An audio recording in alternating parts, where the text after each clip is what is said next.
I think it's easy to jump back in now and then. I've tried it and it was fine. Any chance for an undead guide soon? Oh my god. I think I'm just gonna wait for now because we have new patches coming up and stuff. I should do it when I'm most capable of doing it. Considering there's like patches coming out.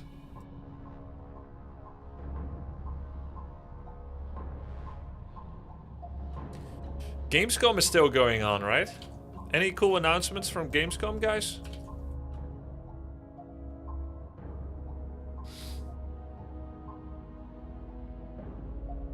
Yeah, I checked it out, Maisel. Anyway, how you guys doing? Oh, I need to change my UI again. This is my Tower Survivors UI. We're not gonna play that today, stupid game.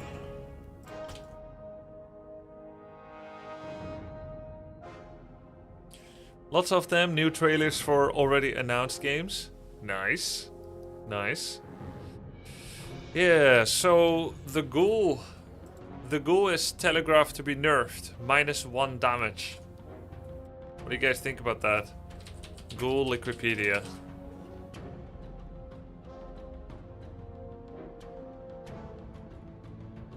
It's a classical example of balancing around high level. Which is very bad for low level undeads. Currently Ghoul damage is 12 to 14. And the way that this is under the surface is it is 11 base with a 1 to 3 die. 1 to 2 die. 1 to 2? 1 to 3, let me see. 1 to 3, 3, 6. 1 to 2. 1 to 2? Wait, this is 3 extra, this is 6 extra. 1 to 2? Yeah, 1 to 2. 2 to 2? Oh, is it 2 to 2? So he gets -1 damage. Anyway, it's gonna go from 12 to 14, which is 13 average, to 11 to 13, which is 12 average. So from 13 to 12 is a reduction. Is that like 8%? 7, 8%?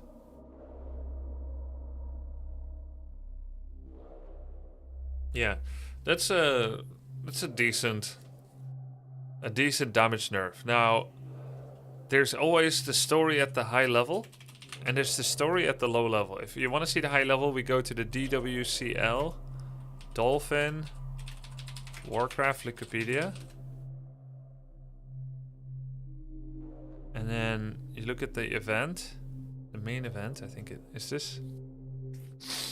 This is April. This is in April. Okay, not this one then.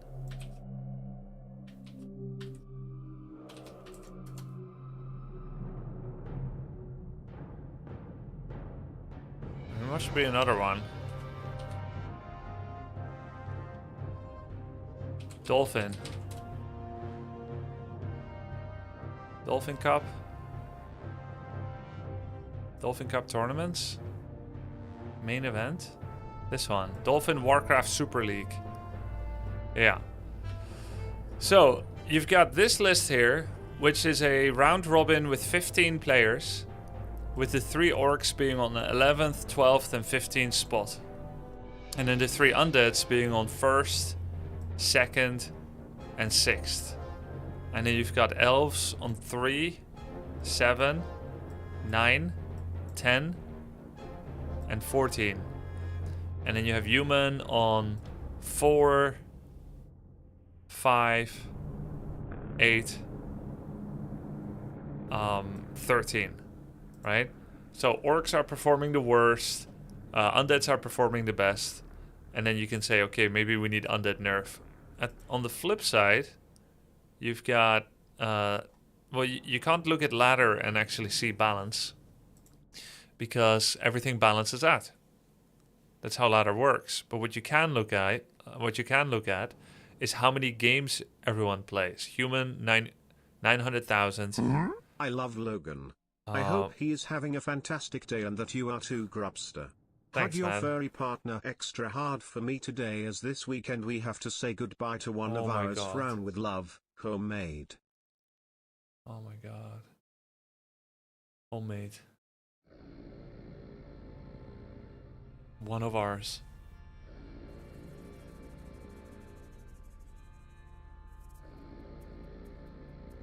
Good luck with that, homemade. That's gonna suck when that happens for us too. Human has how many games? Human against human, 900,000. Human against orc, 922,000. Human against night elf, 900,000. 700,000 against undead. And then 400,000 against... human, this one, yeah. 400,000 against random. Orc, 900. 860, 860, 69. 39. Night elf, 900, 860, 79, 66, 37. Undead, 71, 69, 66. So, Undead has by far the least players. And then Human, Orc, Elf are a lot more similar. Human has the most, Orc, Elf are in the middle. That would make you think that either Undead is the least liked by casuals and players in general, or it's the hardest, because people generally like winning. Either they don't like the atmosphere or playstyle of Undead, or they're the hardest. But you can't look at these stats and say which race is better.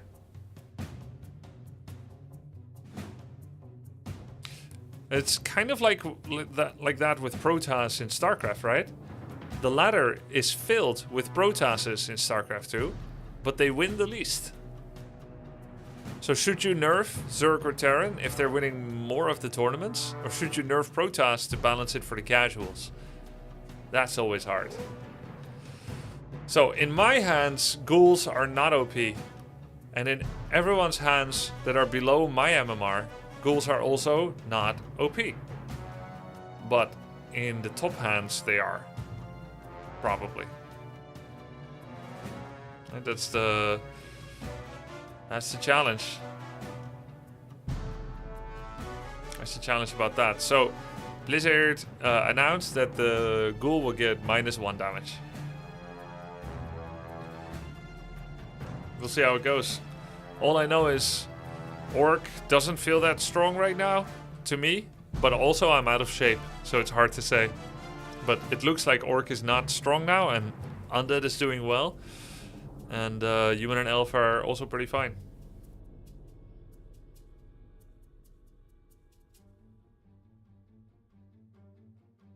Don't you think Blizzard got themselves into a corner with piercing change? First they had to adjust Archer HP, now they have to adjust Ghoul damage. It feels like the piercing damage change caused a domino of changes. Wouldn't it be better to revert it and come back to the drawing board? Yeah, so that's a great question, and the question is, will you continue adjusting the dominoes in order to make something you believe in remain, which is that piercing shouldn't be as effective against heavy as it is, or do you revert? And right now we're looking at they're staying with it, they're adjusting domino pieces, and it will continue to reverberate over the coming months and years, probably, yes. Okay, so what do I think about it? Well, I don't know. I'm not a visionary about it. I would even dare say almost nobody knows how it's going to affect everything. Even though you would think everything is figured out and you can make accurate assessments and predictions, it's actually really hard to know. Now, I think it could be possible that 10% of casual viewers and casual players and 10% of pros, they actually do know. They actually may be accurate in their assessment about what's going to happen. Maybe there's 10% of people that just have a better instinct about it, but I'm not one of those. I don't know how it's going to pan out. I'm more of a try it and see how it goes kind of guy than that I can make a very intelligent assessment about what's going to be happening. And the problem is you won't know to recognize which of those 10% are telling the truth and which ones are just, you know, emotionally or selfishly arguing a point about how things should be.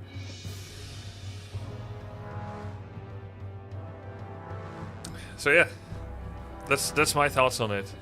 I think a designer, which is what Blizzard is, right? Whoever's doing the designing and balancing and stuff, I think they need to do what they believe in.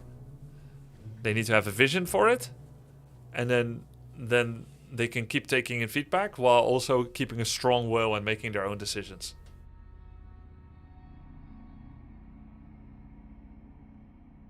Vision is always important.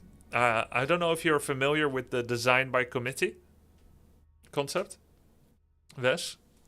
Design by committee is when you take all the opinions from everyone all the way around and you make a mismatch of everything they said.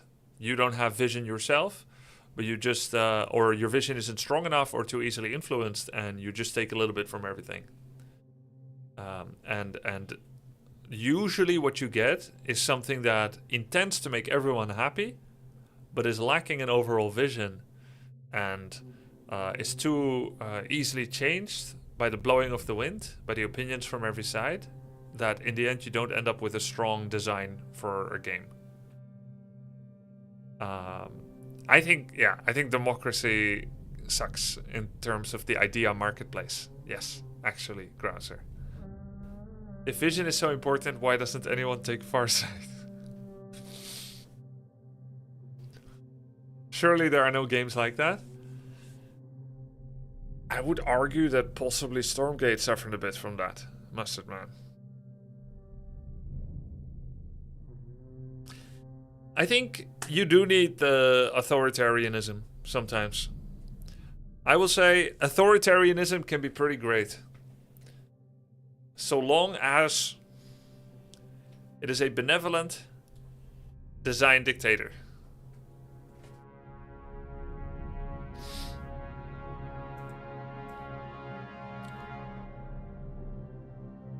You said it. You said it, Mustard Man.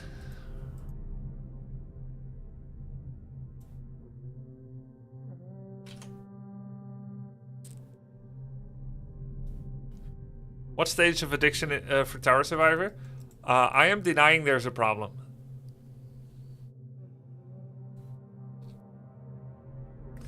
Look, the thing is, authoritarian game design is good when they have good vision. And when they're bad, you will feel it. Fives. What democracy does, and design by committee, is it tempers everything. There will never be a strong push in any direction, good or bad. So it just takes out the teeth. It takes out a lot of the teeth. But it can be corrupted by mediocrity. Okay. Let's go check out this replay. This replay, I just downloaded it. It's from the recent Dolphin Warcraft Super League. I think we have very loud music right now. I don't know the result of this game. It is one picked game from a series of games between Lynn and Fortitude. Twisted Meadows, always a cool map to look on. Let's fast forward to when the hero comes out and see what the plans are. I'm already very bemused at what Lynn is doing here. He is doing a 4-peon micro with early lumber and a no racks, no war mill fast stack from the looks of it. Very interesting. So he wants to build a voodoo lounge, maybe? No voodoo lounge. Okay. Okay, so he's continuing to 4-peon micro, trying to be as close as possible to optimal mining. Let's actually do a compare. 11,730, 11,790. So he is a little bit gold behind. He didn't quite get the 100% efficiency. So it is early headhunters, but it's doing so with a delay on the mill and the racks. That means that he will not make a second burrow before tech. And the gold deprivation he did with extra lumber actually allows him to tech earlier, namely at 2:04, a few seconds after his hero came out. 2:04 tech is quite rare after doing this opening with war mill racks. Normally it's 2:15, if I recall correctly, for 16 mil, 17 rack. So he made his tech 10 seconds faster at the cost of about 50 gold and a lot of APM. Meanwhile, Fortitude, Militia Creep. gets Tome of Agility, Belt of Giant Strength, and the whole camp is finished before Farseer even arrives. And Lyn is gonna attack some peasants. He will not even get the kill. Using wolves to make sure that this peasant will die as well. It should be dead, right? We'll get the XP for this actually. The other was denied. Meanwhile, Lyn knows there's an arcane tower. That means you cannot get any more kills. It's -2 peasants, but no 4th farm, which Lyn would have seen as well. So Lyn knows this is a fast tech. Or not fast tech, it is a tech without fast expansion, to be clear. Because sometimes human will tier 1 expand after the laboratory creep. But this time, looks like that's not gonna happen. Oh, he got the water elemental kill, Lyn did. Stop the camp creeping as well. Players' forces are under attack. So there's the tech. There's gonna be... there's no way you can do this camp with 6 militia, right? No. You can get level 1.8 worth of XP with just militia. That is crazy. I guess he is sending water elemental guy. The water elemental summoner guy. What's his name? Conjurus Rex. Yeah. You can't... I don't think you can comfortably do this with just militia. The Archmage showing up here seals the deal though. Look how many peasants are hurt. But because he has Arcane Tower, he can do it. Not quite worth level 3 either. Had Lyn not disrupted him, this camp would have given level 3 together with the militia here. As it stands, Lyn successfully delayed level 3 Archmage. If you don't mess with a human, they can get level 3 by like minute 350 or 340 even. And then they can be in your base and start summoning Ellies. Lyn is gonna go for very fast reinforced defenses. He's got a shop coming and a Shadow Hunter. Shadow which is a lot better defensively than a Tauren Chieftain would be. Even though you normally orcs like to go TC second. There's a lot of problems with every hero you make against human. If you go TC second, your War Stamp and Shockwave will eventually be less effective because you're against mass Spellbreakers. And then your spell doesn't matter. But the endurance is still really nice. The second problem is TC level 1 doesn't do anything against this kind of harass, and Shadow does. Hex actually shuts down Defend Upgrade, so that you can easily finish off the Footman. That means Shadow here could just get 4 Footmen, and it just makes it a lot easier. Looks like he doesn't want to use all his hexes to kill footies. He was actually threatening the Archmage. But Fortitude immediately comes back in. He's here to delay tech buildings. Notice how he walks in and then leaves. It's not because he thinks he can kill burrows anymore, but it's because he wanted to cancel Tauren Totem again. That's why he's staying here. This has been a strategy for humans ever since 2003 when I still mained humans. So recently in the last 22 years. Sacrificing footmen is something kings like to do. They do not care for their lives. And it is crazy actually because I can think of almost no other race that happily sacrifices units as much as human. Because even ghouls, you'll need them for lumber income. You don't just throw them away. But footmen are some of the best example of creeping enablers in that they allow human to creep early. While at the same time, this feels greedy. He's just gonna lose his town portal to kill one more headhunter. They're like creeping enablers and then they're enemy tech slowers. EU5 waiting room yet. Yeah. That is insanely greedy, by the way. But that was so telegraphed. Yep. Well, that's one of those moments where you need to drink the mana pot and then hex very quickly. Both are instant. Hex is instant cast. Mana pot is instant drink. So technically, what humans should be doing is press, like hold your finger over the TP button, and then when you hear the mana pot, you need to instantly TP. But the TP is double tap, and Hex is single tap after you hear the sound. Or you could just like not mess around and just TP because you know it's possible, you know? But let's say you want to bait someone to use mana pot. Then you could click TP once, and then hold your mouse over the town hall, or you can press TP once and hold your finger over the keyboard key that hotkeys your TP again. But you just make sure that you clicked once already, so that you only need to click a second time, because double tap is also TP. But then he'd be stuck in his base, by the way. With double tap, he would be stuck here. He would then have to buy Zeppelin. Not very nice. So like, yeah, he blundered. He stayed there to blunder, to die. So meanwhile, what's happening with Lin? He's going Blade Master 3rd. Totem hasn't been used yet, because there was quite a lot of investment that Lin had to make to survive. He's also accidentally got 4 peons on Burrow. Oh no. He doesn't know. Right? So he's got very less money. He's losing a lot of potential income. Fortitude is running around with a single Mountain King level 1. That's ridiculous. That's an easy kill. You just kill him, literally. He doesn't want to waste mana on this. That's crazy. That's crazy. You can just hex and surround him. Boots of Quel'Thalas 3rd. I think that was critical first, from what I saw. Yeah, crit first. He's given a Boots of Quel'Thalas.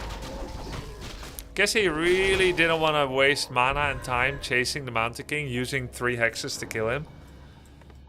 Meanwhile, still only 4 peons in gold, so that's painful. We got Berserker upgrade coming. It's got a lot of lumber. A single Spirit Walker with upgrade for it, and a Kodo Beast. Blade 3rd. That is very different. Blade Shadow. Farseer Shadow Blade. It's like playing Blade Shadow. So there are 2 historical meta for Orc against human. Either you go Blade Shadow, and Blade is the DPS and tank, and Shadow is the healer.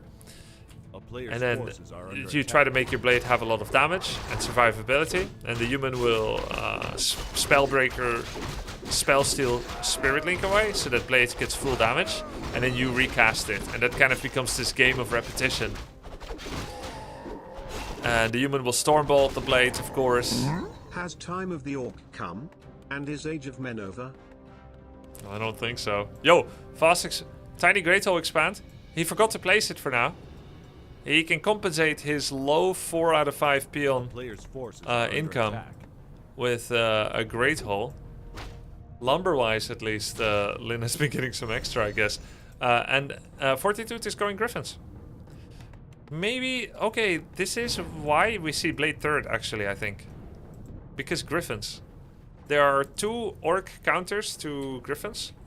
You may think like, oh, Shadowhunter and Snakes. It's true that Snakes do amazing damage against Griffins. But the Griffin mobility generally means that human doesn't have to fight into 6 Snake wards. The 2 main counters for Orc to hire against Griffins. Well, actually, let me put it this way. The 2 best historical heroes for Orc against Griffins are Blade Master 1st and Alchemist 3rd. After Blade Master 1st. Farseer TC is not happy to go up against Air, nor is Farseer Shadow. So, Lin is bringing the Blade in, so that he has a Lightning Orb attacking, monster that can attack Griffins and lock them. The cool thing about Lightning Orb, a recent proc of Lightning Orb prevents Staff of Sanctuary usage. And together with Ensnare, it's one of the few things that can stop Staff of Sanctuary.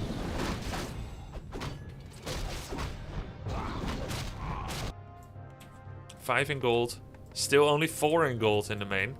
He is at 6k against 5.5. He's lost 400 plus gold already on that lacking peon.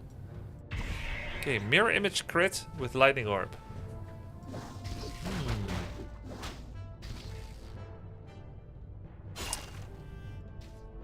Well, he's got 2 bases against 1. You would think, if the world was just, if the game was fair, if you expanded and you got away with it for many minutes, You were completely aware of the unit that your opponent is making, Griffins. And you made the counter units of Raiders, Headhunters, A player's forces and some are Spirit under Link attack. distribution. That you would be able to win as an orc, but does Lyn make any big mistakes? He has no TP, no heal scroll, no mana pot, no invul pot. He wants to fight before Griffin numbers become too big. There's no animal war training yet, so he's got that going for him. That's 100 health, upgraded from the barracks. It is forgotten by Fortitude. So they're both making some mistakes. They're both making some mistakes. Got a Staff of Silence. However, if the walker is outside of it, it can remove the silence. I will say that Lyn is chasing and Fortitude is creeping. And Lyn is not creeping. And he chases, but meanwhile he's falling behind in XP. He was waiting for a big enough army, I guess. -1 Raider. There's a clap. -1 Raider, -1 TP. Finally, 5 peons in gold. So that's 5 and 5, 67 pop. Against 57. With more Griffins coming. Still no war training. He does have 1-1 upgrades. A player's forces are Man. under attack. They make so many mistakes. I bet chat could do it better. They never forget upgrades. They're always like, yo, you forgot this upgrade, lol. I could do it better, hell. Just don't forget animal war training, right? Yo, what's up, Dandy? So Lyn, chase. He's not creeping a lot. He's not quite getting to an 80 population army. Player's forces are The under fight attack. timing only gives him a small army lead. Thank you, Sanalon. 1 Griffin goes down. That's a huge clap, and that clap is on Berserked Headhunter, so it does 40% bonus damage. Because Lyn said, oh, whoa! Militia, 1 attack upgrade Militia. They take 90% damage only from Zerkers. Another Griffin goes down. Blade is doing well. Okay, I like the Blade. I can see this work for Lyn. The Militia are killing many Zerkers though. They're actually adding so much here. That's 5 armor Militia. Kodos have eaten a water ellie giggle. Shadow looking real low. There's no invul. Brilliance aura also means that Fortitude has a lot of juice here. I feel like the Blade is doing great. I don't see any way for Fortitude to win this anymore. Many peasants have died, so that's not going to happen again. Fortitude does have very good items. Wait, what did he just sell? He sold something. Boom. Mountain King comes back. Does a Stormbolt. Stormbolt level 1. Griffin nearly goes down, but gets Staff. Nice one. And Snare on the next Griffin. Good splitting by Lyn to not give very good thunderclaps. Just attacking 1 by 1 Griffins. Once Stormbolt is level 2, Fortitude can start hero killing. But for now, is Clap not the spell he would want under this condition per se. By eating Kodos, Lyn makes... by eating with Kodos on water allies, Lyn makes sure that everything is easily digestible. Ooh, hello! There's a TP. Is he gonna TP? No, he's just not gonna TP his Archmage. For a second time.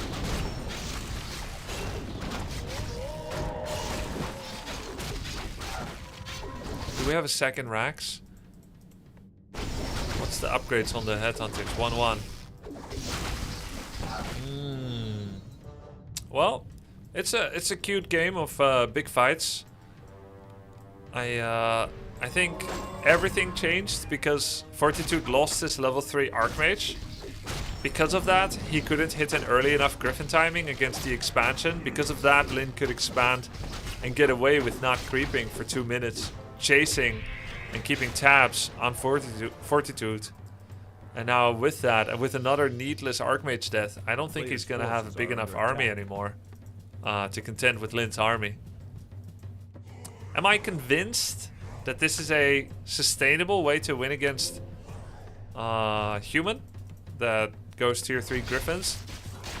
I'm not convinced. But I do think it's nice that if you do go for Farseer Shadow and you notice Griffins are coming, I think it's nice to go tier 3 and getting Blade with Lightning Orb. 67 A big player's ones. forces are under attack. Yo, thank you, Exalted.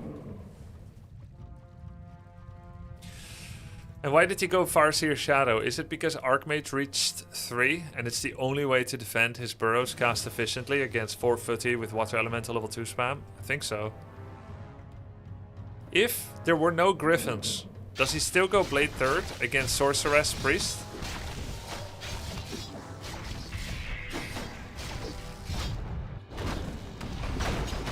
Town is under siege.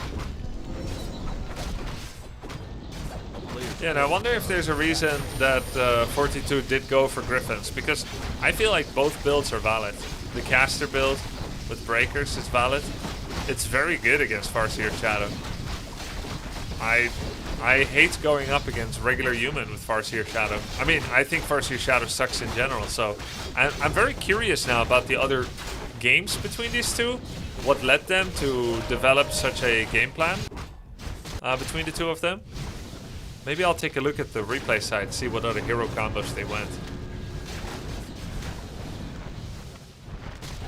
What is impressive about Griffin against Orc? Well, Orc has never really had a true counter. Like, just by game design, there's no real Griffin counter. You can defeat them until there's about 4 to 6. Anything like up to 4 to 6, you can defeat them with a ground-based army like this. But if it ever gets to like 8 to 12 Griffins with upgrades and war training, which for some reason he doesn't have, right? Once you get to level 333 on human heroes and 8 Griffins, there's no ground army that can win anymore. Because they have too much health and splash damage and armor with staffs and holy lights and thunderclap. You would need to literally have a double size army, not just 10-20% more.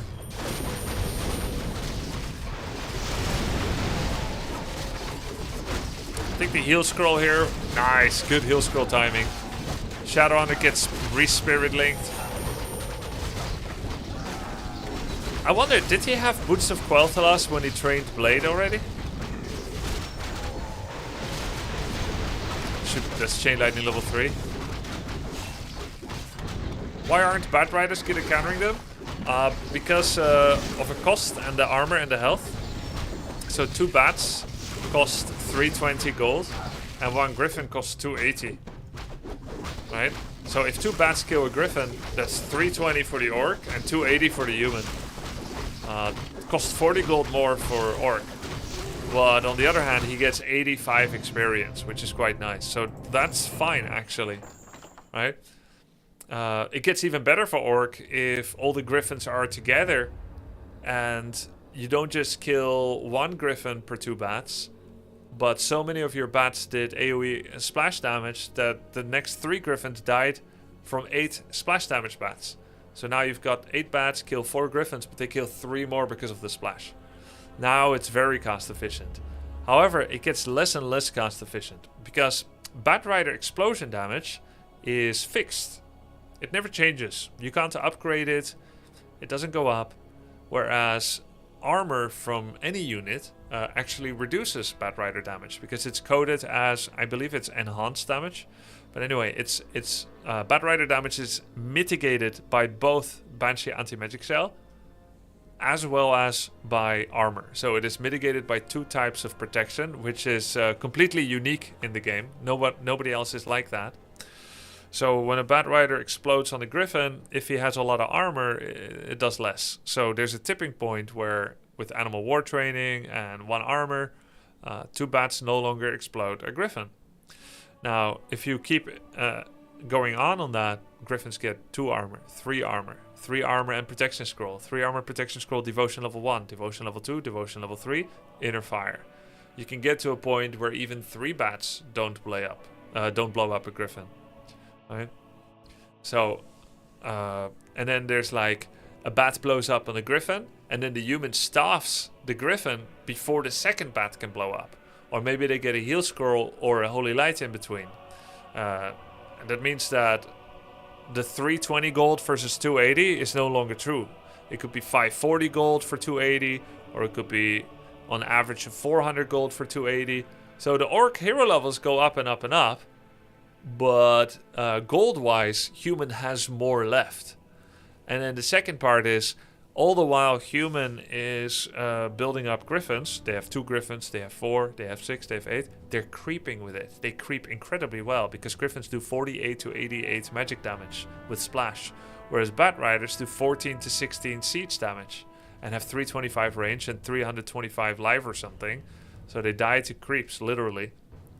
So if I'm gathering a large army of bats and I'm not getting the fight that I want right now with you because you're somewhere else, then I have to use bats to creep, which is very slow, but you're creeping fast. So the orc is under time pressure to fight with the human and to blow up bats onto griffins before there's too many armor upgrades and there's been too much creeping. And it's essentially the same story with Headhunter, Raider Coda, Walker Army, in that you need to fight early to be able to take them, to keep taking down griffin numbers. And all the while there's a risk because AMMK Pala is one of the best 3 hero combos in the game. So they can take down whole armies by themselves. They also PvP a bit better. Like AMMK Pala against Farseer Shadowblade, AMMK Pala wins. That may not be true at level 1, but it is definitely true when they're all 333, 333.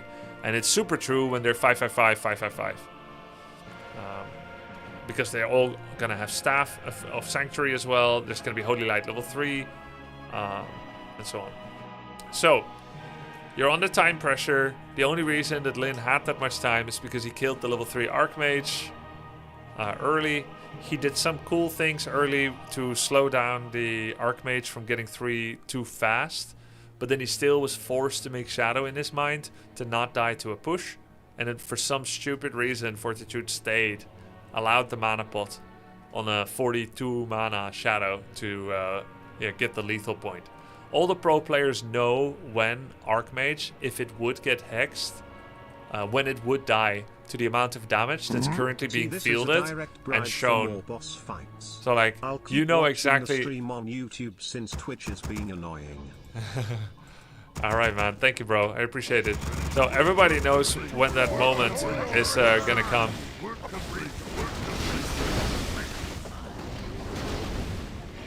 It's just a feeling.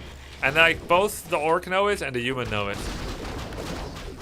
So like, if Shadow stood, like if he hexes now, with the amount of health that the human has, if he hexes now and attacks with everything, Archmage wouldn't die.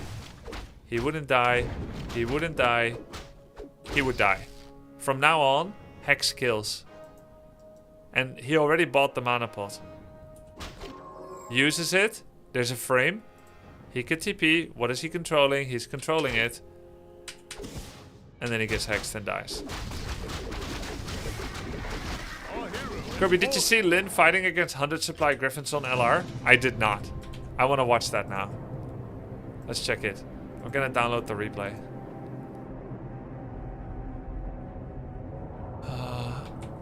Let's get the replay. On Last Refuge, you say?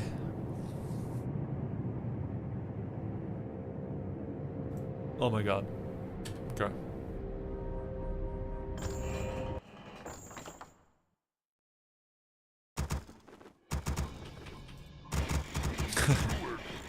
So it was a Griffin day. Fortitude fans in China are saying Fortitude is a greater human player than Sky. Is that a crazy statement? Well,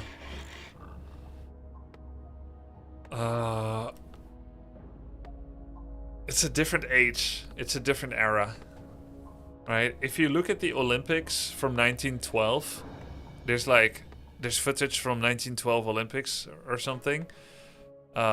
You will see poorer performance than athletes nowadays. But everything is contextual. Everything is relative.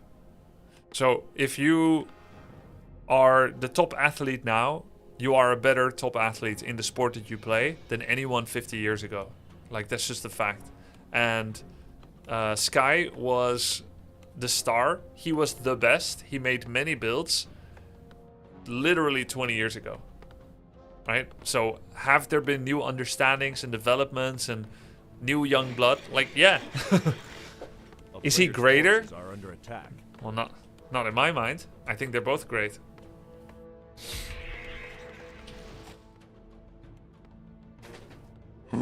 What's your favorite orc unit across all patches? Witch Doctor. Well, sadly, he doesn't get much play. And then Raider, I think. Witch Doctor and Raider are cool.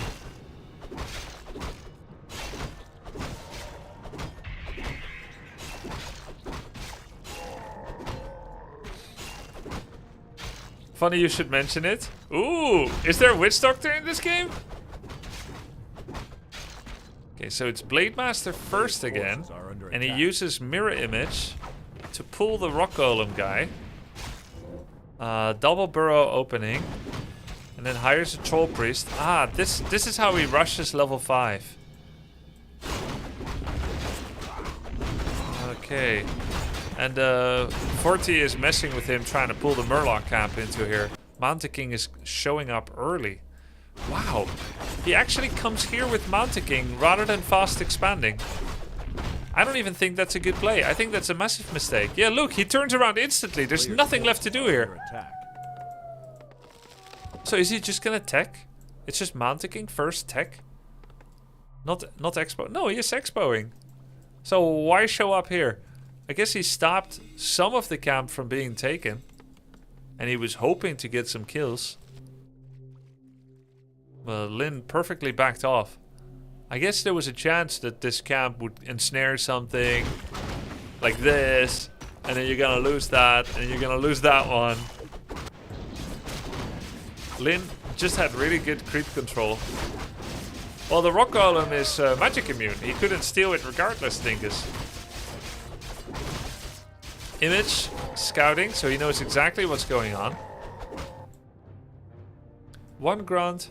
3 headhunters, a berserker, a priest, double burrow, and he's capped. Voodoo Lounge coming. He needs a 3rd burrow right now. I wonder where he will make it. If you make it here, you block another building. If you make it here, you block a building. If you make it here, you block movement. I think you make it here. This is the cleanest place to put it. And the second cleanest place is right here. It will block some lumber mining. Right here. I wonder where he's gonna put it. Is he gonna put it? Guys, do a burrow prediction. 1, 2, or 3. Oh my god. He blocked the building layout. Alright, GG. GG, it's 4. Okay, checking laboratory. Mountain King shows up here. Probably gonna get boots. He's got Arcane Tower coming. There's this annoying Town Hall placement where this is a full wall off. The corner of tree, corner of tower. So that Blade cannot walk here. So he has got this hiding place here. And this is another corner to... Actually, this might be open, actually. But he can still walk past here. Mountain King has boots. He's going to pull the camp backwards and start creeping it. This is 42's way of forcing an engagement. He's hoping that Lin walks up and fights so that he can kill things with Stormbolt. Well, Lin shows up here. Sells 2 things. Sells TP, gets Mana Pot. The Ogre Mates didn't come in. Mountain King abilities is Bolt Bash. Steals a creep. I think you're happy with that as Lin. That's minus 75 mana, which is not a unit kill. Normally every bolt is a kill. I will say he's got loads of mana. He's at 375, Rope of the Magi, Replenishment Potion, there's Arcane Vault. I would be... Man, I'd be scared to attack here because Mountain King always kills loads of shit. You have no CC, so you have no guarantee of killing anything. Body block CC, kills a priest, nicely done. There's a bolt, gets a kill. Once mana is empty, MK just goes back, gets clarity, does it again. He's just trying to use pure damage to dissuade footies, but they all move back. That's 2 bolts, 2 kills. That's why I'd be afraid to walk up here. I just don't see this going well. Like, you're not even playing true mana depletion tactics, because they'll just get the clarity. But I guess if you don't come here, then what do? Do you just keep creeping? Then you can be jacked. Nice footman to stop Lin Expo. So, still Headhunter production, Bestiary, and tier 3. A player's MK forces goes back. are under attack. Clarity. But now, because he's hiding with regen and clarity, that's what gives Lin some creeping time. Is that why? Is that why we're doing it? Just to create a moment to creep without a creep check? Guess so. And he gets another item. Potion of invulnerability.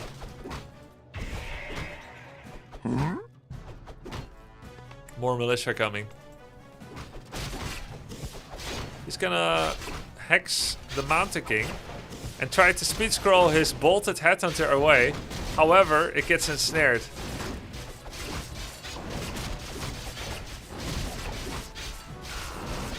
Oh my god.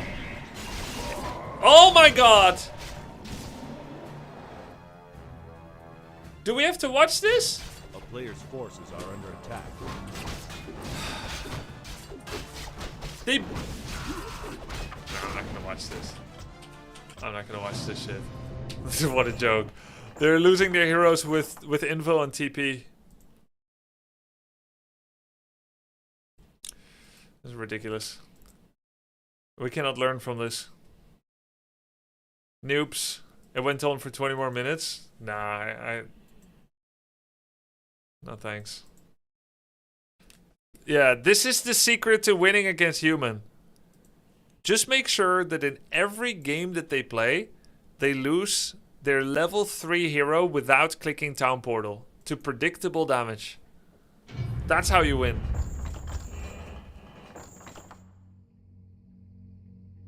The final battle. Okay, we'll go to the final battle.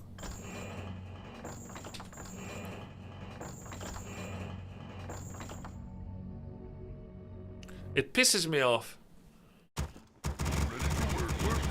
Every time a race is doing poorly, Orc, you watch how to win, and then you see that the elf or the human loses their level 3 hero with TP for no reason.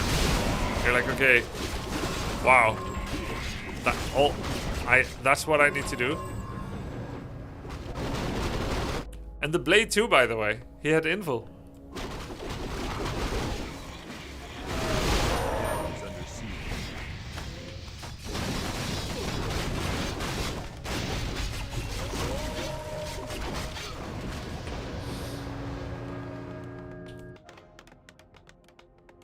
Player's forces are under attack.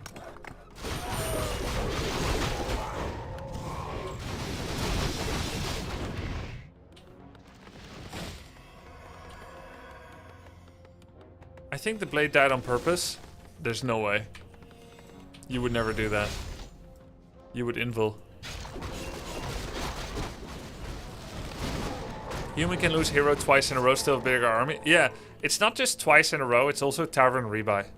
Player's forces are But it's always like that. They always have more money. You're at 54 pop, no lumber. They're at 71 pop because you have a free expansion. There's way more margin for error in human and elf because of the expo. Nah, you don't understand orc economy, Roy Stan honks. Lin's lumber management is terrible. That's not it. You need to undermanage your lumber until Shredder, or you will not have enough money to make a comeback and make bats. A player's forces are under attack. Have you ever tried like proper orc timing expo? You have to pull 5 peons to put them in the gold mine. Why is orc you don't go fortified? Because you don't have the lumber. You don't have the lumber.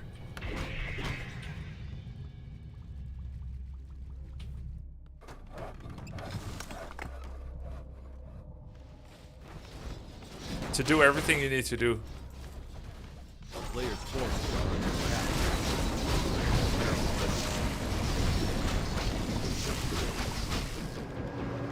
I like Blade with image though. That's cool.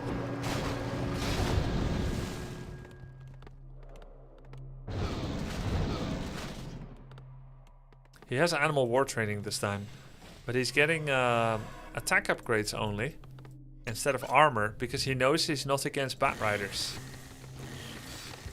Ooh, Spirit Lodge. Bloodlust or Heal Ward? A player's forces are under attack. Still no reinforced defenses. There it is.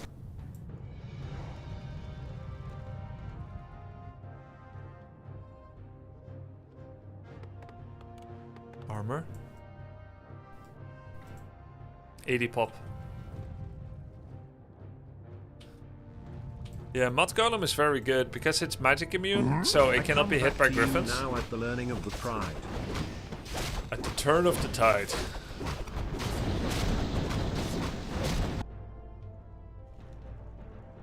Mud Golem is always good against griffins and steam tanks. The slow does a lot and it's magic immune. And it's not a building.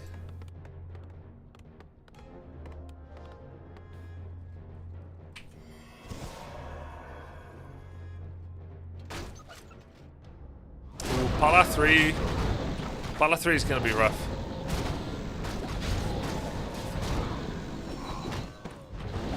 Okay, Pala 3. And he has Devotion R level 1, so he went with the Holy Light. We have double heal scroll for Lin. 1/1 upgrades. Getting mass doctors. I think doctors Now the player's forces are under attack. will be quite useful. Is there a reskill to Thunderclap yet? Yeah, he's got a reskill to Thunderclap. I think Heal Ward will be quite useful, but I fail to see how that's gonna... Killed the Shredder, oh no!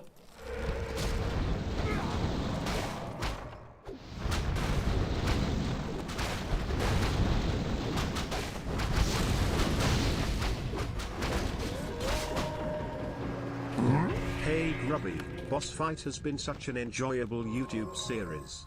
Congrats to the team for making such cool maps.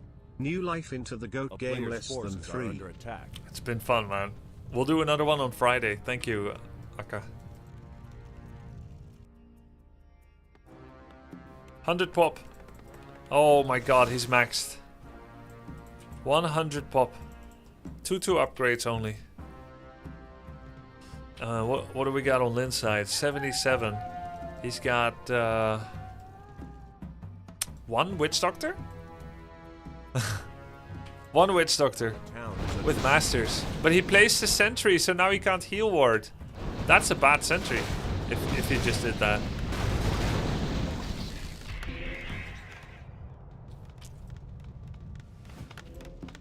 And losing his Shredder. Another Mud Golem. 85 pop. Alright, let's check this out. Heal ward is there. Wait, what is that Griffin movement?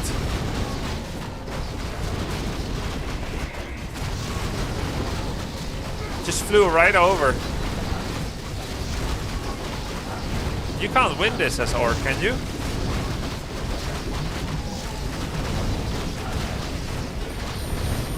Blade is doing quite a lot. There's Book of the Dead.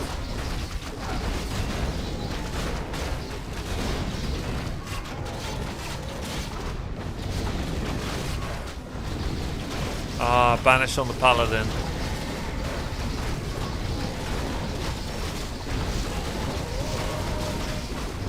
MK full mana again.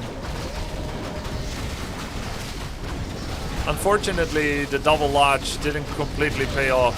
There's only been 1 heal ward, even though he made like 3 doctors. Wow, Blade is slaying. He just killed the Blood Mage. There's Bloodlust too.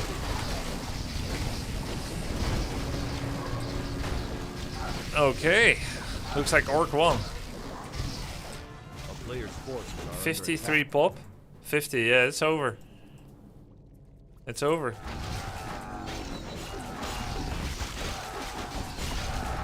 And now you finally have the value of Witch Doctors and Shamans with Bloodlust and Heal Ward. Now you can recuperate very cheaply. Ooh, those images should be used to cancel things. There's a doctor coming.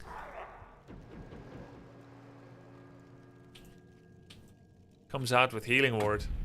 Bam. Not a lot of healing left to do, actually. You want to make another, for sure. Under attack. You want to make another for the fight. Oh, he already has one. I see. He's out of money. Should definitely bring 12 militia now. Oh, he's forgetting about the militia. Forgot. He forgot.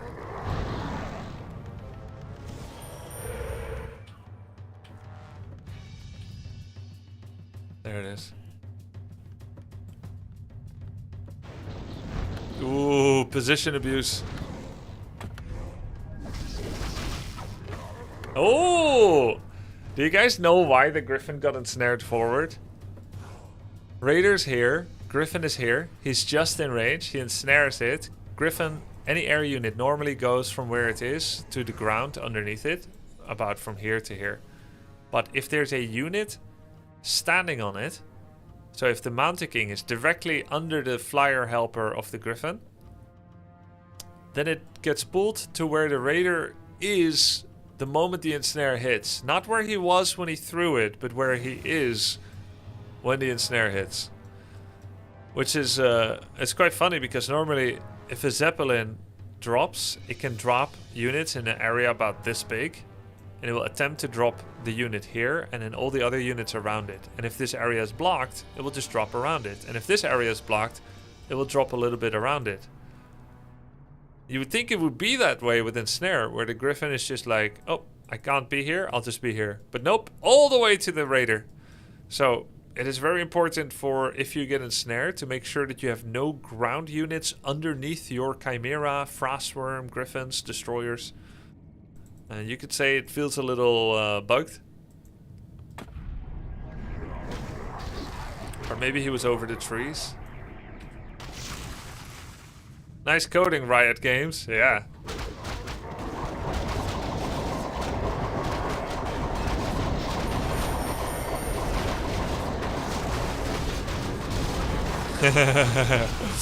Wow. All right. Enjoy your life. Yeah, well, that's pretty cool to see, but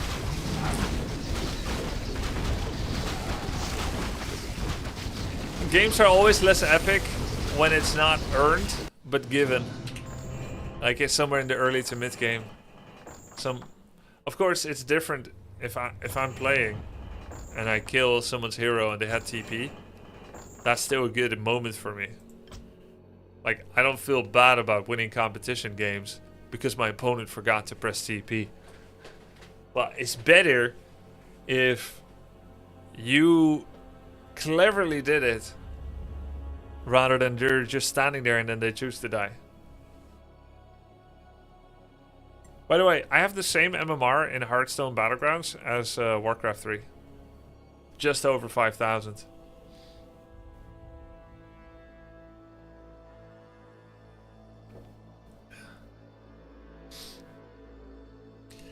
Well, let me put it this way, Grey Dwarf. Or not Grey Dwarf. Aro Chumo. If... Grubby, an inspiration to us all. Keep it up. Grub. I don't see how, but thank you. If Lyn doesn't kill Mountain King twice at level 3 Mountain King, then instead of a 100 pop fight against 80, it would have been... Like with 2-2 upgrades, it would have been 3-3 upgrades, for instance. Like everything changes a bit. The amount of upgrades and the timing of your pop fight that you can have gets worse or better based on the early to mid game. So it would have been like 3-3.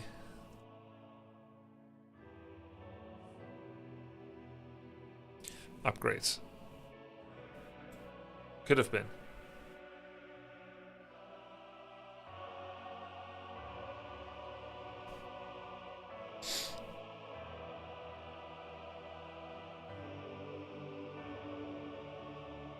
What if you could buy at a neutral building wood in exchange for gold? No. No, I don't think that would be good. That's in Age of Empires. I think it would not be good for Warcraft. Because right now you can also do that. You can just take peons out of the gold mine and harvest lumber instead. And that's like buying lumber with gold. But you would almost never want to do it. But if you do want to do it, it should be planned rather than done reactively. Which is what you could do if you had a marketplace where you could buy wood with gold. Which you can in Age of Empires. Something you're doing? Work, yes. Is this the guy that I played What do you want? against in Yes. Ready boss for fight? something you're doing? The 1900 MMR. Can't build there. Are you the 1800 MMR W3C? 18 or 1900? We need more coal. What do you want? Ready to work. But now we're playing on BNet. What do you want? Okie dokie. Yes.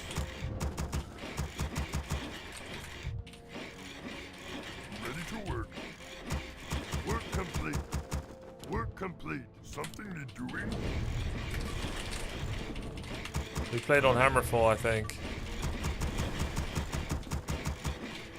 Oh yeah, Ready to work. there we go. Cool. What do you want? Be happy to. I can do that.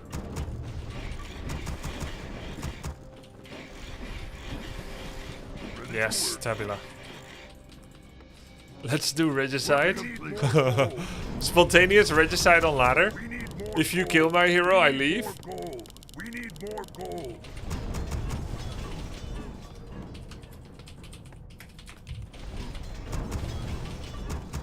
If he kills my hero twice, I leave. Something ready to work. Yes. I don't want to do it for one. What do you want? Is supreme, you say.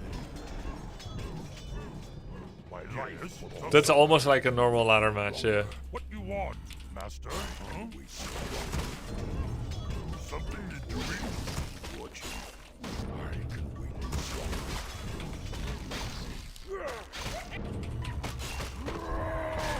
I can wait no longer. I'll consider it. Finally, work complete. What you? Yes. Something you're doing? We need more lumber. Dokie.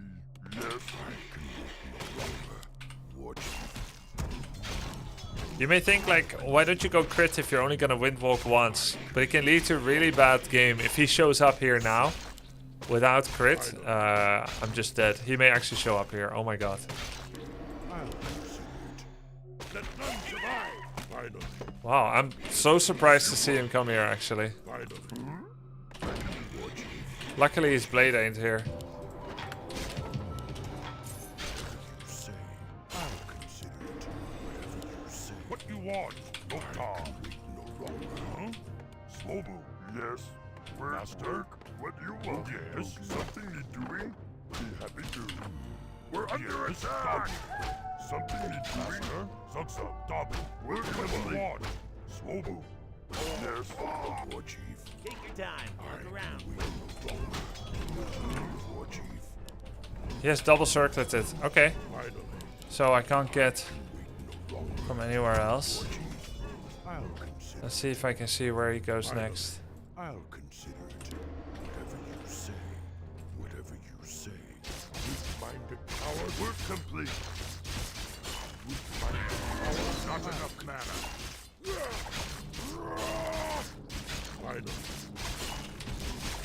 Ooh. Whatever you say. I'll consider it. Huh? Yes. Maybe I get your grunt back. What you want? Huh? Steal your tome too. Hehe. War chief. Finally. Whatever you say. Finally. Let none survive. Come on, let me get a crit. Let none survive. Let none survive! My life, coward. Huh? Yes. Wait no longer. He's not gonna war mill block me? And he has no dust. I'll consider it. Upgrade complete. Yes. And built there. What you want? Can wait no No time. War chief.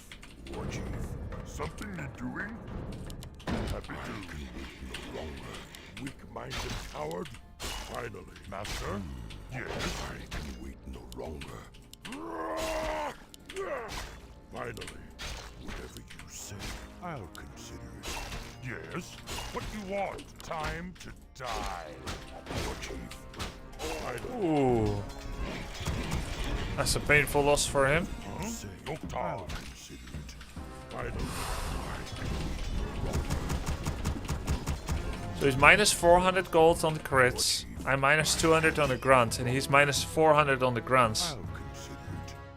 Whatever you say. So he's minus 800 gold. I'm minus 200.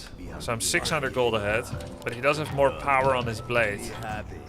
So we're actually gonna avoid fights for a bit, because he has power on his blade, and eventually we get it back, the power. We're under attack! Master, Zugzug, Dabu. I can wait no longer. Yes, work complete. What you want? Smoke.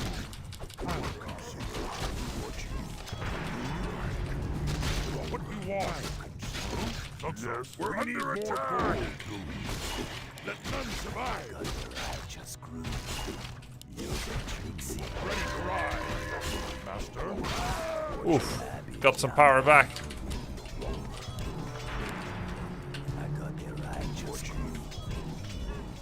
That's nice. Claws of attack plus 12. Of course, he's probably not sitting still either.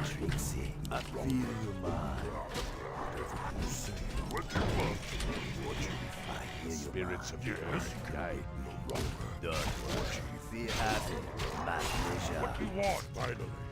Let none survive. Just No power. be happy. Master, I am one.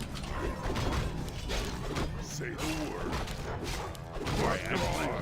Research complete.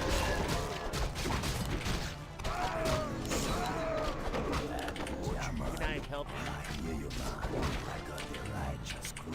Finally, I'll consider it. We're under attack! For the dark spear time. Need something? Good work. Yes! Be happy.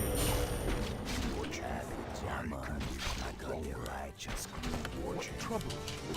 The spirit say the word. Good work. Be happy. Yes, Chieftain. Not enough mana. Take your time. Look around. Need something? We're complete. Say the word. Good work. Be happy. Yes, Chieftain. GG. Okay.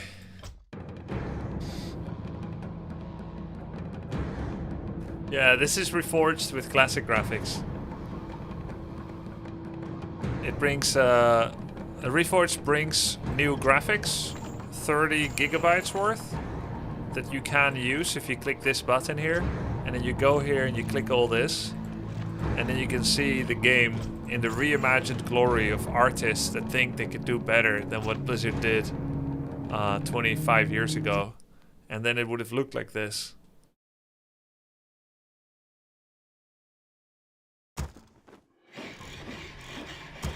It's actually worse than I remember, and I remember vomit. Ready to work. Ready to work. Ready to work. Ready to work. Work complete. Work complete. Ready to work. Ready to work. Work complete. Ready to work. I obey the seats of vengeance. My life for the Horde.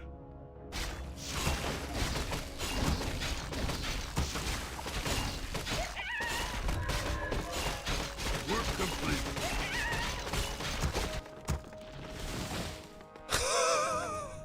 I like how it just turns invisible during the beginning of the upgrade. Check it out.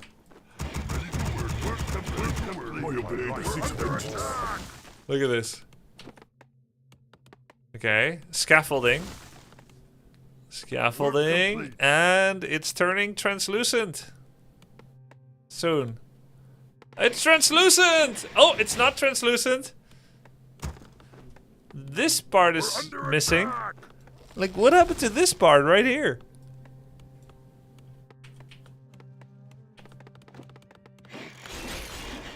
Ooh, magical appearance of the wooden part. We're under attack. My life for the horde. Very ugly, very ugly. Now, let's check it again. How it looks when it upgrades, when it's classic.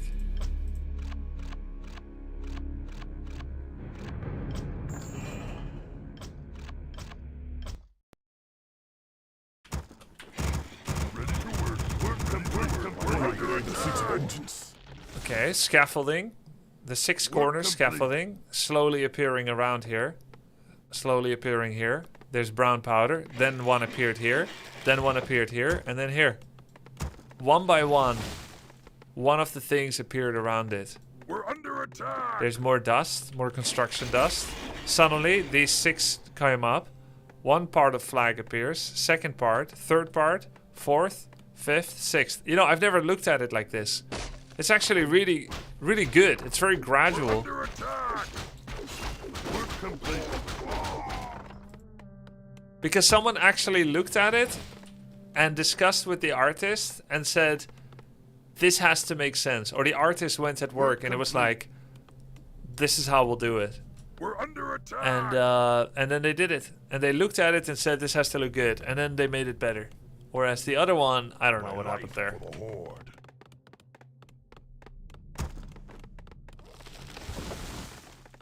My life for the horde. Yeah, and then kind of a abrupt We're under change when it attack. finishes. That is very abrupt, the end. There could be more. I would say it could be made better. The sudden transformation, yeah.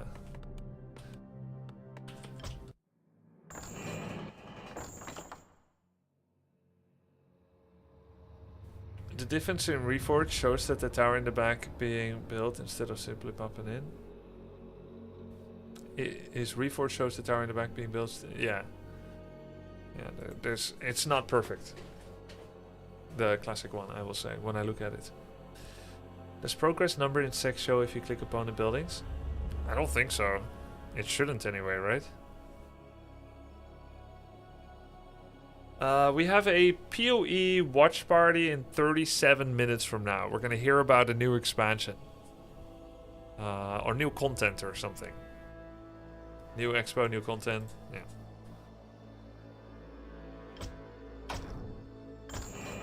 Let's play a little Tower Survivors. I recently discovered that game. Yo, GG Bladestorm.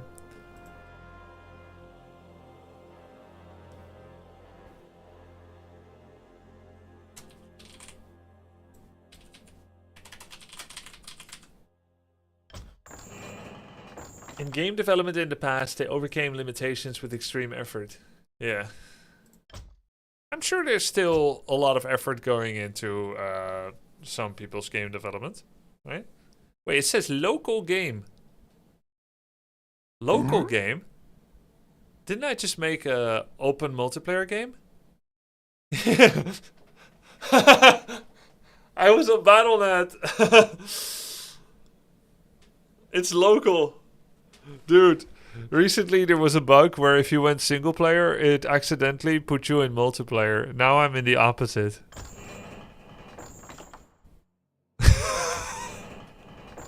Look, I'm in multiplayer. There's nobody else there because it thinks I'm local. Let's go back off, go to multiplayer, custom games. Yeah, there's other people now.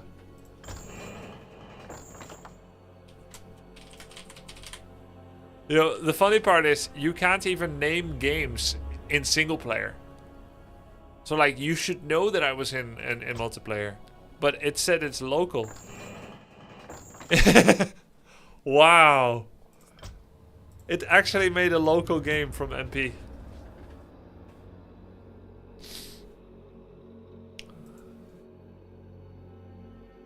I'm laughing, but actually it saddens me. I think that's sad.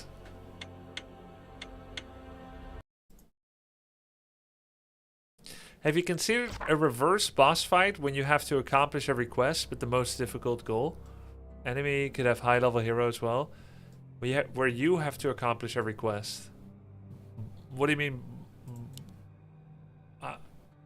Can you explain again, Woodrow? Oh. 3 kinds of gold. But only 1500 gold worth of gold income. So let's reroll. Reroll again. There's a gold mine. Okay, gold mine, normal damage scaling. Let's do that. So that's a 4 income start. And we have early scaling on normal damage, which consigns us to stay in the normal damage route. Boss fight where you have to do quests. I like that. I have to do quests. So, one of the things recently in the boss fight that I was thinking is not right, is that most of the quests that other players have to complete,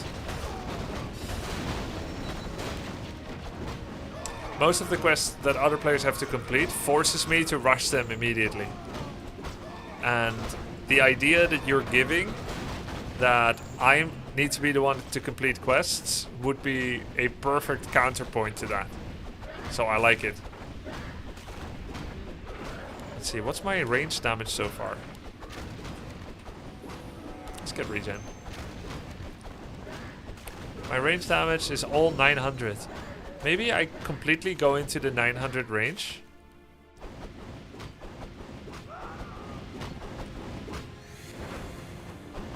There's a challenge for that. Problem is opponent may just GG out before, unless they have major advantage. Yeah, I was thinking there could be like a mechanic where they are invincible to me for X amount of time. Thanks for helping me, and probably others, cope with nostalgia less than 3. Glad you're enjoying it, Sprinkles. Thanks, man.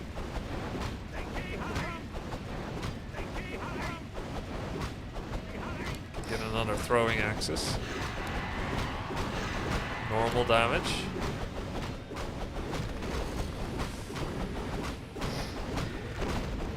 No, it wouldn't be like kill the enemy hero 5 times.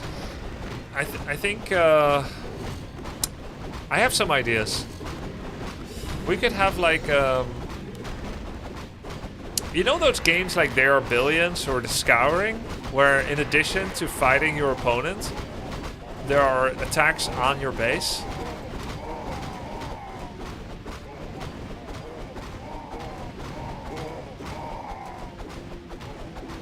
That could happen to me.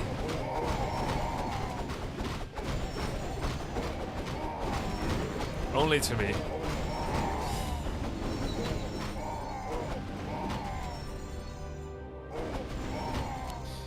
Yes, a scripted AI enemy.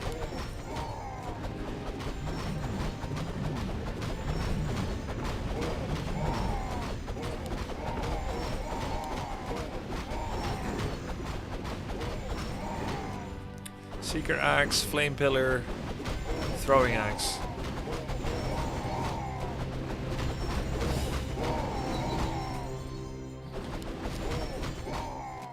Plus 100 damage for 500 gold weapons. Ah, this is the one you need for that 500 gold challenge. The 500 weapon challenge. All of them deal double damage. Different damage increases are multiplicative with each other. Oh, that's even better.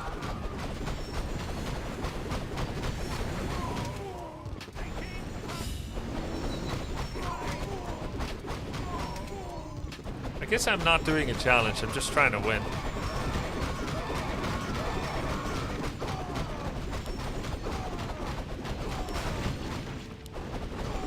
Transmute. We need this, but maybe I have to drink my magic treasure in order to be able to transmute. Looks like I won't be able to. I won't need to. Okay, nice.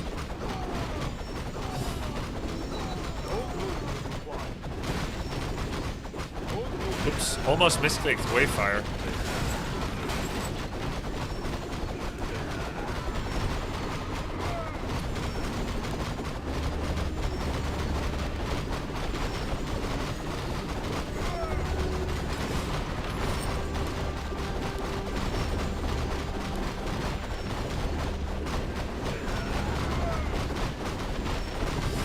My income is good, 41. Let's get 5 armor. It's always nice to have some armor. More normal damage.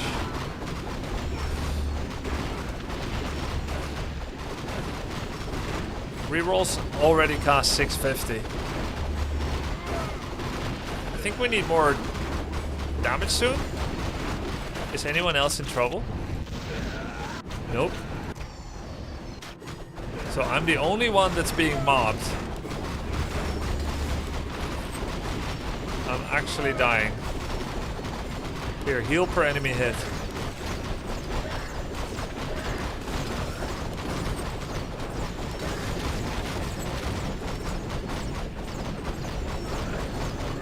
Normal damage is kinda shit. Really? What did I just buy? I bought something that's not on the list.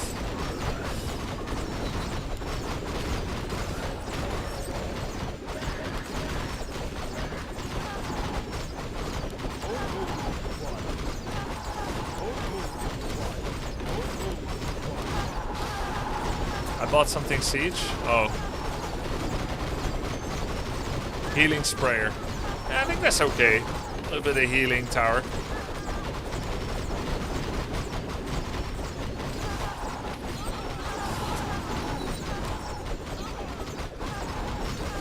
Regen scaling is decent. Damage scaling.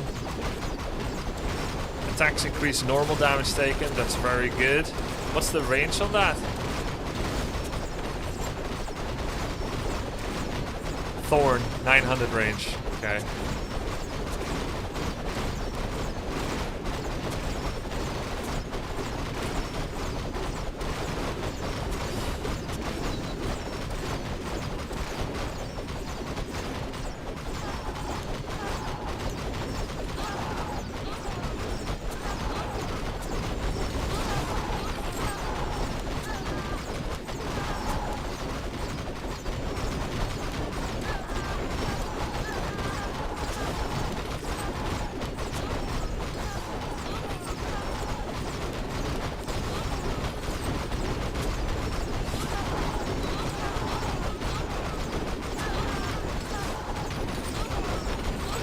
That should be more than enough regen. Maybe too much.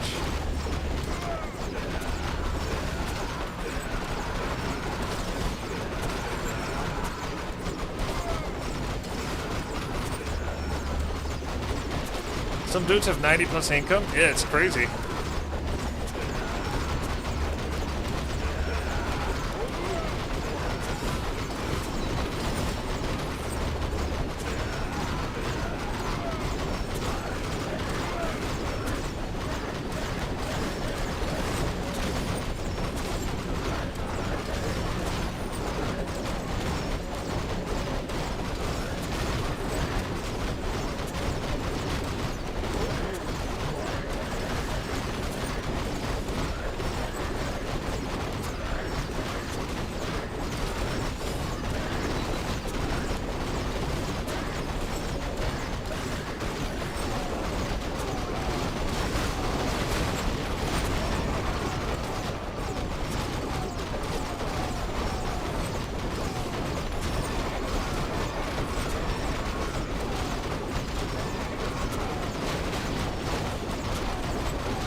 I started off with pretty good income, but then I think I wasn't rolling enough. Rolling and finding.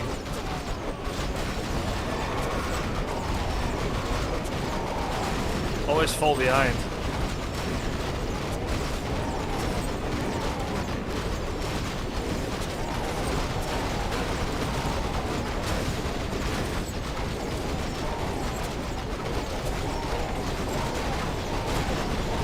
The audio is annoying in this map. I can turn it off. It's very zen. You realize how annoying it was, the sound, when it's suddenly off. It sounds so peaceful. Now this feels wrong. Yeah, it does a bit, but it also feels pretty good.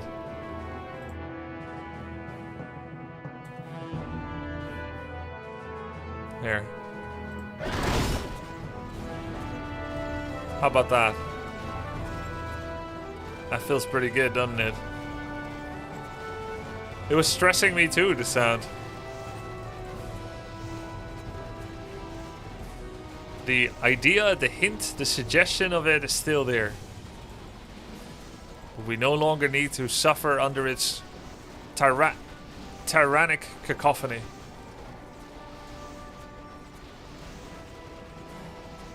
You know what this feels like? It feels just like when you have the suction over the stove on to suck away the fumes from cooking, and you suddenly turn it off. Always such a big relief.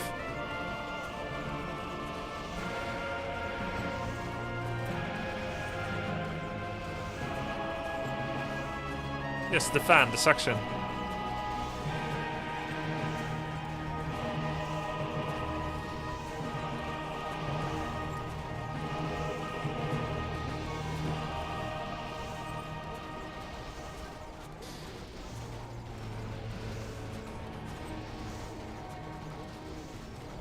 Can't believe that's my next armor. Trueshot aura should be okay. Black market's okay.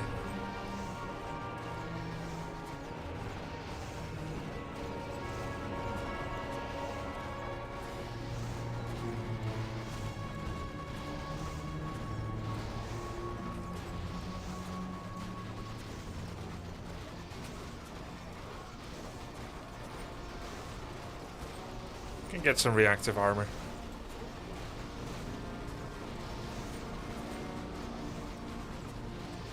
Is it bad to get one siege catapult?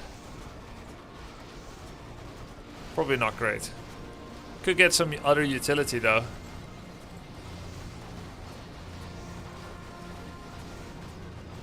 Like Phoenix Claw or something.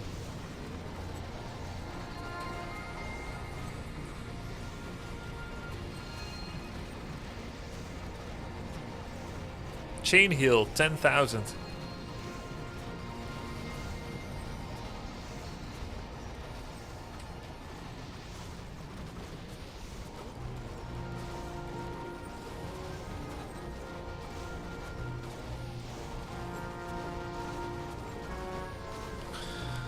Announcement is in 20 minutes.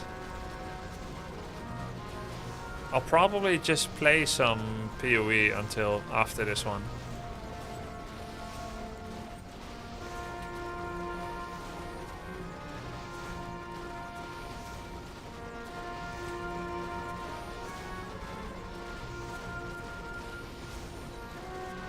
Let's see, 12.5 minutes. Not a whole lot of point to buff income anymore.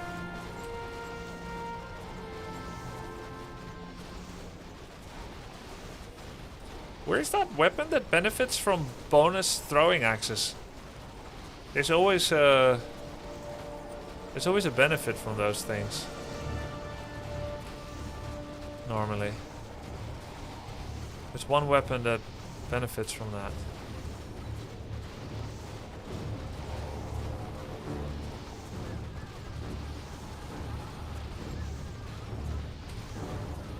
$30 APM? No, I got loads of APM. But maybe I should start buying some things that ain't normal damage. Because oh my god, it's starting to lag.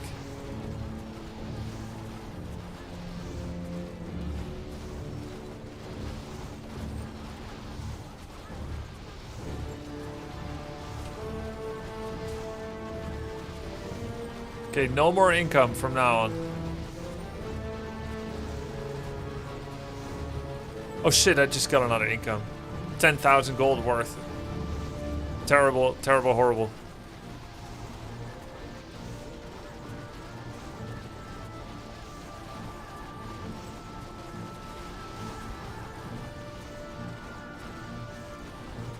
Knockback.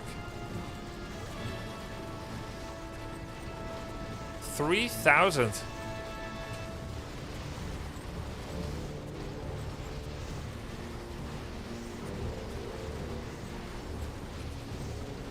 Oh shit, I got more income. Damn it, I'm wired. I'm wired to do it.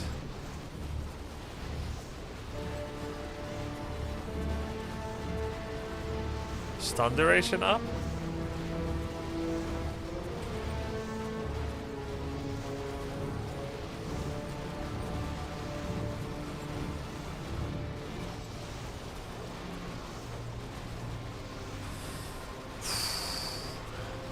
We got 10 seconds worth more of purchasing possible.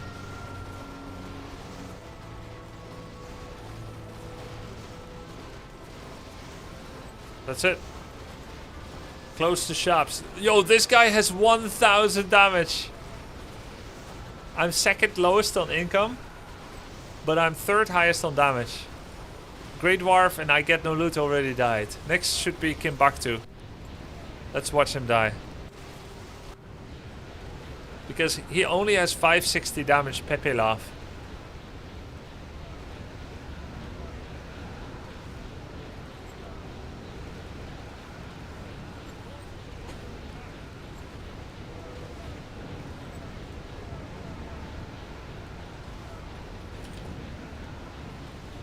Grubby really likes this tower game.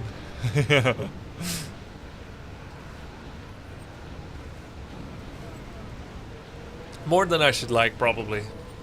Because I think the game isn't that cerebral. Oh god, I'm dying. I just had to press escape. I can't believe I died earlier than this guy. No, I saw my health up here. I'm dying again. How am I losing compared to this guy? Oh my god, I have way more damage than him. 200 armor? 91% reduction. Man, barrage build sucks. So does normal. Yo, even Dante with 1,000 damage lost.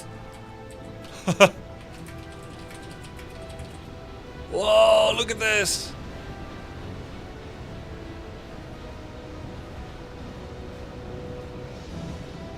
What? He's surviving! How are you living, bro?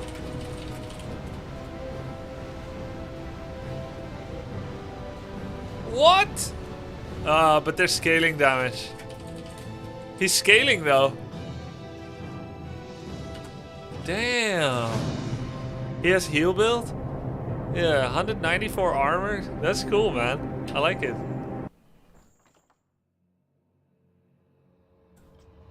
Okay, I need to restore my audio because it's gonna sound weird next time. Yes, Path of Exile announcement soon. Dante's the guy who likes Yordles? No. No, this is a different Dante. I don't know, he's always in the custom games. I'm gonna launch some PoE.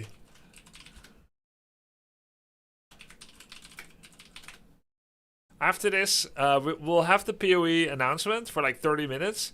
And then I'm gonna play The King is Watching.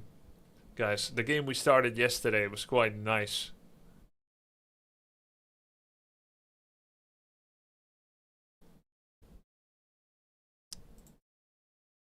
They added a new class I don't remember from last time, called the Huntress. She has a really cool accent. I wanted to play Path of Exile recently, actually, but I didn't have access to the game, they said. Like, I think they took the game down to not be able to play for a bit. Will buildings build faster if you fast double click on them in Warcraft 3? No. No, they don't.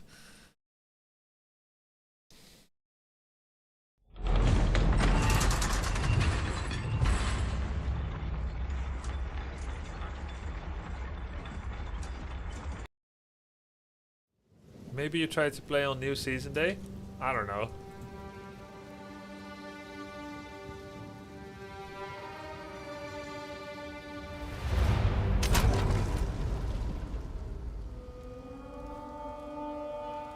Yeah, I just made this char Zombie Ripper. I actually tried to call it Ghoul Ripper and that name already existed. What the fuck? I tried Aghast and that existed as well. Who makes names like that? Aghast. And Ghoul Ripper.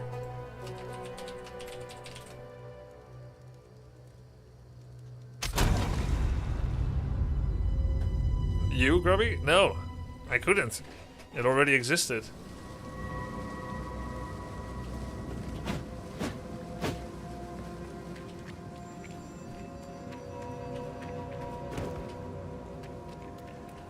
You should hear her accent. Can you make her speak?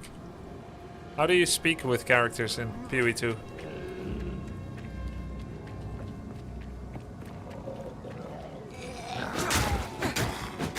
Bring it on. Bring it on! Okay. Yo, thanks for the sub. Hit air. Not in town. Follow me. Thank you. Not in town. I'm overburdened. Die! Time to die! Yo, how do you fast equip something, chat? It's not right click, it's not control left, shift left, alt left. It's not any of them. You can't from inventory? What? You can't? It's not double click either. You can't from inventory.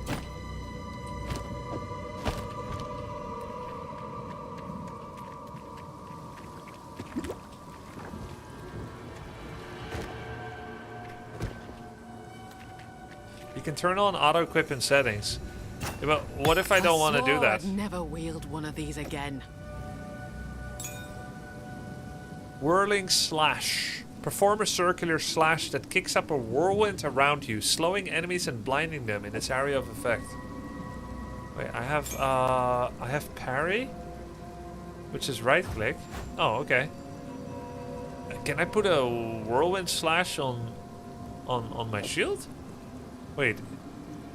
Oh, this is a new ability.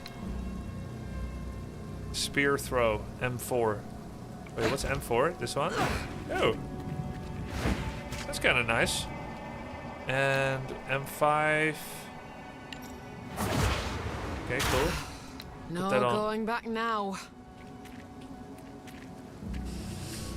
She sounds like... Yo, what's that show? The Secret of Avanor. There was a really good... there was a really good anime recently. The Secret of... Aravos. She sounds like the main character there. Not a real Scot. Canadian actress. Speaking Scottish. That was a nice show, Secret of Aravos.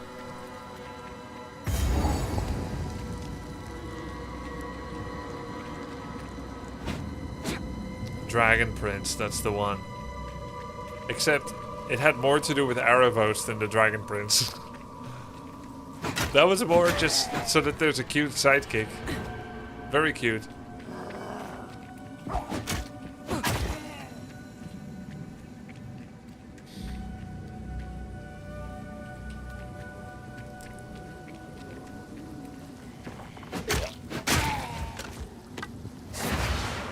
Does that cost mana? Yeah, that's a mana spell.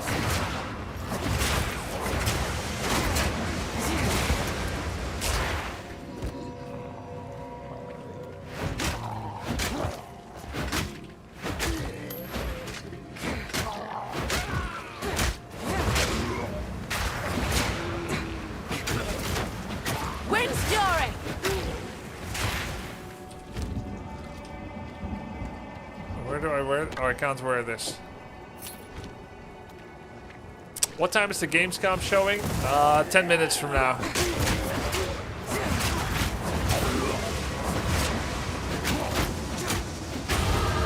One step further from home.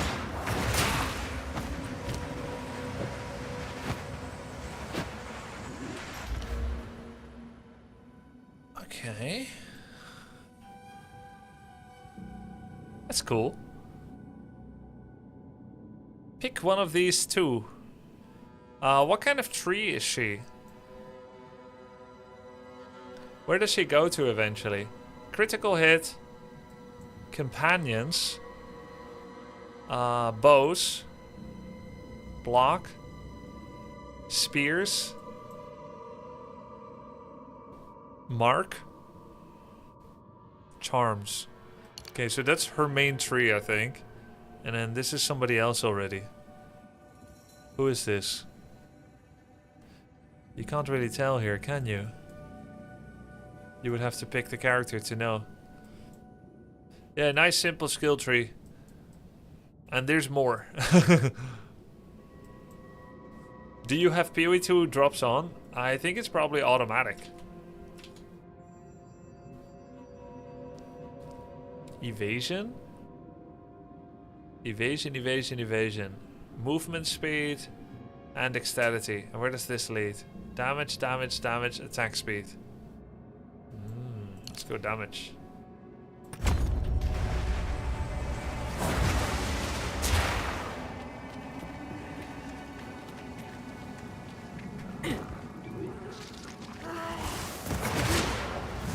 Down right is dexterity and strength. Right, okay.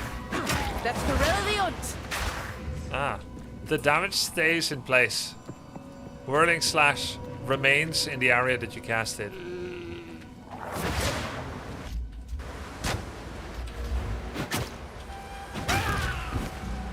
How do I open my runes again?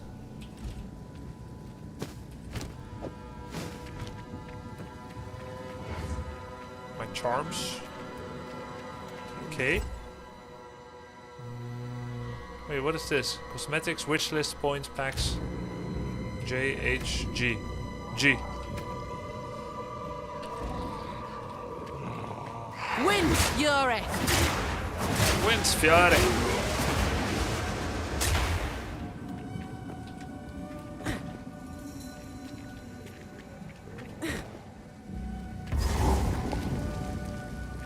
You there? Please aid us. So this is the sickness that I was warned about.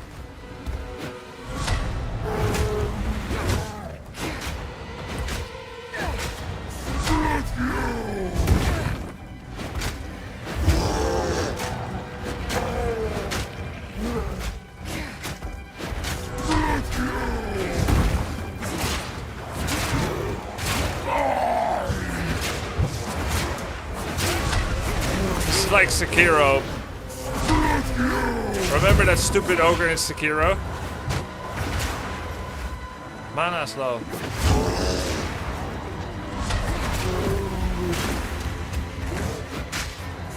The one that made me quit.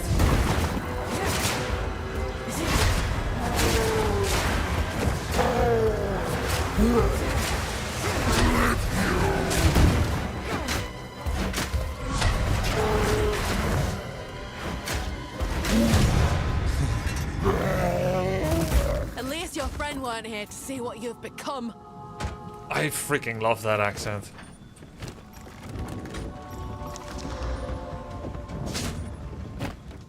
Grand scale parry, raise shield.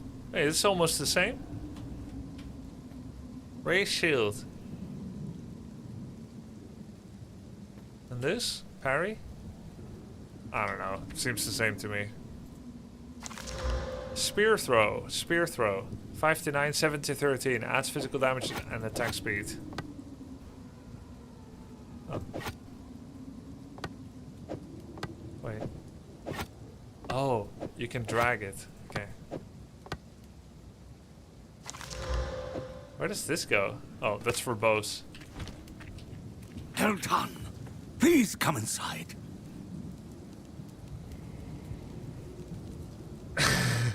No, I'm not gonna forget the announcement.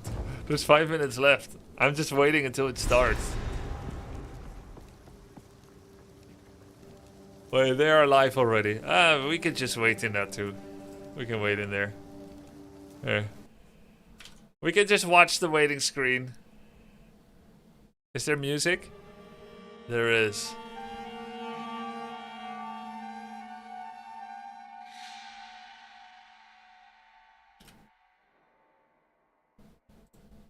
There, better?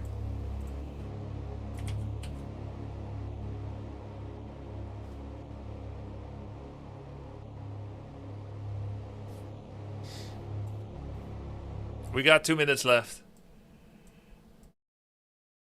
Have you activated FSR? It changes graphics a lot. What is FSR? Oh. Is it better than this? Oh, it changes, yes, but is it better?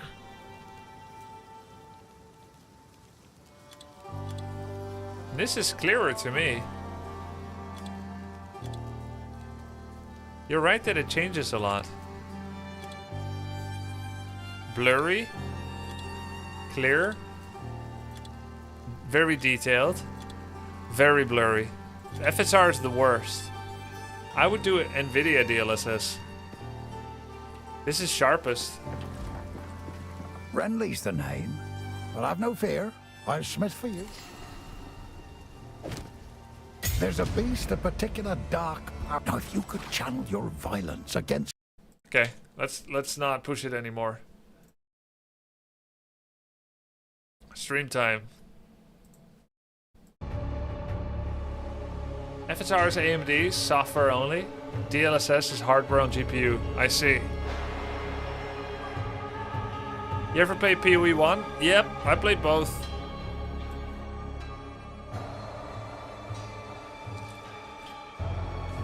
Okay.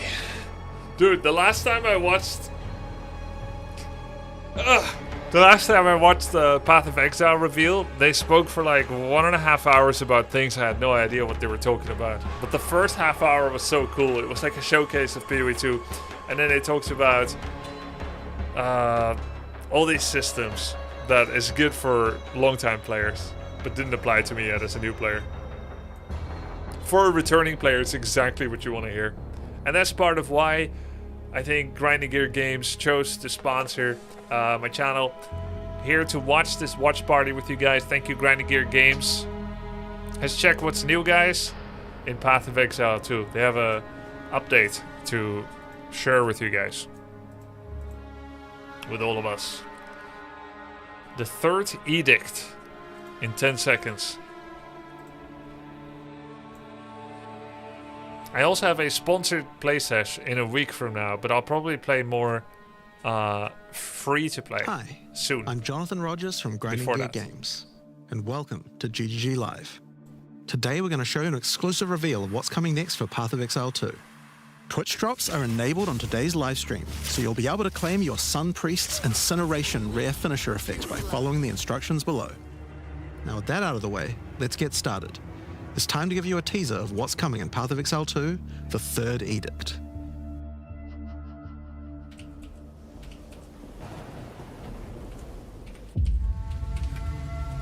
Karui! I have called you here to save our people. To save our way. Over the ages, we have known pain like no other. But we endured. And we became mighty. Now, outsiders dishonor our shores. And we have stood by, doing nothing. Hear my voice, ancestors! Show us your strength! Show us the true way! I understand. I don't. He's like, I understand. Kill everybody.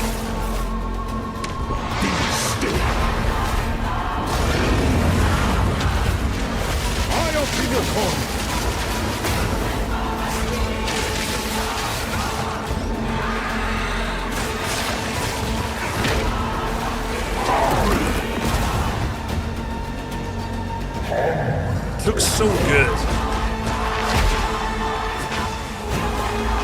This is so beautiful. The true Makura Makoi will rise.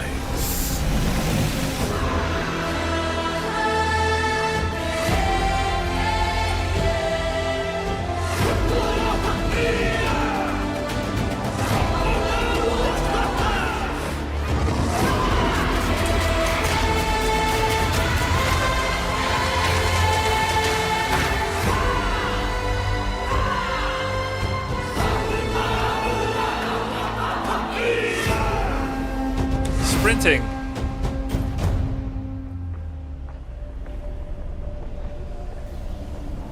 Newly introduced sprinting.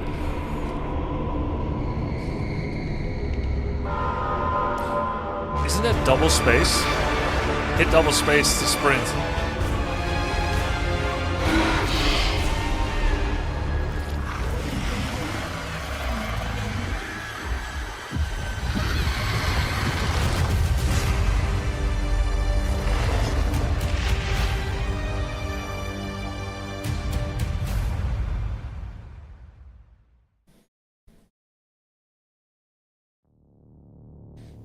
Now, as you can see, there's a lot going on, and we have a lot to reveal today.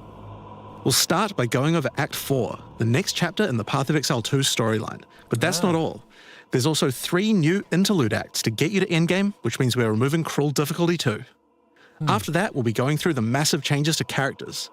I'm super excited to show you how I've overhauled the entire support gem system, added new skills, and yes, there are buffs. Next, we'll go over the Rise of the Abyssal, this season's exclusive league mechanic, and talk about the new rewards, crafting systems, areas, and bosses that it adds. After that, it's on to changes we're making to the endgame. Then it's time to talk about items, crafting, wonder how they overhauled it. trade. That's going to be a big one. The support gems. We'll then go over our Asynchronous new trade. supporter packs and finish up with a live Q&A session where Ziggy D will ask Path of Exile 2's game directors, myself and Mark, your questions from Twitch chat. And after that, at 4 PM Pacific, hatch notes. They're not quite complete, but they should give you some nice details to chew on. They're brave for this. They do live interviews always. We've got a lot to cover today, but first, another announcement.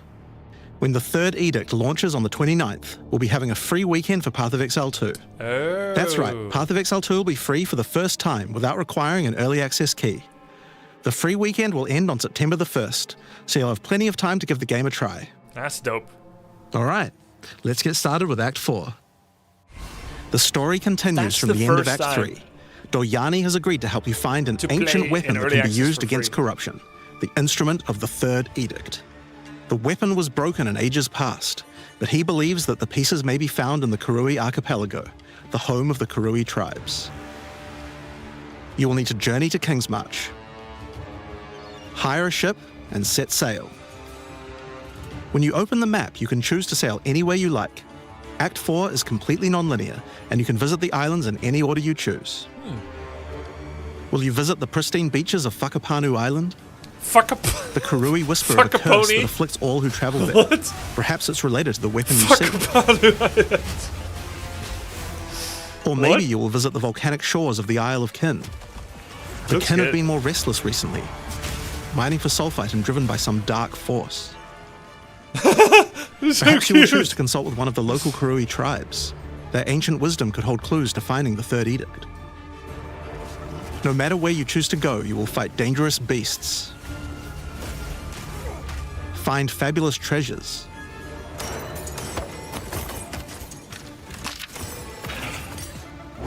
and battle incredible bosses. A challenger!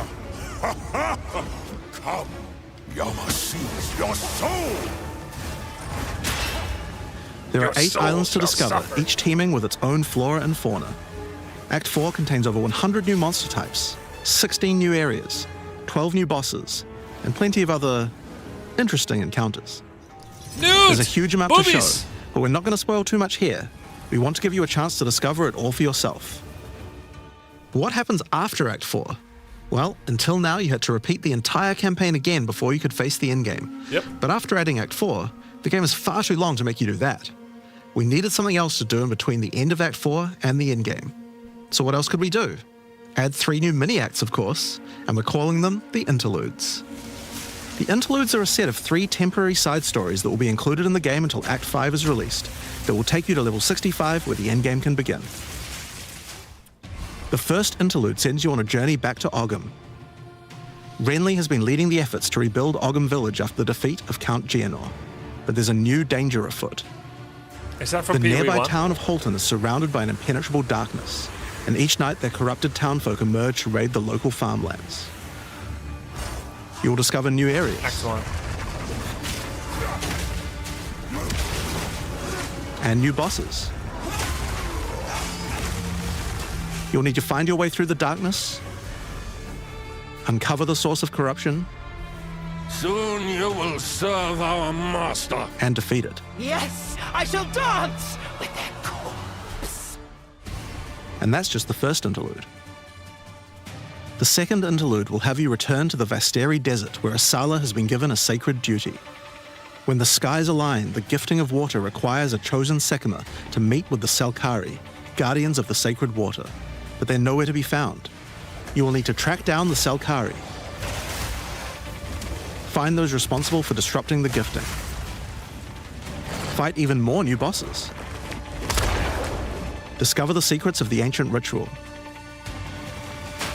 discover new locations,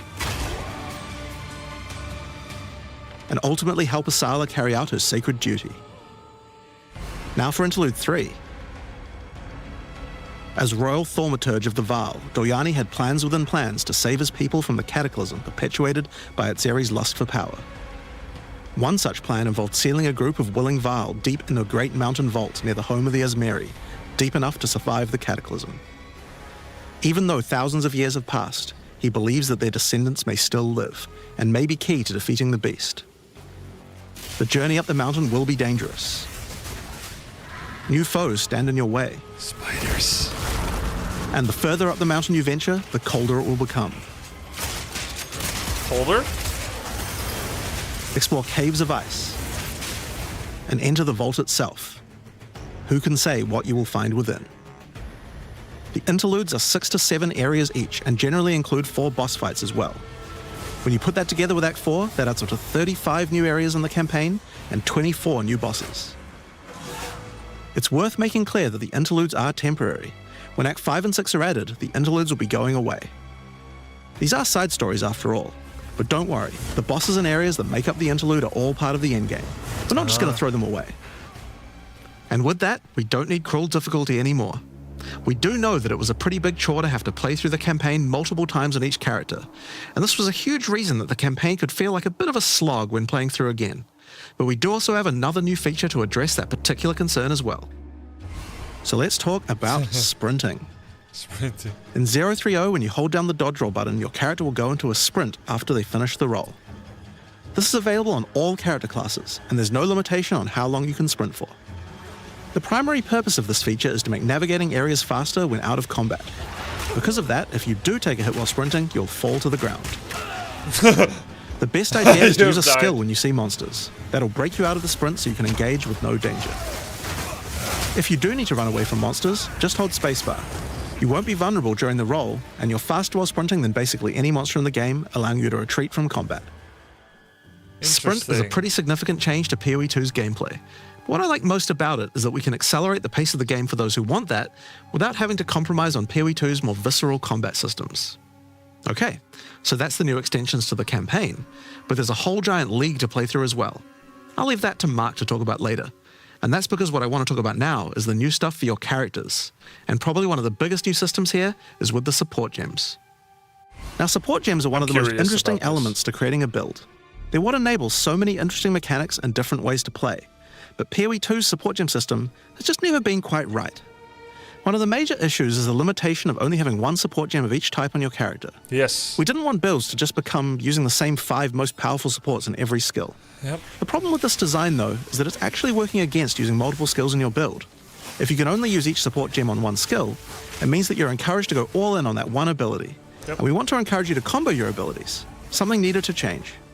So with that in mind, we've removed the restriction of having one of each support gem per character. You can now use as many copies as you like. This should drastically increase the amount of possible builds and increase the amount of skill diversity.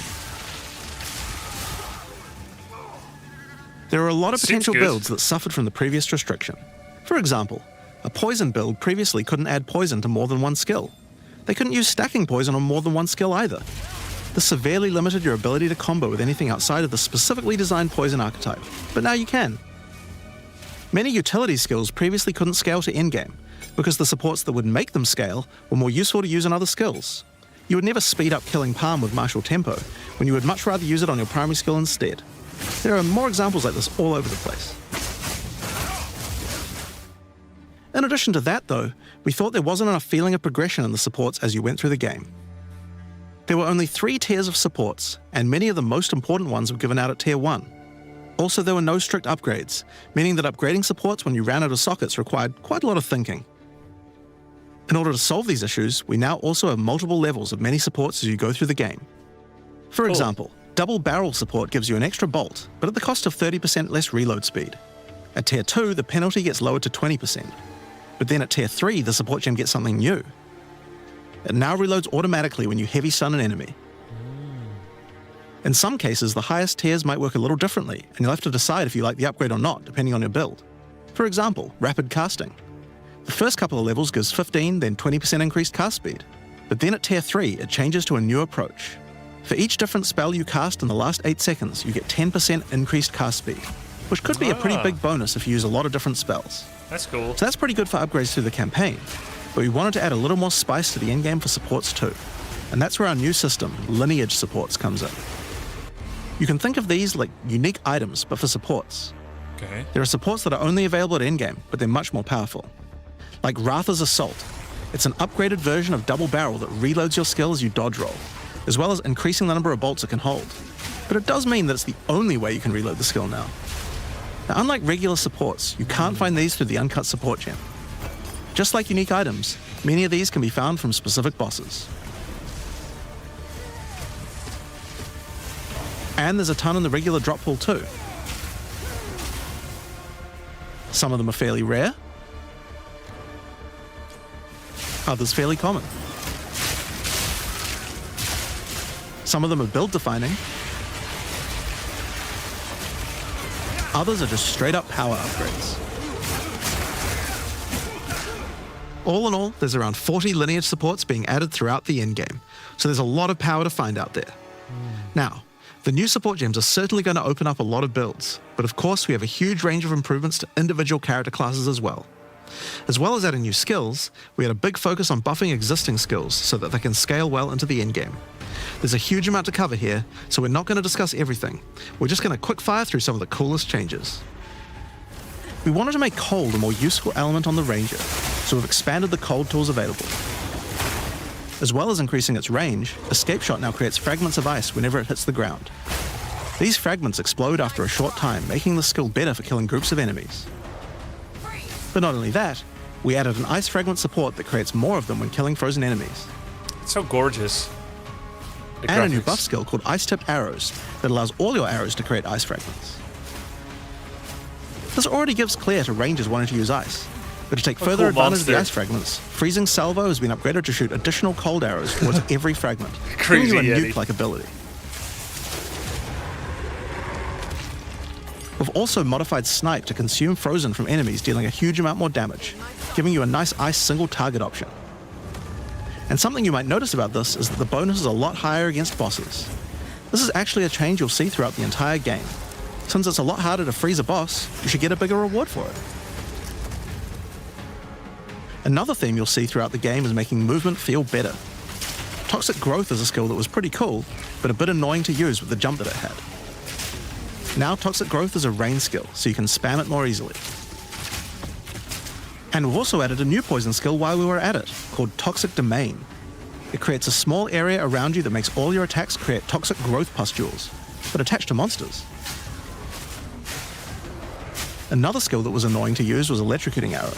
It's now just a regular arrow, making it easier to use. But it also means you can support it with projectile supports.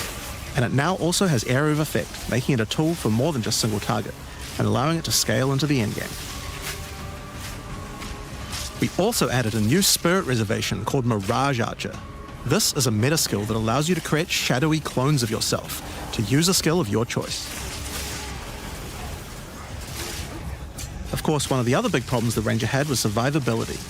Evasion was the weakest of the 3 defenses, and we wanted to change that. Currently, evasion doesn't evade all types of hits in the game, so you're still vulnerable to things like slams or unblockable attacks. To make evasion characters more tanky, we're adding a new mechanic called Deflect. Unlike evasion, Deflect works on everything, and if you successfully deflect a hit, you take 40% less damage. Works on spells. Items can now give you a mod that gives you some amount of deflection based on your evasion. Energy Shield was the strongest so far in Path of Exile 2. And there's a bunch of it available on the passive tree too. Deflection is rolled in addition to evasion, so this is an upgrade for regular hits too. And unlike evasion, there's no maximum chance. You can reach 100% deflect against all hits if you spec into it enough. Of course, this is a buff that helps all Dex characters, so the Mercenary 100%? and the Monk, but especially the Huntress are seeing big defense boosts from this as well. Speaking of defensive mechanics, let's talk about block and parry. Now, one of the big concerns on the release of the Huntress was parry feeling unreliable. Reduction. One of the big reasons for this is there's a lot of hits that are not blockable, and thus not parryable either. So a huge balance change we're making is that now everything is blockable, except for specifically unblockable red flash skills that bosses use. Red flash is like Sekiro, right? This makes parry They much have a more red reliable. light. This And not could be only a big that, but hit. to make block and parry You need nicer to to dodge use, it. you now also move faster than before while using these abilities. This is a massive buff to passive block as well. So to counter that, we did have to lower the max passive block a bit, but overall you should feel much safer. Fire skills on the warrior were not really cutting the mustard, so we decided we needed to upgrade a bunch of them, but also add some more as well. Let's start with a buff. Volcanic Fissure now branches into multiple fissures, giving it much more clearing potential. So beautiful, the lava. Holy shit. We've also added a new skill called Forge I Hammer. can't believe it looks This skill this good, throws a molten actually. hammer that does a slam at a distance. You can recall the hammer back by using the skill again if you like, but I've the never cooler seen a thing to game do is to this use pretty. a Warcry near it. Using a Warcry makes the hammer explode, making a bunch of volcanic fissures I around. don't even know how this is possible. Volcanic fissures re-trigger when you slam them, so it's a great skill to make a flaming arena to fight a boss. We also buffed Perfect Strike to have much larger area of effect, and changed Molten Blast to not always force you to move forward. Trust me, it feels a lot better to use now. It's The not skill just now has above massively boosted ARPG. chance to ignite monsters as well. It's above like almost And any you're going game to in want general. to ignite monsters due to a new glory skill called Ancestral Cry. Ancestral Cry charges up with glory by igniting monsters, invoking King Kalm's favor. After you do, I use don't it to care channel about Kalm's visual ancestral clarity in power. this game, Pong. Every attack will be ancestrally boosted It's with good fire. enough. Your very want it to steps look will gorgeous. explode, triggering volcanic fissures, and molten balls will erupt from your attacks. It's not a competitive RTS. Warrior shield skills were another area we wanted to improve. Now that we've got sprint, we actually don't need to have a cooldown on shield charge anymore.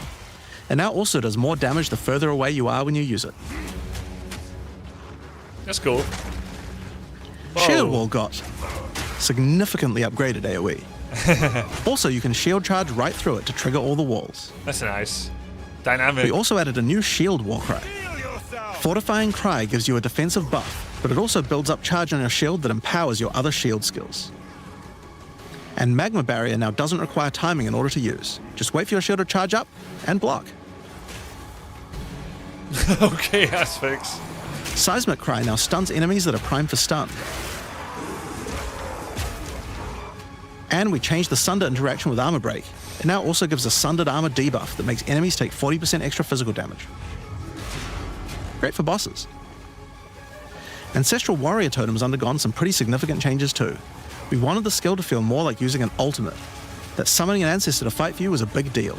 So we've changed this totem to require 3 endurance charges to summon, and massively buffed its damage. Because you It want to also play now for scales free, your weapon Philemon? damage too. Since there's no limit anymore, if you build around generating endurance charges, you can summon an entire forest of totems. In order to make that easier, we added some new sources of endurance charges. There's now a support to make Perfect Strike generate charges, and a support for generating endurance charges from heavy stuns as well. Speaking of totems, we wanted to upgrade the Warbringer. Among the other changes we've made to this class, Answered Call now gives an extra totem, and the spirits have just been generally buffed in many ways. Use it with your limitless ancestral warrior forest to make an army of Karui that would make Tukohama proud. We've also merged the Great Wolf Howl and Warcaller's Bellow support, so that you can get all the benefits with 1 point. And Encased in Jade no longer removes the Jade when getting hit, making it a much better defense. Next up, let's talk about accuracy. Accuracy was always intended to be something that warriors didn't need to care about very much so long as they're in close combat. But unfortunately, that's not currently the case. This was particularly annoying with skills like Bone Shatter, which you certainly don't want to mess with. So we significantly buffed your chance to hit at close ranges when you don't have much accuracy. Warriors shouldn't require any accuracy investment in order to hit with close range attacks now. Oh. We also wanted to improve armor. Now, one of the major weaknesses of armor is the inability to defend against elemental damage. In order to mitigate this, we're adding a lot more of the stat that allows your armor to defend against elemental damage. Oh? It's now available on items and in a lot more places on the passive tree. 12% of armor now also applies on elemental protection. That's nice. One of the most important improvements we've made in 030 is to declunk the action and flow of shooting crossbows. You can now reload crossbows without any movement. It's good to have some weaknesses, but not only that, all skills that can be used while moving now slow you for a shorter amount of time. This change benefits everyone, not just crossbow skills. With both of these changes put together, the run and gun playstyle feels much better. It was pretty bad. It's hard to explain how important this change is for the feel of the class. The Mercenary is also a good chance to talk about upgrading armor upgrade against Coil Nova Impale. Take Shock, for example. It buffs damage and lasts 4 seconds right now, but that isn't really giving you enough time to take advantage of it. If you're going to add a lightning skill into a build that otherwise wouldn't use one, we need to make mechanics like this much better. So we've increased shock duration on monsters to last 8 seconds. And skills like Plasma Blast, which are intended to be good at shocking enemies, now increase the damage bonus by a lot more. You'll find changes like this all around the game. Chill now lasts 8 seconds, giving you more of a reason to weave in cold damage. Freezing skills are better at freezing. Burning skills need to cause burns that last longer. But making skills like Permafrost Bolts and Incendiary Shot double down on how they're supposed to be used, it makes using them in your build alongside other skills much more likely. We're also making sure to buff specific combos too. The freeze explosions from frag rounds now chain to nearby enemies. And using high velocity rounds with armor break will now fragment the opponent's armor. This causes monsters to take a portion of high velocity rounds damage with every subsequent hit, even tiny pellets. So that means following it with a shotgun blast is way more effective. Now there's a lot more buffs to crossbow skills, but for now I'm just going to talk about the new one we added, the Mortar Cannon. This one lets you socket any grenade skill, and using it will summon a cannon which loads and then fires the grenade you choose.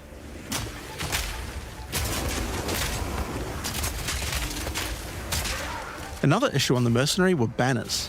They were just not very good. So are we meant to use ice more? They now last longer, don't disappear when moving out of them, interweaving it, and we removed the Valor instead of just maining ice now just only. give a much more consistent and stronger buff, and you can use them when you get enough glory. On which, one of the main focuses was making various minion types more useful to use together. Melee minions in particular were just not that great compared to ranged ones. As a starting point, we just straight up removed the requirement for minions to have accuracy. Attack minions now always hit, which makes them way better. Brutes got some good numeric buffs, but we also added a new command skill where they do a war cry that intimidates enemies and detonates any frozen monsters and allies around you in a big cold explosion.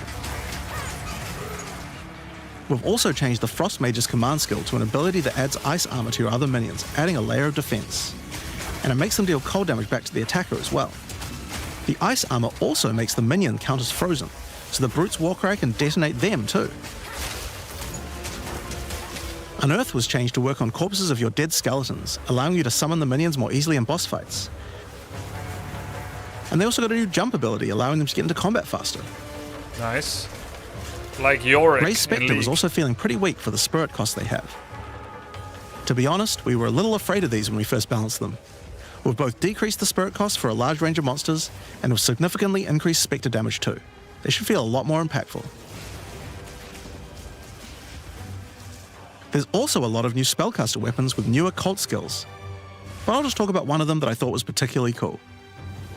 The Reaping Staff is actually a wicked scythe that gives you a new ability called Reap. When an enemy is low in life, you can dash forward and rake enemies with the scythe to cull them instantly, healing you. It can also inflict critical weakness on enemies too. Now, there's a lot of balance changes in the Witch's Ascendancy classes, but I'll just talk about 2 of them for now.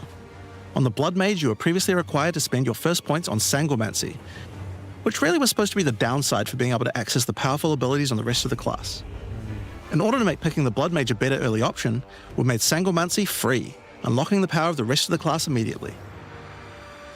On the Infernalist, the Demon form wasn't something people were really using because you lost your weapon stats while transformed. Oh, that's dumb. You no longer do, so it's a much better option now. They should be, of course, counted. On the Monk, the wind skills needed a big upgrade for sure. Staggering Palm can now stack up its duration if you use the skill multiple times in a row, so you can keep the effect of all your skills throwing up wind much more easily. Wind Blast had the purpose of building up to dazing an enemy, but dazing just wasn't worth all that effort. Now it just dazes on hit, meaning a single Wind Blast will make all your skills stun enemies more easily. Following up with Vaulting Impact on a dazed enemy previously did a bunch of stun. Now it allows you to break your enemy's stance. When their stance is broken, following up with a fast attack will do way more damage. I think it'd be fun to play the whole campaign A cool once. build that certain people always enjoyed in PoE 1 was hand-to-hand combat, but until now we just didn't have a real way to make it viable. Well, that changes now. The monk, as a true martial artist, now has the ability to learn the hollow palm technique, a keystone that lets you use all quarterstaff skills while unarmed. I got surrounded a lot in Path of All Exile 2 quarterstaff when attacks I now played have a a year special ago. unarmed version, and you get further bonuses to all your attacks from stacking energy got shield stuck. and evasion on your I character. got surrounded and stuck. A new keystone we also added to the monk section of the tree is Walker of the Wilds. This changes Mana Leech to work with elemental damage instead of physical, which is pretty useful for all those elemental attacks the monk has, but it works well for the ranger too. Happens Now, if you don't one of the move. least used ascendancy classes in the game is the Acolyte of Chayula, so we knew we I needed to make learned some not changes getting here. surrounded in Vampire One of the key things we had Survivors. to do was make the chaos damage that the Acolyte can do much more useful. So it should be fine now. So we've added a new skill, allowing chaos damage to ignite, shock, chill, and freeze, embracing the elemental prowess of the monk in a truly chaotic fashion. In addition, he can make all of his chaos damage leech. And we've buffed Into the Breach and Embrace the Darkness by moving the effects of the 4-point nodes into the base skills.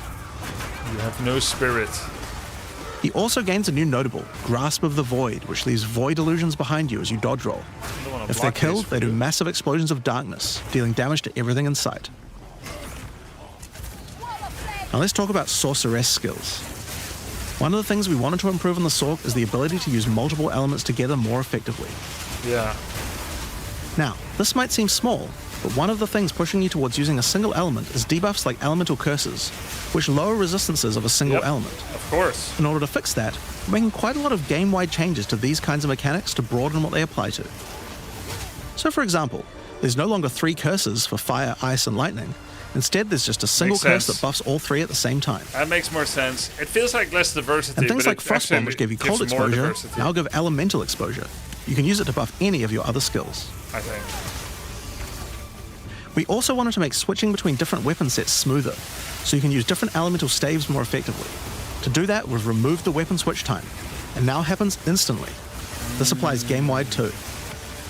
Good. Now, we didn't just want to stop there. We wanted to add some specific mechanics that work between different elements, and that's where elemental infusions come in. Certain skills can now drop elemental infusions.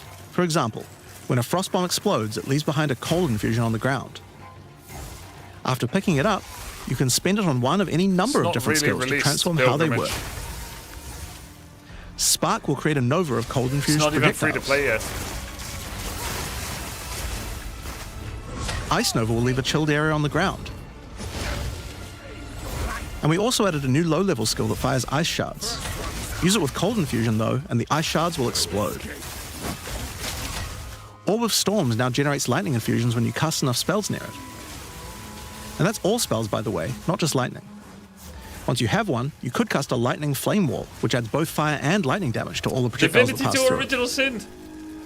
They're combining Or power up elementals. Ember Fusillade with lightning, which will generate arcs to nearby enemies as each fireball hits. I think we kind of had that Or maybe go before lightning on already. lightning with arc. In Path This of skill is Exile now a 2. projectile, and by infusing it, you can go full Palpatine. Get fire infusions by blowing up monsters with living bomb. Then use them with Comet to summon a giant They fire sell meteor loot from the stash sky. space, Dr. Harry. Or use it with Firestorm, which transforms it from a small area into a much bigger Oh one. yeah, it was with Flame Firestorm Wall. was unique in that it can be Flame infused Wall, by and then you could multiple shoot different elements things at the same through time. it, and then it was on fire. Add an ice infusion to rain down ice at the same time as the fire. And add lightning to add deadly strikes from the heavens into the mix. Or use it with all 3 to generate a storm that is truly apocalyptic. Wow. Cold Snap has been simply turned into Snap. Previously, you could use it to shatter ice, but now it works to detonate all of the different elemental ailments and makes them leave behind infusions. And Which just you're like how you could supposed to pick previously up. use it on Frostbolt, you can now also use it on Orb of Storms and Soul Whoa. Orb to detonate those as well, That looks which means you can good. create many infusions at once. I want poison infusion. We also have a spirit reservation skill and a support gem to help generate them too. On the passive tree, we've added quite a few new keystones to the sorceress section. Here are a couple of examples. The Black Flame Covenant keystone converts your fire spells to chaos and causes your ignites to deal chaos damage. Your fire spells and ignites will also turn purple. Cool. The Ritual Cadence keystone causes your invocation skills to trigger more times, but makes them trigger periodically over a longer duration instead of one. Great for those auto-bomber builds. Now, in addition to skill changes, we've added a lot more options for the passive tree for each class. Overall, there are more than 100 new notables on the tree, usually around 20 per class, along with smaller clusters as well. Nice. Check out the old version. Yes. And here's the new version. It's a More lot more dots. dense, and there's more interesting nodes than before. Wow. Now, we probably can't go through too many of these in the live stream, so I'll just show you one from each class's area of the tree. Okay. We tried to be a lot more thematic with the new nodes. So for example, the Molten One's Gift. It lets the benefit of Armor Break apply to your fire damage. Oh. Or how about Last Stand, which gives you lots of stats as your situation becomes more and more desperate. Oh. A lot Just of like these Urgot. have themes aligning Last with Stand. ascendancy classes. Like for the Gemling Legionnaire, for example. You have crystallized immunities, which makes you immune to different status ailments depending on which support gem color you have socketed the most. Another Adaptive ascendancy damage. class aligned notable is Sanguimatic Rituals. It allows arcane surges to generate life instead of mana, unlocking that support gem to be used with the Blood Mage Ascendancy. In the Sork area, you'll find these Archon nodes that allow you to convert all of your elemental damage to a specific element. You become a Lightning Archon when you spend enough mana, after which all your skills will be converted to lightning, and you will do extra lightning damage as well. We have ones for cold and fire too, with different triggers. Here's another cool I one. don't get that one. Elemental Practitioner gives crit bonuses if you've triggered a skill recently, while also making crits generate more energy for triggers. Or maybe you'd like the Great Boar. It gives you a reason to stack dexterity to make you tougher, giving a bonus to life and stun threshold. That is nice. Or the Cunning Fox. It straight up gives you 5% quality to all your gems. Now, another major change is attribute requirements. We felt like players probably had a few too many nodes and attributes and not enough in interesting passives. So we lowered attribute requirements by 25% across the board. So That you means can you'll have pick more points to cool spend shit. on interesting notables rather than just needing to allocate more strength, dex, and int. Yeah. Now, there are way more changes than just these. That's These are big. just some of the cooler ones we wanted to show off. But I'd say that's just about enough for now. We're not even half done yet. So I think it's time that we talk about the League, the rise of the Abyssal. And to do that, I'd like to hand things over to Mark. As you just saw, even though there are major changes to the campaign for this update, we want to make sure that every time you come back for an expansion, each area feels different with something extra going on. It is really important to make sure your experience when returning between expansions is fresh and filled with new content. And the way we did this was through leagues. Every expansion we make has a league, which not only has a fresh economy, but also has new content exclusively available in that league. So, let's delve into the details of what Path of Exile 2's first official league is bringing to the table.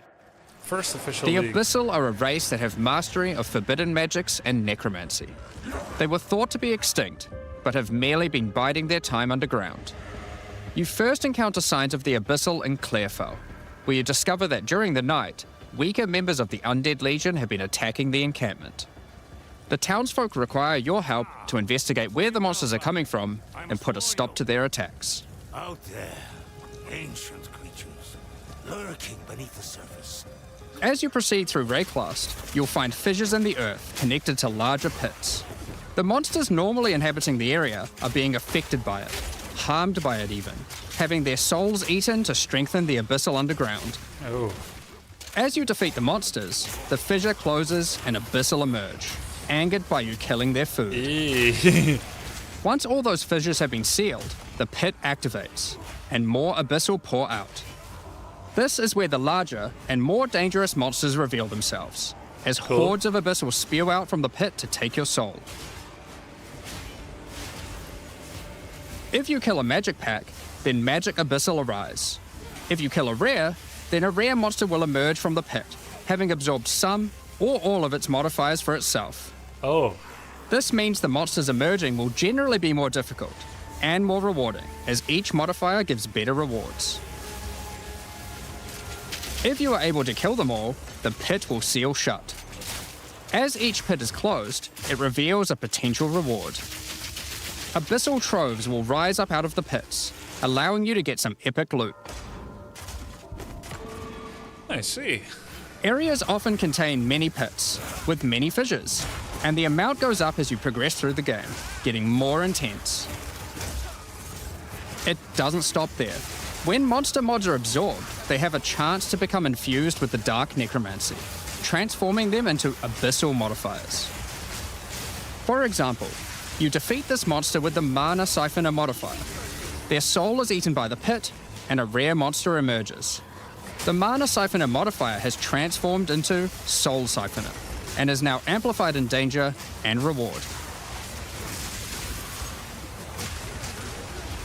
Path of Exile is going to be free to play, guys, in 9 days from now. If you defeat a rogue Exile August. that's near one, it'll be revived as a Lichborn that has multiple abyssal modifiers. Lichborn Exiles even have their own unique jewel they can drop, if you are lucky enough to encounter and kill them. If an abyss spawns near a boss, killing it will summon a gigantic Giga Larvae creature. Ew. Monsters imprisoned in essences near abyssal pits are affected by the abyss too. But can you pull They will mobs come with an there additional new to essence feed the item souls that can be underneath? used to craft your items. to feed the pets underneath? So, that's your bread and butter of the Abyssal League. Kill surface-dwelling monsters, kill the emerging Abyssal, close the fissures, overcome pit It'll be free encounters, for a few and reap days, the rewards. August 29th. There's Then- a lot more to this league, however. As you complete And then abysses, on release you it can will be find too, free ancient forever. pieces of bone, preserved from the remains of fallen Lichborn. These are one of the many rewards for your mission to seal the pits. You can use this on a rare item to imbue it with abyssal magic, New season. adding a special hidden Kibora. modifier to your item. But how do you reveal it? In Act 2 of the campaign, you'll encounter a new area. New item This economy. area is overrun by the Abyssal and the Lost Men. After clearing through this area, you'll find the Well of Souls, a giant cavity with a massive vortex of souls swirling beneath you. So how do you reveal the mods on your Abyssal-infused items? Obviously, just throw them in, right? Yes, that's exactly what you do. Before throwing it in, you are given the option of how you want to transform it, in the form of a choice of 3 different modifiers. Once you've chosen your desired mod, throw it in, where it will absorb the power of the souls, and the ominous creature will then retrieve it for you. These Why would modifiers it can do be that ones for from me? the core mod pool, all the way through to specialized modifiers that cannot normally appear on items. During the campaign, you can use it as a way to more easily add useful existing Nice mods. guy. But during the endgame, there is a whole set of new and That's powerful like where mods you can add to your manatees items. or dolphins retrieve Like your this mod for phone you dropped crossbows in the water. that allows you to place an additional ballista totem. Or this one that adds spirit to your staff. Or this one that allows you to generate more combo with your quarterstaff skills. And speaking of endgame, you can also use the system to craft waystones. With a preserved vertebrae fused into your waystones, you can get some new modifiers that push difficulty and rewards to new heights.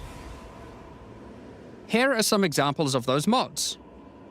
You always get a choice of 3, so you can avoid anything you don't think your character is capable of.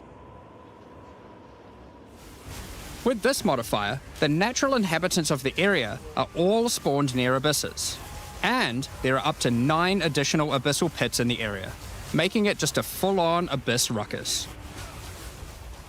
Or this one, which causes the final abyssal pit in the area to always result in a boss encounter, be it either one underground or one that emerges out. There are dozens of these waystone modifiers in total you can get from this crafting. That covers the new crafting mechanic. So what's left? Well, we talked about how when closing pits you can get abyssal troves, but sometimes when closing an abyss, you'll reveal an underground cavern that leads to the abyssal depths. After jumping into the depths, you'll find an abyssal city, swarming with legions of the undead. When underground, every single rare abyssal enemy will have an abyssal modifier.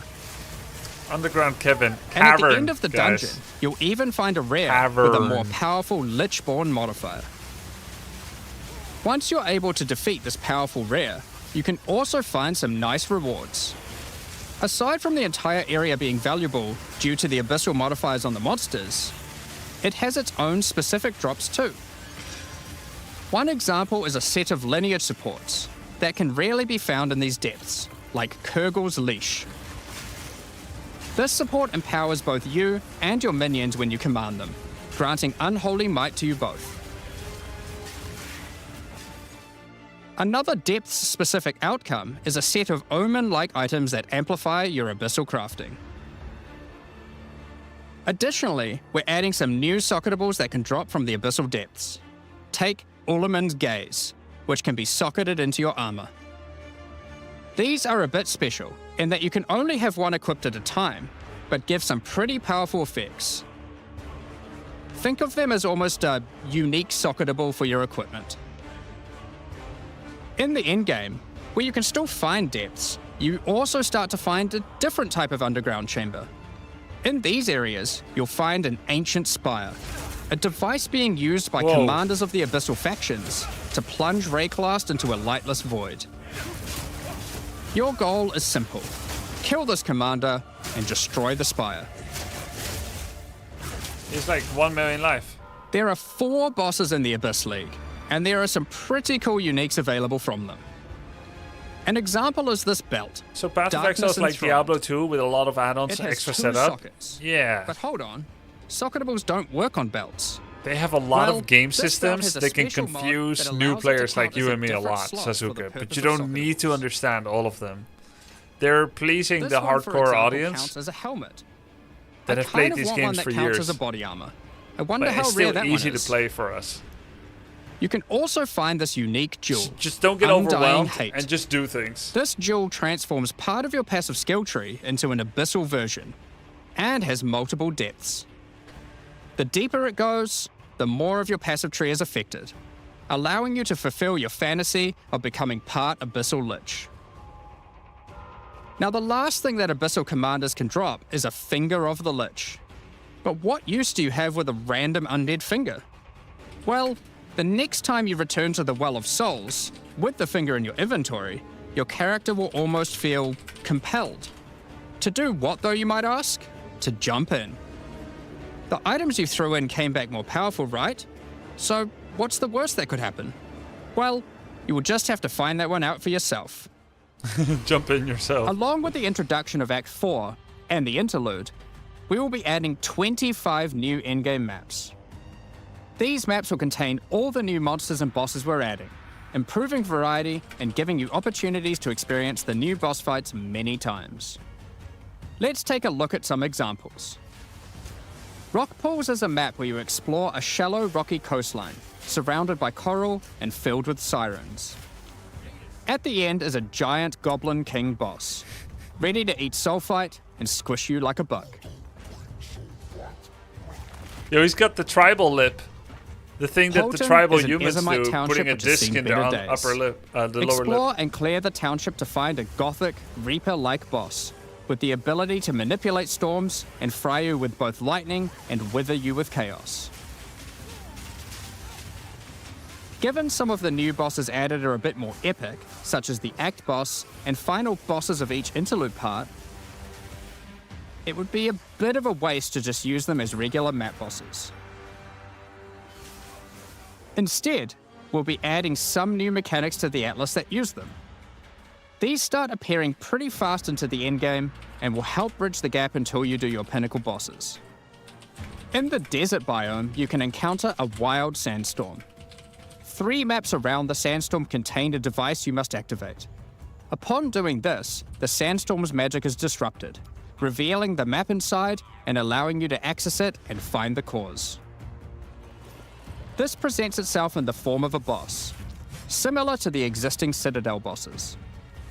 This boss is a Faradin Swordmaster, who has been blessed with the power of a Time Djinn, allowing him to take his swordsmanship to the next level by replicating himself, maneuvering rapidly, and severing the fabric of time itself with his powerful slashes.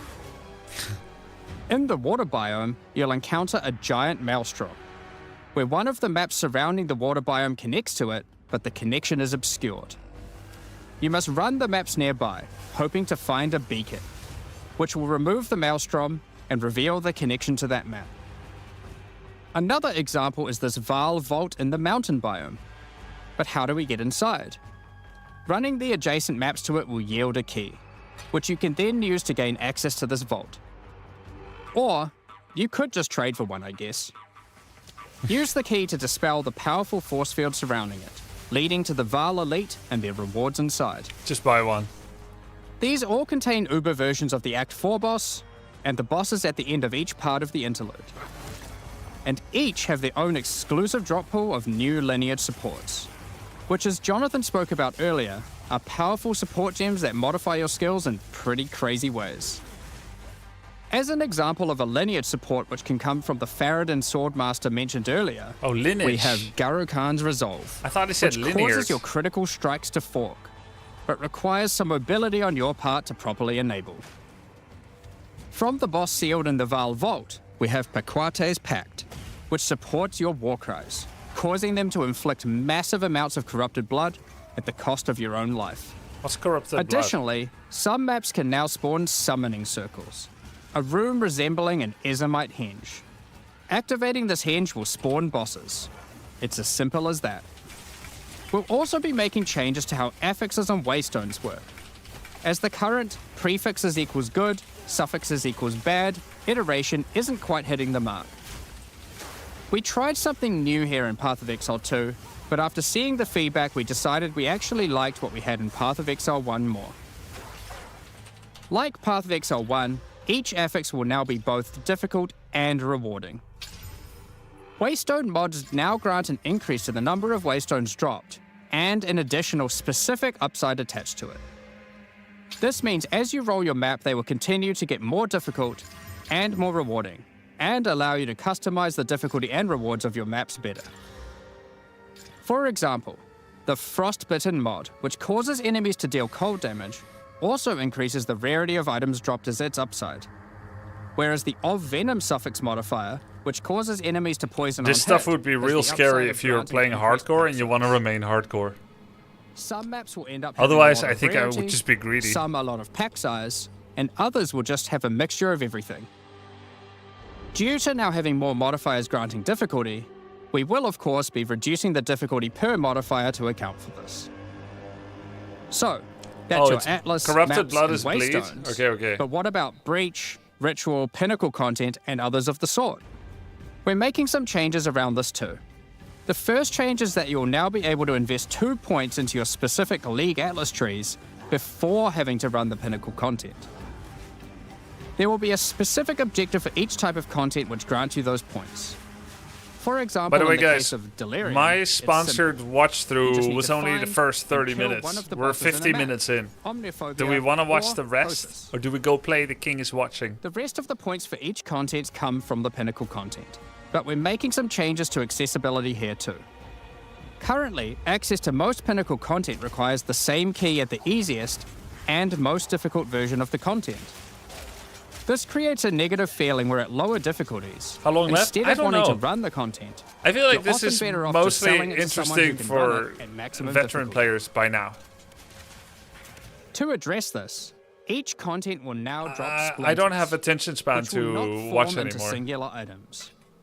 Instead of using the singular combined item in the Realm Gate, you can now just bring your splinters. Because I can't Upon absorb inserting this. the It's too splinters much into at the Realm once. Gate, an interface will appear. Let's go play allowing The you King to is pick Watching. your difficulty, and you'll notice each difficulty has a different entry cost. This means if you want to run I'll probably easier play some Path of difficulties, Exile it's this which weekend, also I allows think. you to run this content much sooner into the endgame. Because these encounters now just I'm gonna play require some Path of splinters, Exile for free, the guys, corresponding for Atlas free. tree no longer affects the I have a difficulty sponsored play. and has been changed to I have a purely sponsored affect play the soon. content and maps on the Atlas. The Arbiter of Ash works a bit On the 29th, but I'll play some Instead for of free, I requiring think, before splinters, that. He still needs crisis fragments. Yo, this was good. We now If you have want to only watch the 2 rest, The link is here to watch the rest of the update. Thank you very much, Grinding Gear Games, for sponsoring this segment. Well, 20 minutes ago anyway. So, final note, Path of Exile 2 is going to be free to play on release. But right now you have to buy in if you want to play the early access for like $30. But that $30 also gives you in-game content. Like cosmetics or stash space or whatever.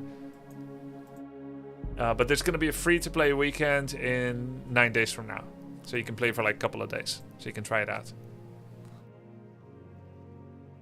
Alright, cool. Let's go play The King is Watching. I'm continuing from yesterday. But first, question from the Jolly Pale Giant. Unrelated to Path of Exile 2, what makes Pala Rifle so strong? Bro, they nerfed Holy Light. They nerfed Holy Light, Siphon several times. Banish. They nerfed a bunch of things. Turns out maybe it's the rifles all along. Maybe rifles are just strong. Who knows? They buffed heavy armor. Yeah, it's still good. The kingdom remembers your reign. Would you like to continue? Yes. All right. So, where were we? We're paused when we get back in. Okay, that's a good design decision.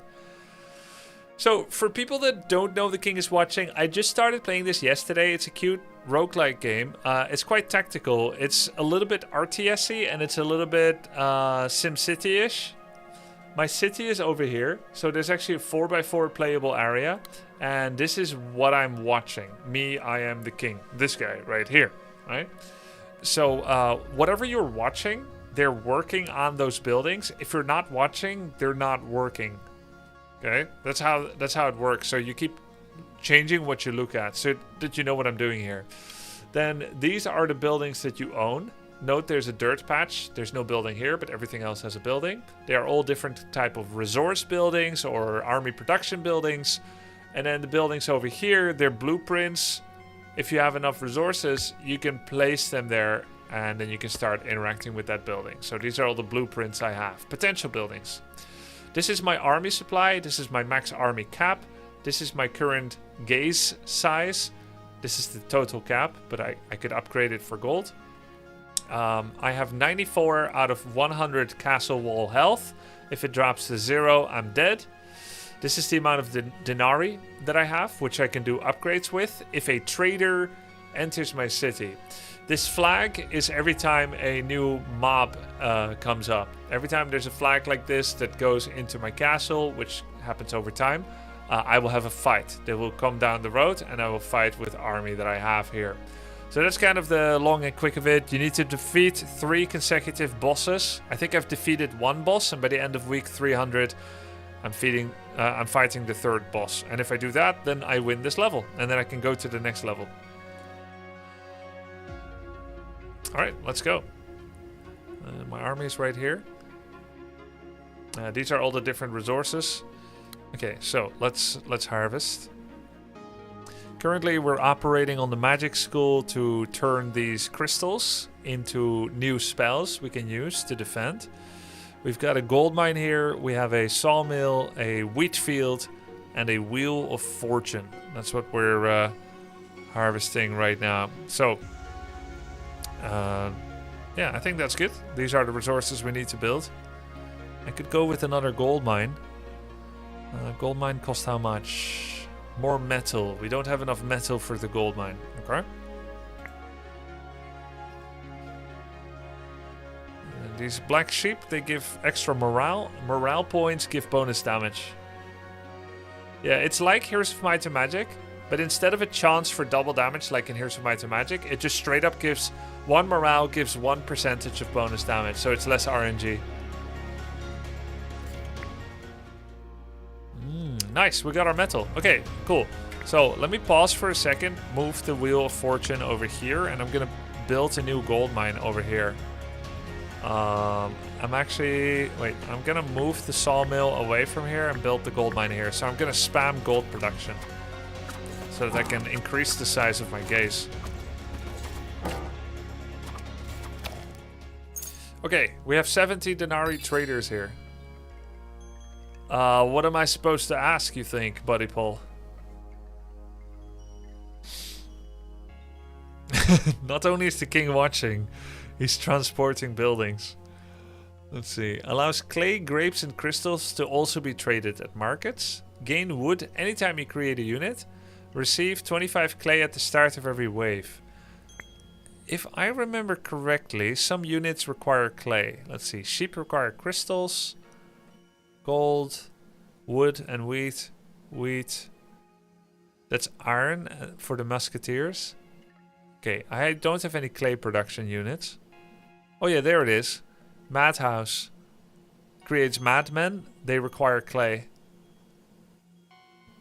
But I have clay mines, so I don't need to generate it per se. Worshipper Sanctuary sacrifices black sheep. This requires clay. I need 53 clay, which of course I could produce. 53 clay. Ooh, we got 50 right here. 25 clay per wave. Yeah, madmen are a good unit. What madmen do, they add morale. There's morale added for madmen on the field. So I guess the idea is if your allies are madmen, then you have more morale because you've got someone that will never give up fighting.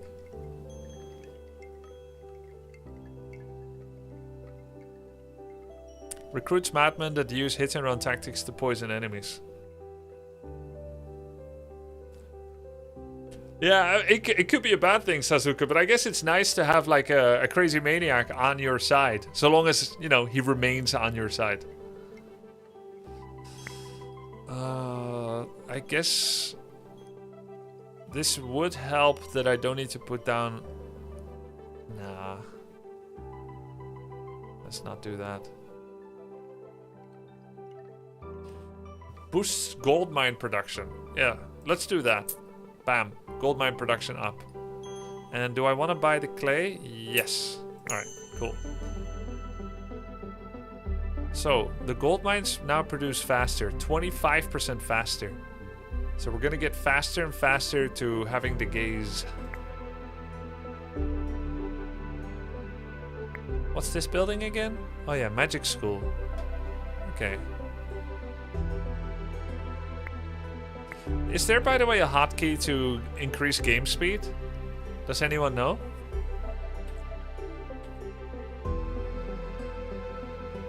One, two, three. Ah, there it is. That's nice.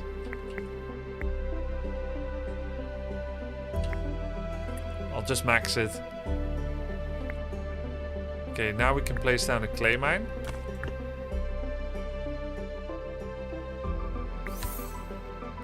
Guess we can summon militia on cooldown. Here's the boss coming, by the way. 1 Margra, 2 Goblin Giant, 3 Goblin Shaman. The Shamans heal, the Giants have like 480 health. So maybe I can strike them with a meteorite or a fissure. Wood.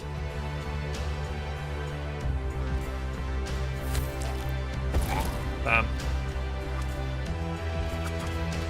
Poison puddle.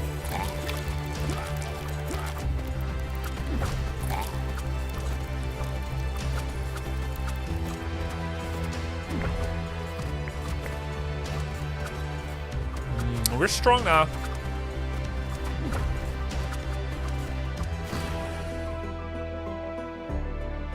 We're very strong now. It's just gonna... Oh, nice. I think we're actually strong enough to beat all bosses now. We can be very greedy with scaling our prophecy. Basic production, denarii. Let's go established production. Denarii. Denarii at the end. Established here. And basic here. And then spells. We don't need spells as much as normally. Let's get kingdom infrastructure. Established production.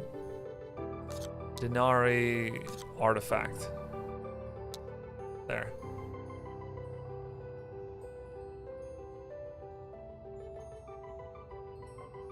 Let's do it this way. Do I need these two? Yeah, that's fine. I think we're so strong. Receive 100 furniture, choose artifact or get metal.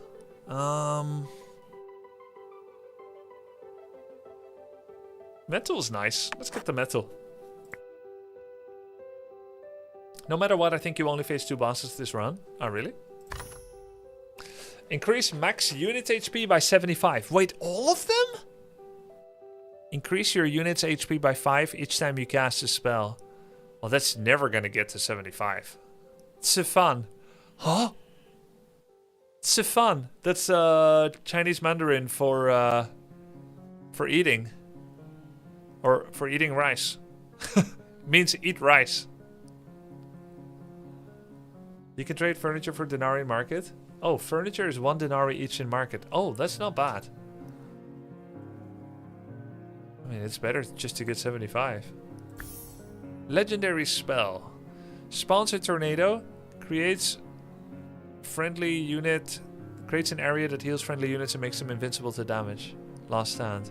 I've never tried tornado. Let's try tornado. Tornado is very good in Clash Royale. Academy of Nature recruits healer mages. We already have a bunch. Mushroom Grove recruits mushroom warriors, but I don't have grapes. They're quite nice. Academy of Fire. Fire mages. Okay, let's do this. Sawmill, Crystal Mine, Wheatfield. We don't need Crystal Mine. We get crystal for kills. I think I'm out of Wheatfield. Yep. Yeah, let's do that. And that's a big Wheatfield. Who has the warrior tag? Ranged, grunt, warrior, grunt. I actually have more grunts. Boss defeated. All production is increased by 15%. Your enemies are gathering stronger forces. Consider upgrading your army. Next boss we meet is the Gold Hoarder Volkar.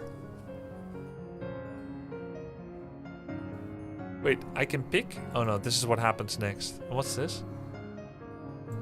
No modifier. Volkar the Dragon. Alright then. Yo, I still haven't found a way to spend my oil.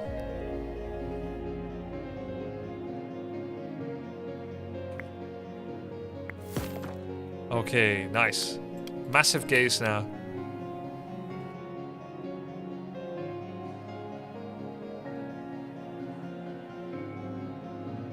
Now the Wheel of Fortune is triggering again. We need 640 wood. That's an iron mine.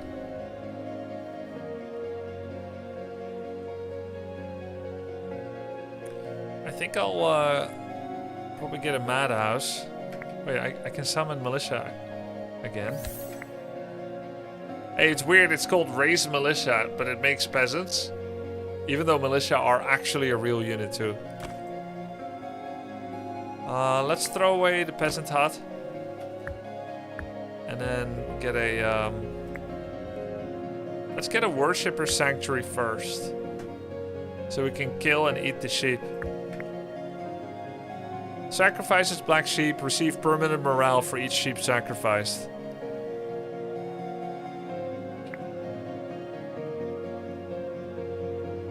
It's okay, they're just black sheep. Oh, -1.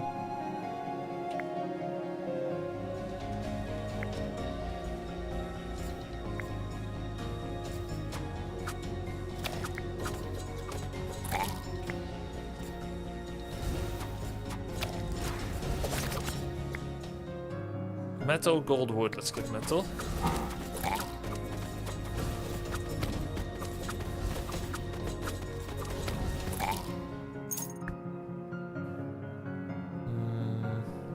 Don't need water yet.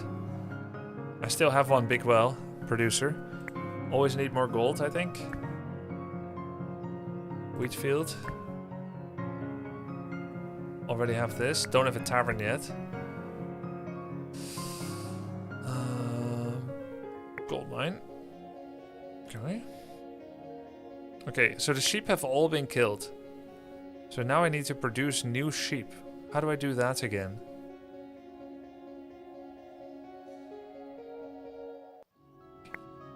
Here. Black sheep barn.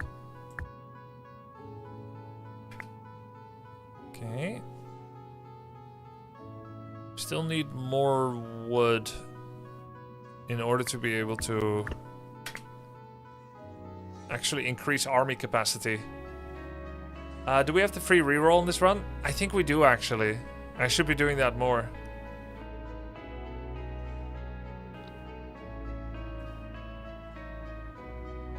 Oh, so I can't make the sheep at the moment.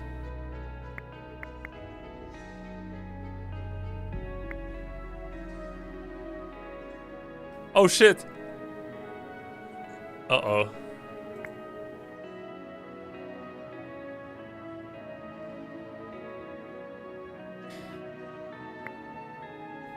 Why isn't it producing?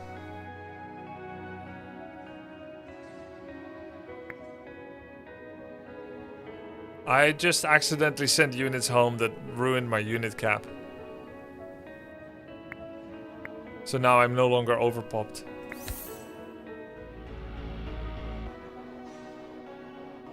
Okay, big. Okay, let me see. Let's apply an attack speed bonus.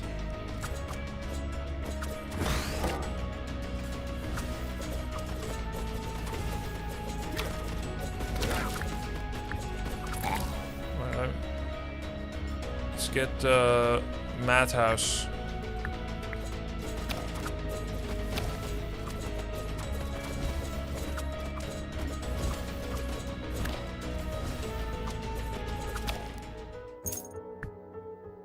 Vineyard, sawmill, clay mine. Vineyard. 13 months. Wow, WTF happened is real life real? All the love grubs. Yes, real life is probably real, I would say. Yeah, we have the free reroll. I guess we can. Wheatfield. Choose a spell. Fireworks. Choose a spell. Fireworks. Alright, let's use it.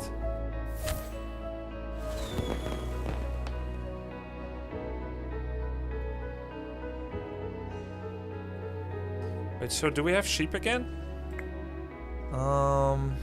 Yeah, we have sheep again.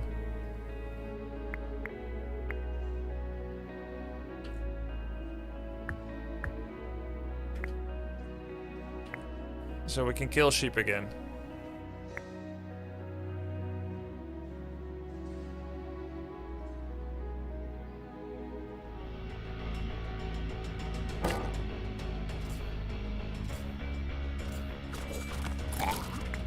Uh-oh.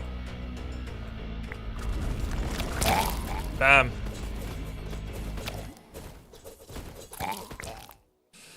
Wine crystals. We have enough crystals. Wheat, wine. Let's do wine.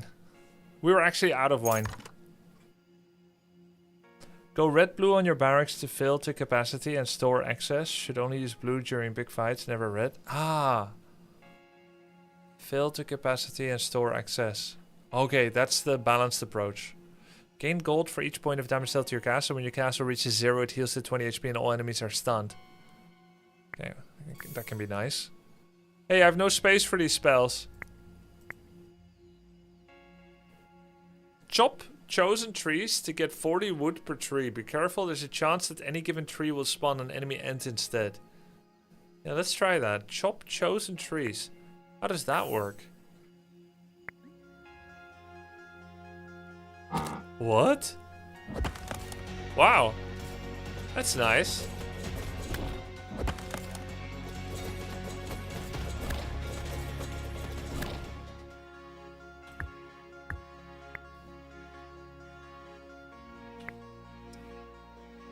Oh, we finally have cap increase.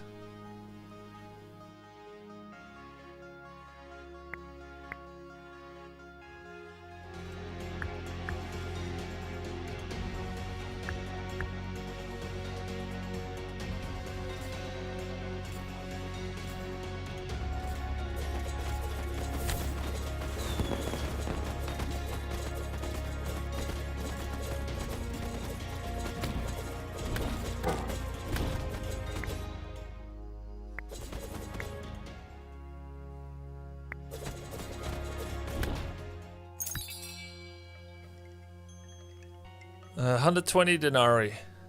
Receive temporary crossbowmen at the start of every wave. When constructing buildings, 10% of resources are returned. Receive 150 oil.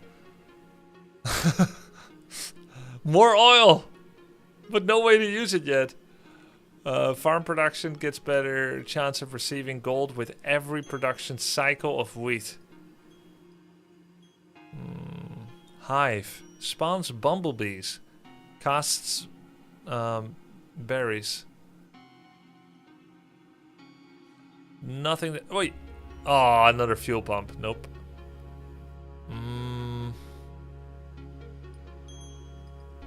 Guess I could just piggy bank. Crossbowman is decent. I could just get this too. Wheat field production up.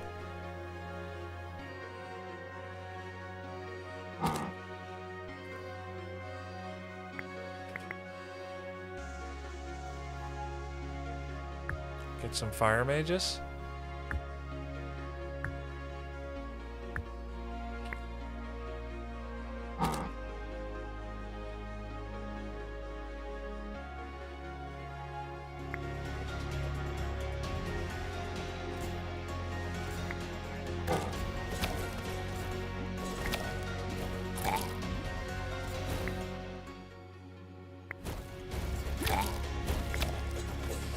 I think we already solved this challenge. It feels really easy now.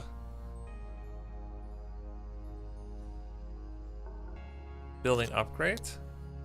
Kingdom infrastructure. Established production. 90 resource. Artifact. Let's get the artifact early. Veteran barracks is nice. We'll get that early too.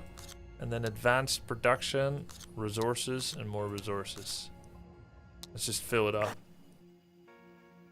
Hospital. Receive building hospital and lose 30 wheat. Receive building arena, receive resource. Receive 100 wine. This looks like SimCity meets Warcraft 1. Yeah. Yeah. I don't know what hospital does. I guess healing? Can be nice. Heals your injured troops while active. Alright. So we're still getting loads of gold. We currently have 1,000 gold. Once these two have run out, I'll put something else there.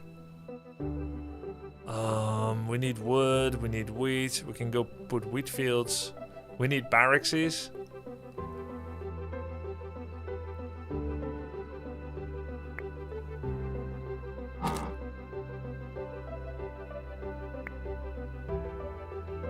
I guess I could throw away the gold mines before then too. I doubt I'll ever need 1,100 gold. But I don't think I'm in a rush. Why is it not producing... oh, I don't have enough... Wait. I don't have enough wood to make another fire mage. I see. Yo, that's a lot of units, bro.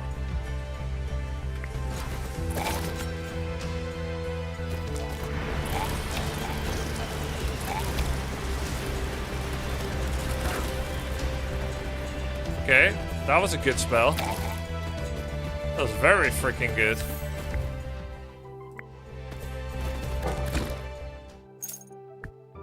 Tornado his ass, yeah. Choose an upgrade, and we have a free reroll. Sawmill production up. A lumberjack boosts everything around it. Or a chance to receive gold with wheat.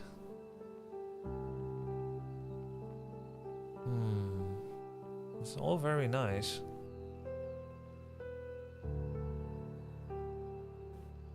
I guess we are getting a sawmill soon.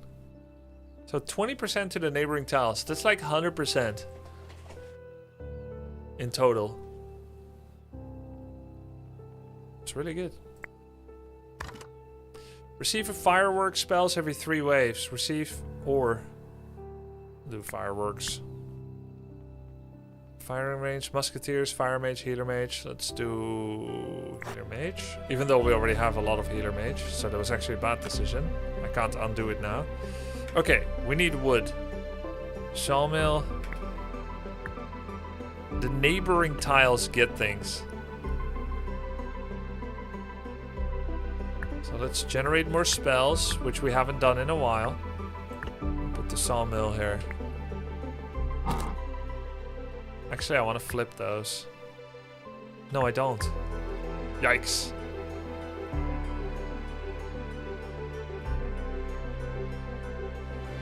I need a wheat field here instead of the gold mine. Poison puddle.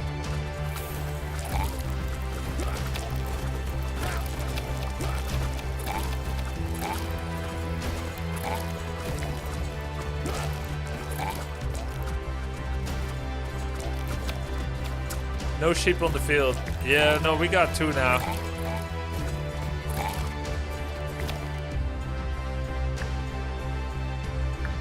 So this is a sawmill, and it gives boost to everyone around, 20%. And this one gives a boost too. So are they boosting each other?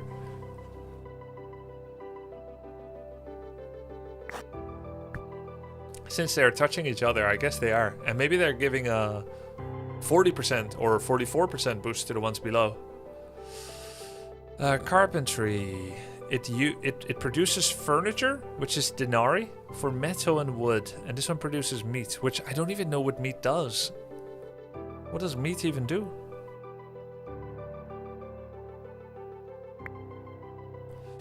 Is produced, does not drop as a resource reward. I have no idea what meat does. Higher tier units? Oh, I see. Forge produces metal. Oh. Okay. Well, I have a lot of metal now, but I might be able to use it later. Get water, clay, or crystals. I don't really need any of it. Guess I'll just get water then. I mean, crystals is better, but... Nah. I'll just get water. It's useful now. Crystals then. Okay. Okay, so... Provides 20% boost to neighborings. And this one too. So can I see that here? It doesn't show, does it?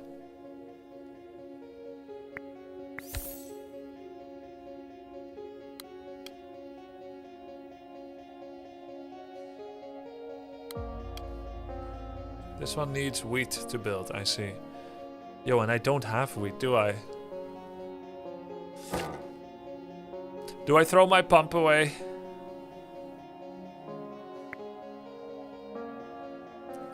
Where's my sheep? I don't have any sheep. Because it needs wheat. Oops. If I want to make the pump again, it costs 90 or 45 metal. Destroy market? Yeah, we could destroy market.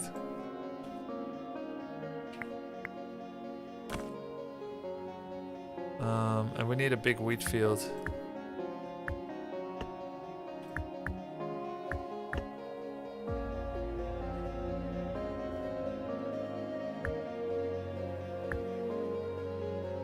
Okay, finally wheat again, which means we're making sheep again. Uh-oh.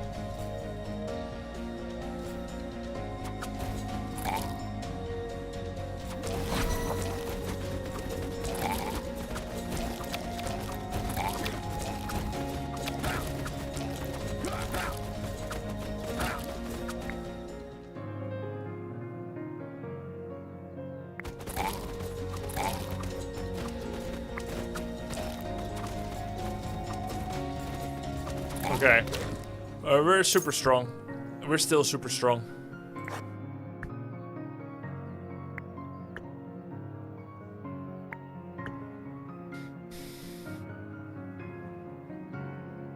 Might as well get the wheat.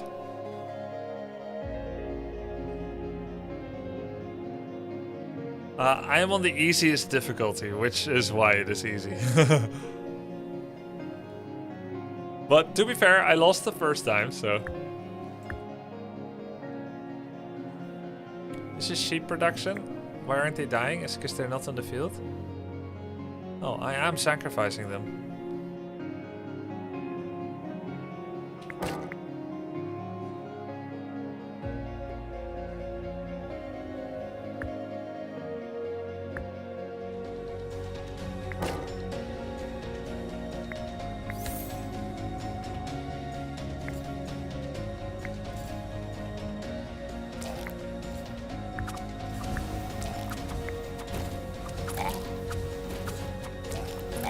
We're already at week 300. Isn't it over yet? By the way, where do you sell... where do you sell meat? Where do you sell furniture? Not that I have any. Maybe that's why it doesn't show.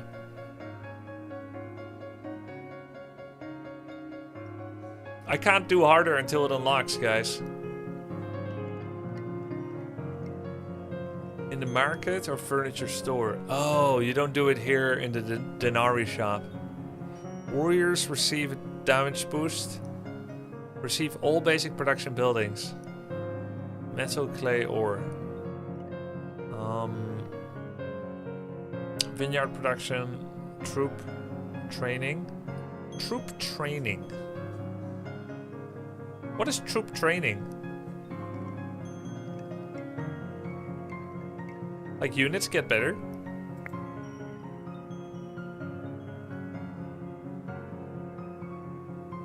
Oh, that's pretty good.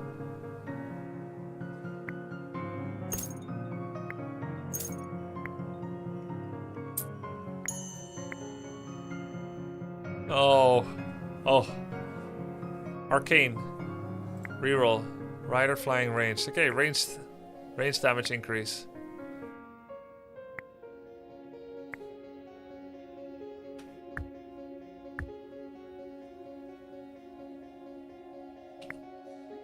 Fireworks, Gandalf.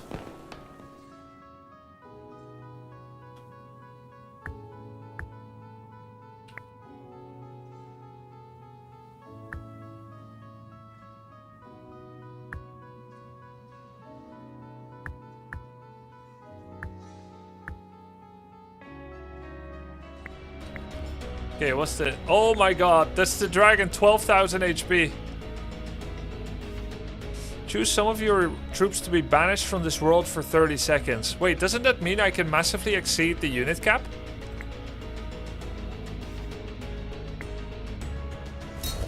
No?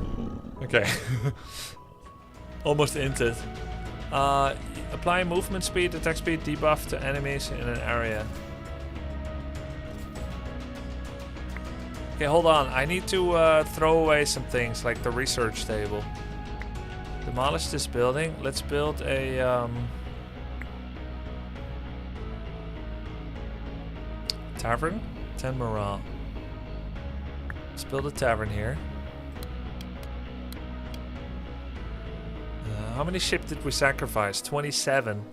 We have no wine anymore, so we lost a lot of morale there. We don't have enough wood yet to increase unit limit. This is sawmill, spells, sacrifice black sheep, which we don't have. We do have right now, but there's no space. But if we get them, we wouldn't want to sacrifice them.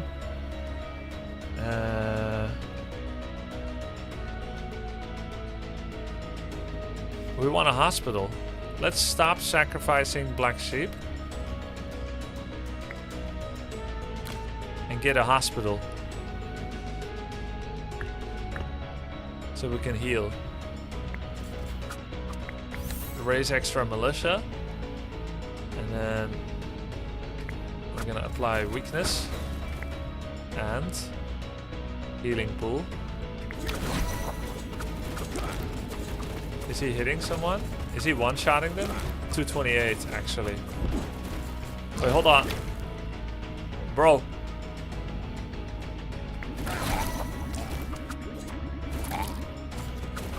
Where's he going?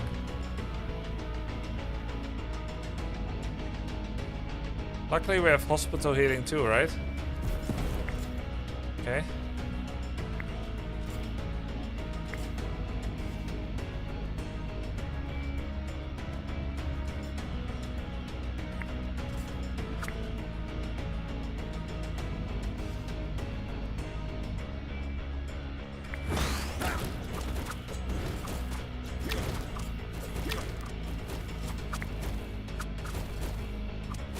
Evasion.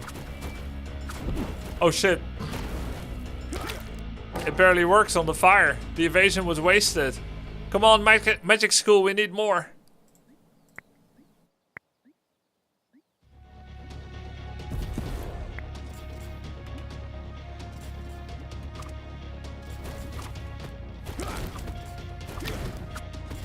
He's one-shotting every single unit. But I think we're fine.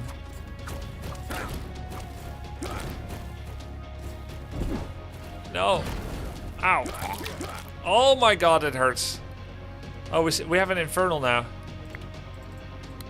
Quickly, produce.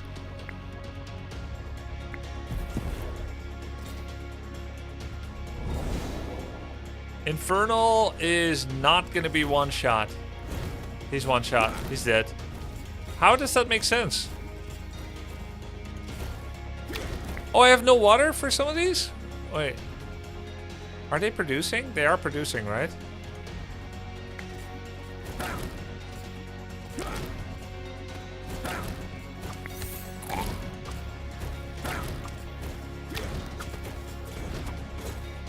Oh yeah, I could banish to dodge the fire. Well, we're fine. Yay. Good. Victory! Alright, we won our first. Okay, good. Threat level increase. Victory bonus 20%, 37. Yo, we actually earned 40 on the one that we lost. We only won 37 of these points on the one we won. That's crazy. We lost better than we won.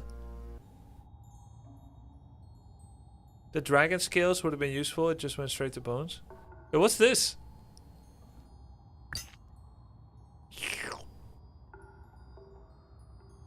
Victory drink.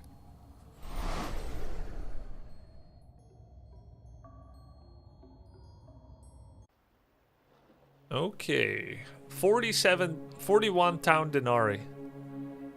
Unlock the gallery. What is this? What? This is like achievements, I guess. Challenges. Boost production. King Baldwin Mastery. Defeat bosses in a single run to unlock this king's ability. So you need to do that 3 times. Defeat more bosses with this king. Okay. Encyclopedia. Construct required building to access. Basic production. Construct required building to access. Oh, it's showing me what I can still... It's also just an overview of what one can make. And I guess I never made these, like Crystal Mine. Advanced production. But it's just to populate your own encyclopedia. So I wasted town denarii on that. GG. Yep, I wasted money. Get 90 resources of your choice. I think the peasant production was pretty nice as bonus units. So I have a new threat level now? Ooh. New threat level. Okay. And what does it do? It gives 10 bonus points. But doesn't say how it's harder per se. Beating a threat level for the first time awards Ascension Crystals. Oh, there's no point for me to do the same one anymore. Oh, it takes away challenges disabled. No challenges except the Royal Masteries can be completed. Additionally, easy mode changes. 30% cheaper. Everything is 30% cheaper. Units deal 50% more damage. Oh my god! I didn't play the game with the intended difficulty. I've got kid gloves and side wheels. So it was really, really easy. Shit. Graveyard unlocked only after beating village threat level 3. Okay, I will. I will do it, you know. Don't think I won't. Unlock a new playable king. Breznius. Leonid. King Leonid. Got him. Unlock a new advisor. Improve a random tile at the start of the run. This one's really good, Silk Weaver. What about this? Troops are cheaper to produce and their production speed is increased. Fancy beard. Basic construction building. Increase castle max HP. At the start of the run, obtain 5 of each building. 3 small wheat fields. You will not receive buildings banned by other advisors. I like Silk Weaver. I'm gonna keep the Weaver. Unlock upgrades for troops and miscellaneous buildings. That seems nice. Place a magic seal. What is this? New buildings. Falcon's Camp, Pumpkin Field, Enchanted Stump. What is it? Unlock upgrades for troops. Oh, it's unlock. You get additional upgrades. Place a magic seal on one of the tiles in your castle. Oh, another seal. I'll get another seal then. Now I can't get new buildings anymore. Tesla Tower, Cannon, Pumpkin Field, Falcon Camp, Enchanted Slump. Alright, let's get building upgrades. And what's this? New buildings, Assassin's Temple, Slinger's Tree, Gnome Dome. Okay. We can also get 30 starting wine. Tile seal. At the start of the run, you receive a tile enchanter, a building that can place a seal of production on the tile. Really? Okay, that seems really good. Let's begin. Threat level 1, King Baldwin, King Leonid. With Baldwin we have bonus spells, but with Leonid we have nothing like that yet. Complete this King's challenges and claim the ability. What is his challenge?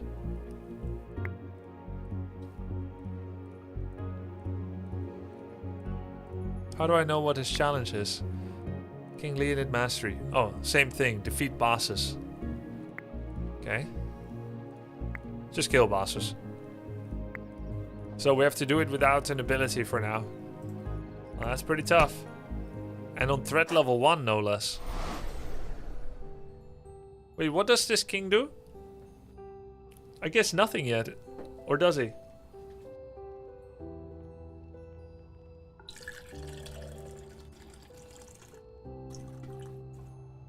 Mostly just watches.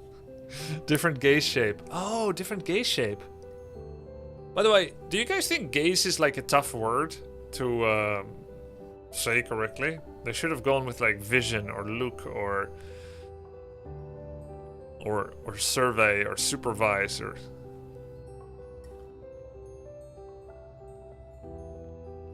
I think it's a nice word to read. It's harder to say it. What's wrong with the word? Nothing. I love gazing here. I love the gaze here. Why? Do you have something against gaze? I mean, if it lingers too long, yeah. If it lingers on my eyes, makes me uncomfortable. Touch the ball. Let's stop talking about gaze and touch the ball, guys. If you thought Gorzok was trouble, meet this better lady. Yes, an unknown boss next. Oh, wait. Why is my ball so... Why is my gaze so small? Ah, he's got a different passive. Increase all building production by 15%. And a chance of friendly units spawning with double HP based on current morale. Morale is very tepid at the moment. Okay, so this is 35% and this is 2020, okay?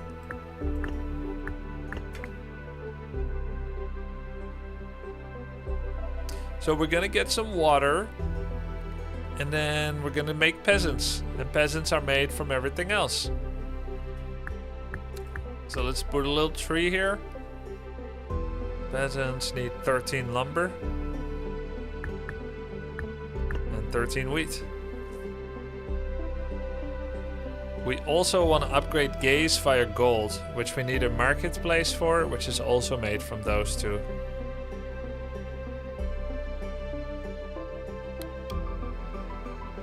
Need water for the peasant huts.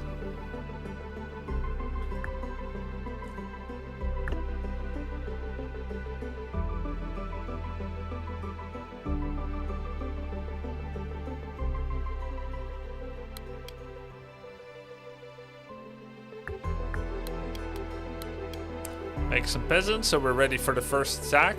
It's gonna be a single goblin bandit. Oh shit! Peasant production, it costs wheat. Oh, that was a rookie mistake, guys.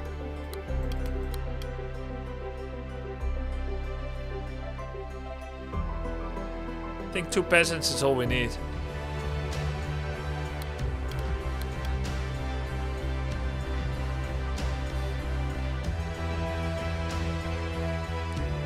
You can also move your gaze with WASD. Oh, that's nice. Black Sheep Barn. This early? No. Hunters? No. Madhouse.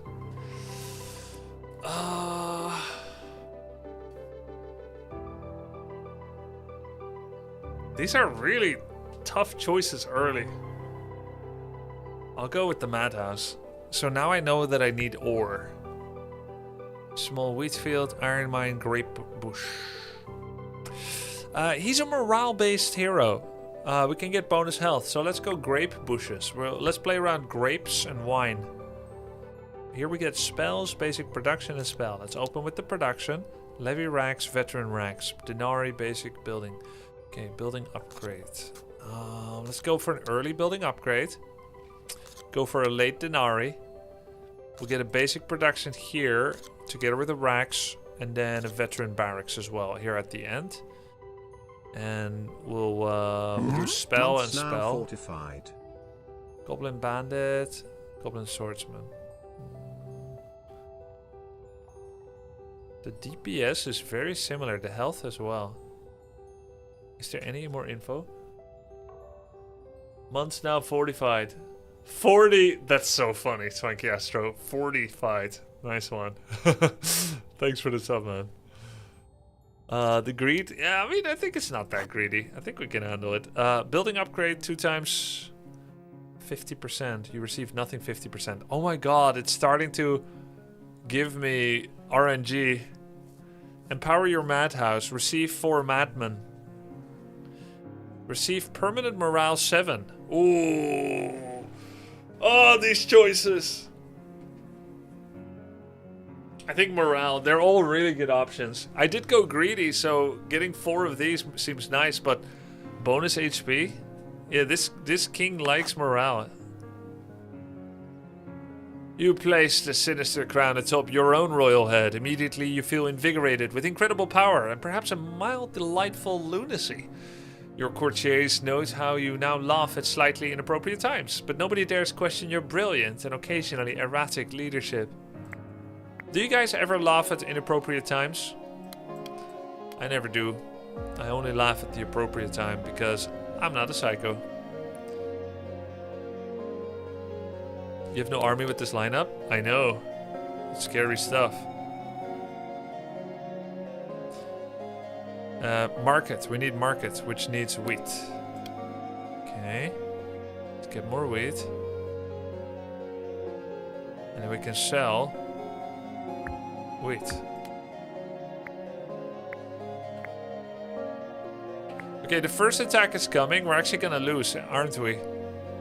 Wait, I need... What? Oh my god. I don't have ore? Am I gonna die?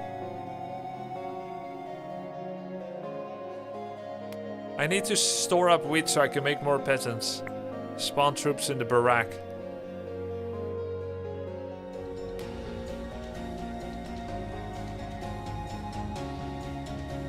Once some die, I'm gonna make new peasants. Okay. Okay, we killed 1, lost 1. Okay, we went 4 for 1. 4 for 1. But this guy's almost dead too.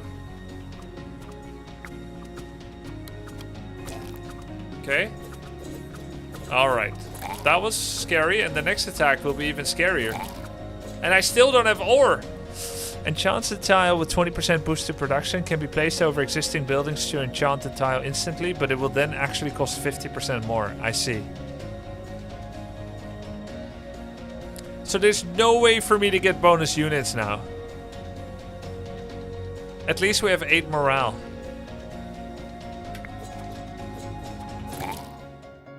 Okay, please give me something good. Wait, don't I need clay? Oh no.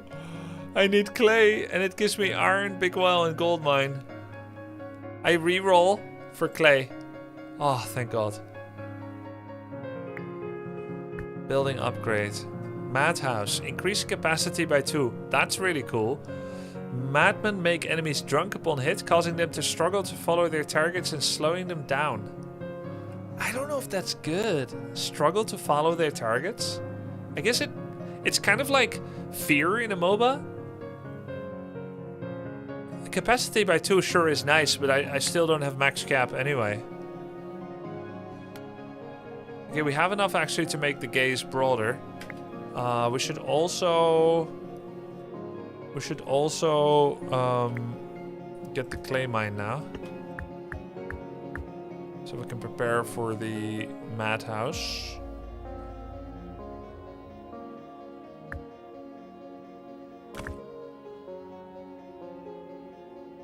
Okay, madhouse incoming soon. Oh god. Oh helpers.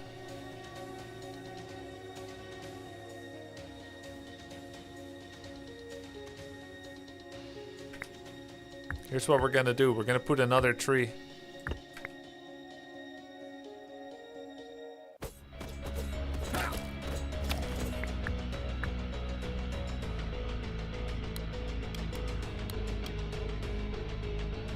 Spawn troop in barracks.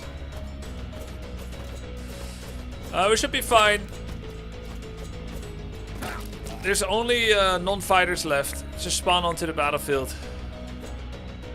These guys will, all they'll do is just attack my base. Okay, I have 0 resources right now. Do these cost ore too? Yes, 8 ore, which we have 3. Okay.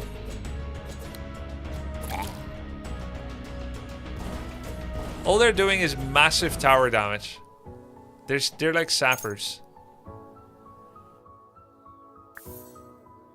Fireworks. Turns enemies into fleeing sheep. That's nice. We'll get fireworks though.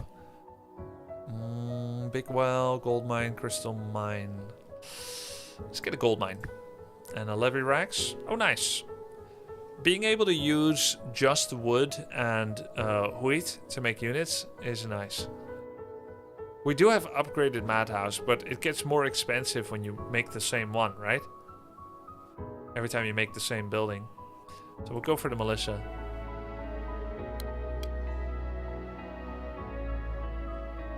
Militia camp requires wheat and wood. Tau enchanter requires gold.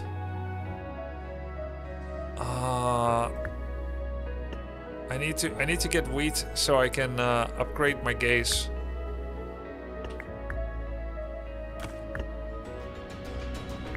And make more units too, by the way. That's a lot of units. I'm a little bit concerned about that, actually. Maybe not the best time to use fireworks either. I don't have ore, so I can only make peasants.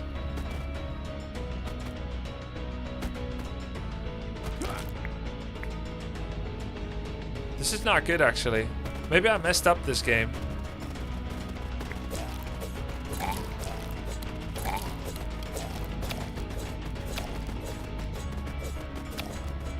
All good. We used the distraction of tanking with our wall to get free hits. Wheat only fire mages, heater mages. Oh, they're both really nice. Just had bad teammates. I don't know if I can blame teammates here. Militia camp. Okay, hold on. Broader gaze. Oh, it gets long.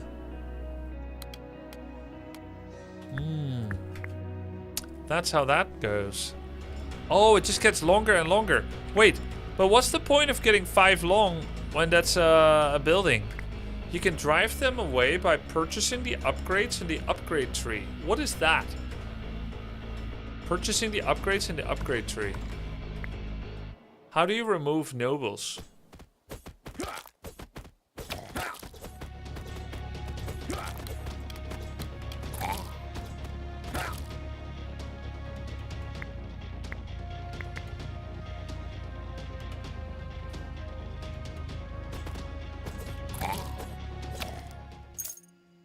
In the upgrade tree, where's that? Oh, in the main menu? The red one, meta upgrades. Ah, okay. Okay, trader. or clay crystals. There's a chance your units will completely block damage, 10%. Get 30 of every resource. Each spell you cast has a chance of being cast twice. That's some nice stuff. Each active market provides morale. Increase fire mage capacity. Magic College, Hunters, Black Sheep Barn, Firing Range, Wheat Field, Lumberjack Farm, Gold Sawmill. I think 30 of every resource is a lot of gold if you sell them. Do I need gold though? To upgrade my gaze, I guess. Okay, let's try that.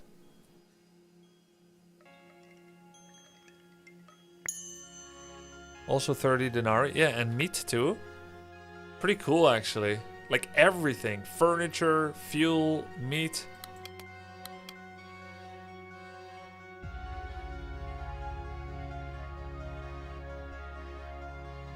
Let's start selling some at the market. Actually, I could make a gold mine. Oh, gold mine needs gold first. Okie dokie. Let's upgrade the limit.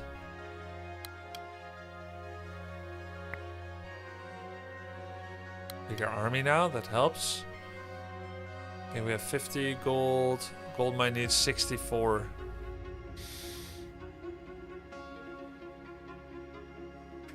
Change resource for sell. Sell something else. Oh, right. So let's sell flour, for instance. Trades 1 for 3, actually. Wow, very good.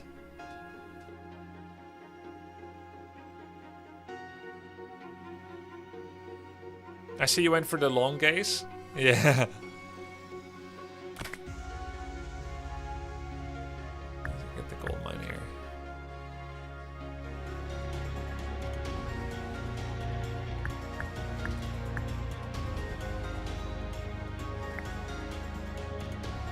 Okay, there's no more wheat. So now I'm gonna sell crystal. Oh, I can't. Furniture for denarii. Sure. This should be fine. I think they'll kill, right? Oh, by the way, some of these units have max HP.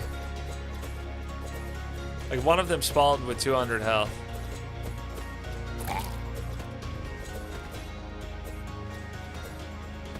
That's the special bonus. Okay. Meat. Metal or... Stop trading for now. Don't need this for a bit. Tile enchanter. Enchants a tile. Does that just straight up go on the place? Like this. Ah. Or we can upgrade the gaze already. Nice. Alright. So now we need more for that. That means we do need to sell again. Sell ore.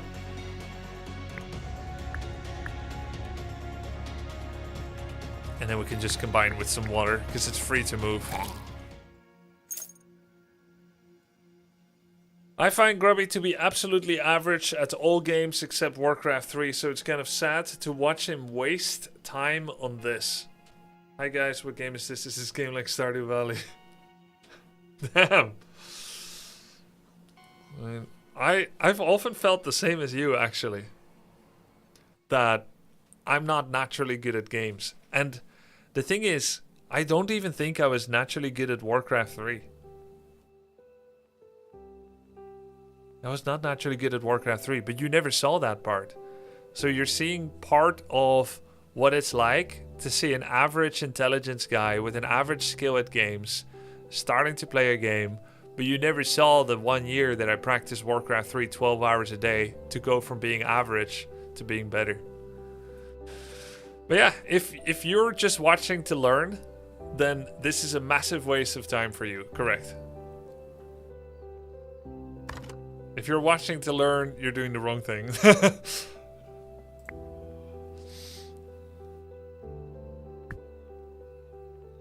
Let's see, clay? Clay, yeah, we can get clay.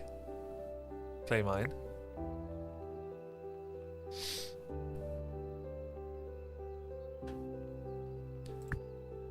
Militia camp, peasant hut, madhouse. We already have these. A reroll would be nice, actually, to get something unique. There we go. Archery range. Bone pit, swordsman. Let's get archery range.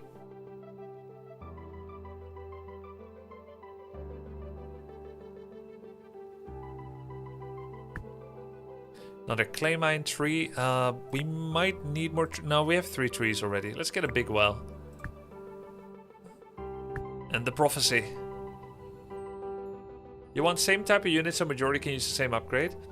Ah, but one of everything adds extra morale.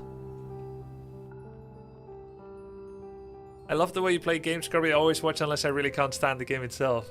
Alright. Alright. And it's cheaper.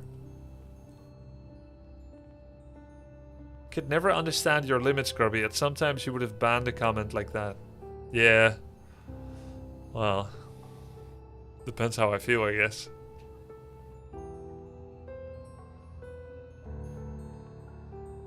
Levy barracks, basic production. Like, I don't feel insecure about being bad at this game. So...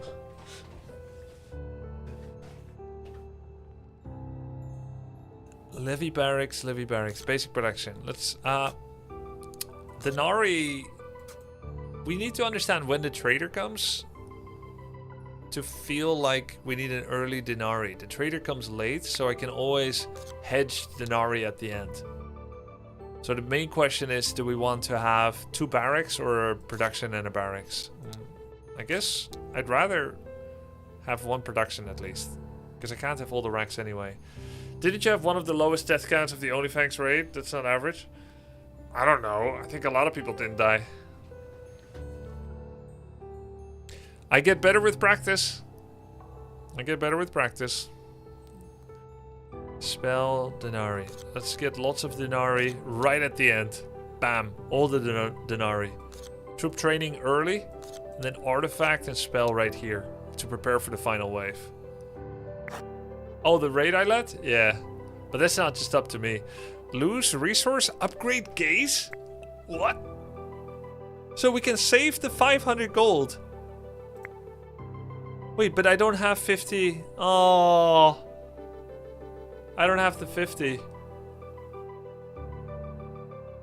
That would have been so nice. I can't read the tome because I don't have enough grapes. A sinister book titled 100 Otherworldly Wisdoms from Friendly Eldritch Spirits. It's not helping anyways, you're already at 4. I am at 4, you're right. Yeah, but, oh yeah, because okay, yeah, I don't need it anyway. Good.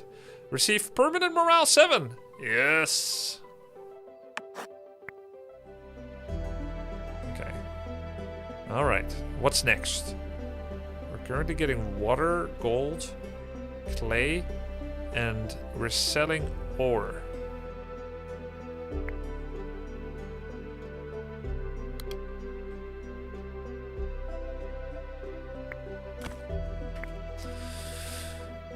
Increase unit limit, we need that. And what else do we have? We have a basic construction. Once its construction has been active, it can be upgraded into anything. Clay mine, grape bushes. Academy of Fire needs metal that we don't have. Militia camp needs wheat that we don't have. Archery range, I can no longer make because I sold all my ore. Oops. And then there's the research table that costs water. And there's another tile enchanter.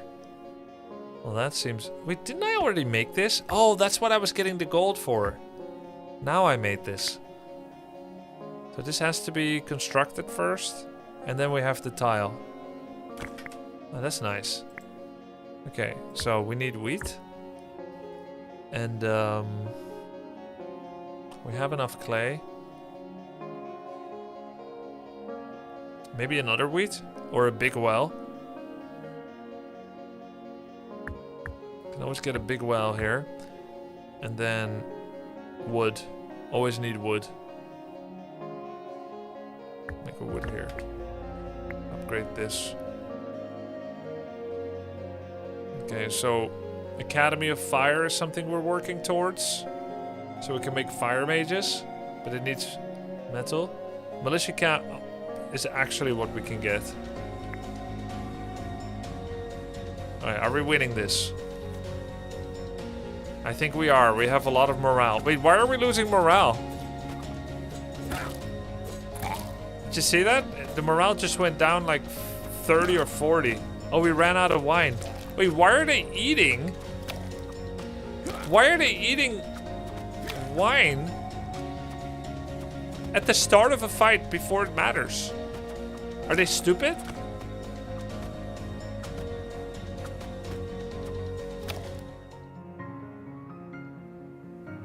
I think I should have put them in the barracks. And then, right as they reach the wall, I should have popped them out so they don't eat the wine. Because they're really stupid.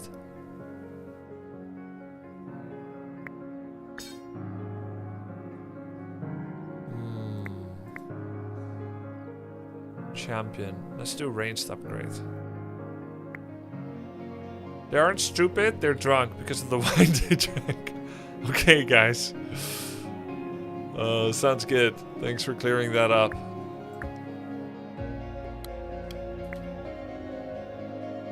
Let's pop them all back in, yeah? No more wine drinking, you nitwits.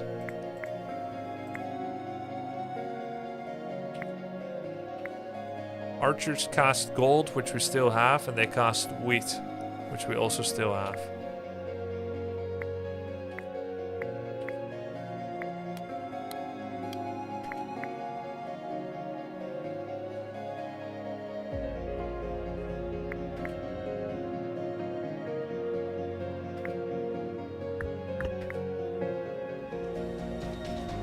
Oh god. Wheat, wood, water, iron. Basic construction, clay, iron. Maybe I'm kind of overdue a research table as well. Can remove the water one and get the research table here. Basic production. Your unit count seems low. Yeah, it's negative. Oh, we got them right here. Turn to sheep. Who's this? Who's this? Goblin giant, 12 bandits, and there's 2 crossbowmen.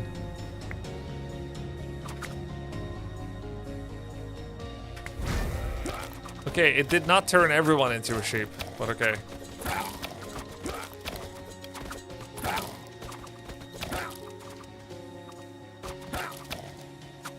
Yikes. Okay, it's a narrow victory. The victory is yours. Whitman's house. Yes. Heal your castle for 3 every time. Wait, 1,000 water? Healing castle could be nice though. We're at the start and we already lost a lot of health. Let's do it. No bottomless jug. Sag. Oh, spell says 5 sheep. Okay. You can see current enemy unit count in the top right during combat. Okay, I'll try to look out for it. Thanks. Burns enemies, spills poison. Yo, is it better to burn your enemies or poison them? Let's burn them.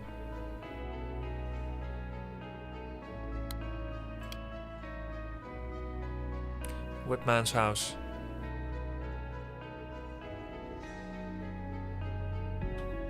Can put the peasant hut over here. Place the Whitman's house.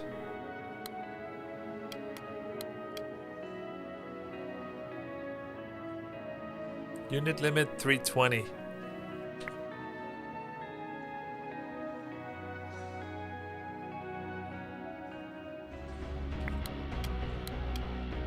Pop them all out.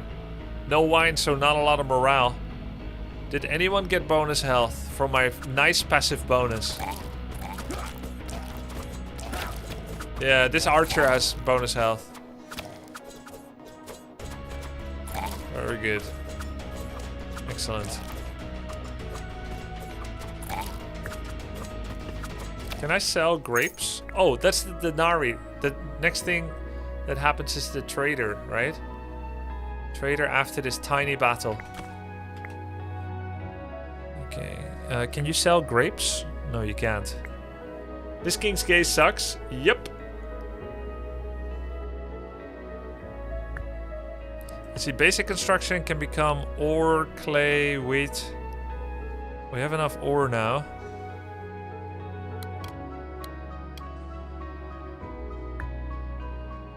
We always need more wood. Well, let's get that.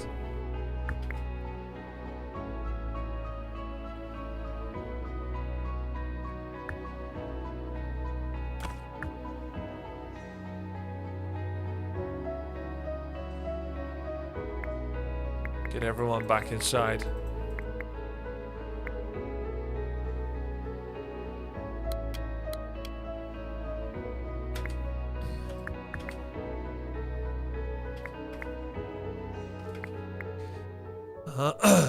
Yeah, we need more trees. We do have 15% more production, yeah, which is pretty nice.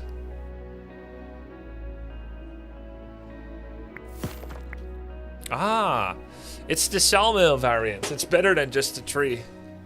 That's pretty nice.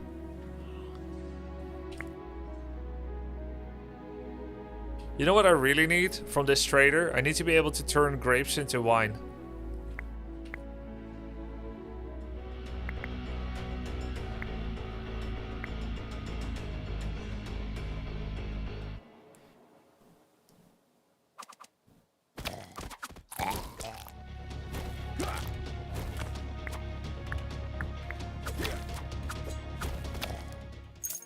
There we go, 200 denarii. We've never been richer for a trader. All buildings work 5% faster. That's good. Increases production limits for starter buildings. An iron hoe. Production limits, so like you can get 400 instead of 200? Mr. Streamer, I'm a mouth breather with absolutely no talent. No macro and no micro in Warcraft 3. What race and build do people like me usually go to win games? No macro, no micro, and you are a mouth breather, which means you are more prone to allergies and respiratory problems. You have a stuck nose. I know what it's like. Pala rifle, yeah. Human Pala rifle is by far the most flexible to deal with everything. I think the second thing is Cryptlord All In, and the third thing is Cryptlord Fast Expand. And the fourth one is Night Elf with Demon Bear. What's that artifact with an icon of a mage? Academy of Fire. Damage dealt by fire mages 50% up. Really good, actually. Troop training reward is nice too. Okay, I like all buildings work faster. We also need to turn grapes into wine, but it looks like we cannot. Production limits for starter buildings. It's not bad, honestly. Damage dealt by attacking buildings is increased. Oh, I don't have any attacking buildings. Wait, every time we cast a spell, what happens again? Heal your castle.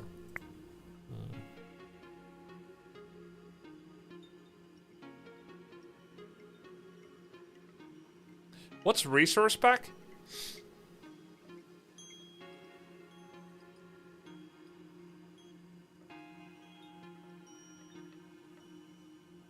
Undead Grand. The fortune wheel? Oh. Yeah, I got that before. It's not that good. 45 of a resource, yeah.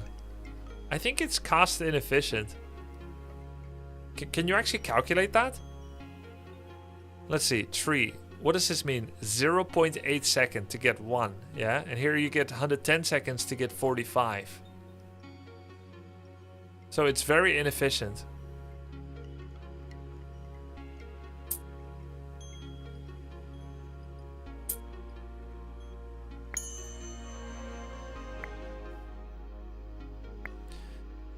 We have Whipman, which are a grunt. We have Peasants, which are a grunt. We have Madmen, which are grunt. And then we have Archers, which are ranged. So grunt, Pretty good. 15% bonus damage.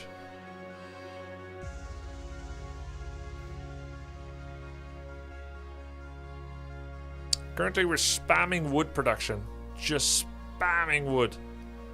Now what do we need for militia? Gold. I don't have any gold mines.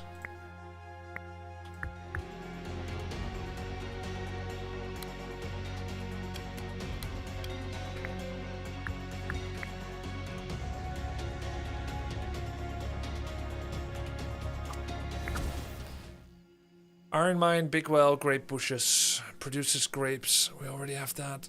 Do we have iron mines yet? Not a lot. Get that.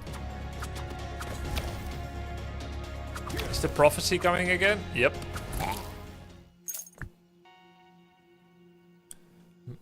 These are grunts.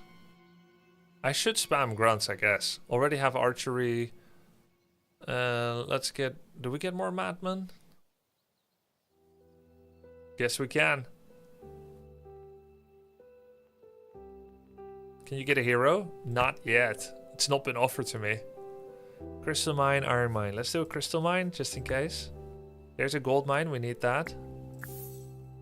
Roots, evasion. Let's do roots. Receive 150 meat upon picking up this artifact. Damage to bosses from units is increased by 10%. Let's not go with the meat.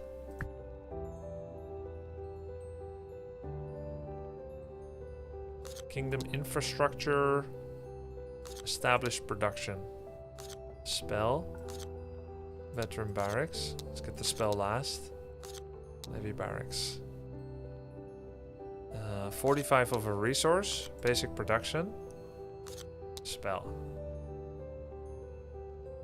Okay. Receive 100 wood, 100 wheat, or 2 mushrooms. Let's get the mushrooms. Mushroom men. Can those spawn with bonus morale too? I wonder.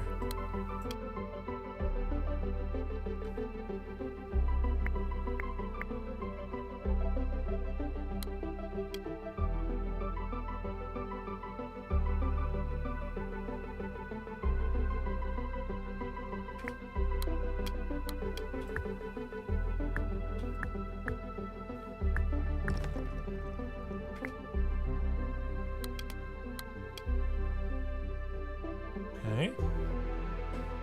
You need wheat? Yeah.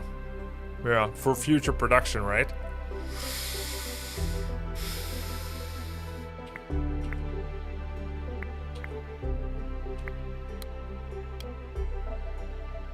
I'm also out of ore. Wait, not ore, clay. Out of clay. So let's get rid of the well for a bit. And then move the market here. And then get the clay mine here. Maybe we get rid of peasant hut.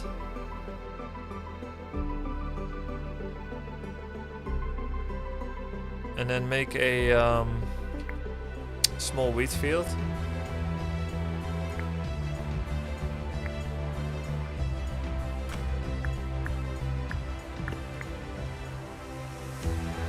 How to move buildings? Just hold shift. Are those giants? Yeah, goblin giants. They're killing my mushrooms like mad. Oh my god, both my mushrooms got killed. There's no way, dude.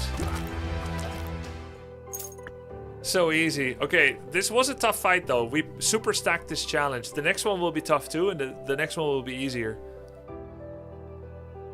Flour equals gold. Or don't need, wood don't need. Flour equals gold. Adjacent improvements start working without needing to watch them. But it's incredibly expensive. Repairs to castle walls. Sacrifice black sheep. I mean, there's no point to getting this. Let's do a reroll. Dragon's Bakery. Bakes flour dragons into ash dragons. But how do I even get flour dragons? Needs oil too. Fairy fountain produces any resource at random. Needs water and gold.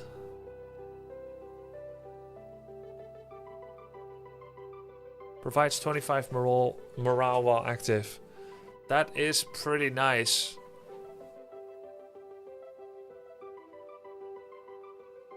I could get bonus health, but I need to watch it every time a unit gets produced.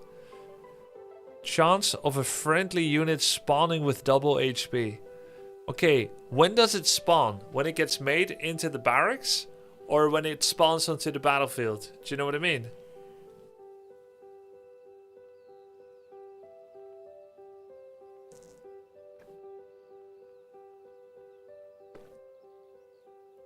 Thanks, King Sam.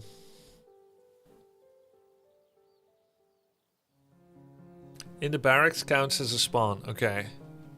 So I need to simultaneously observe my arena as that the unit production reaches the end of its production cycle. That feels challenging.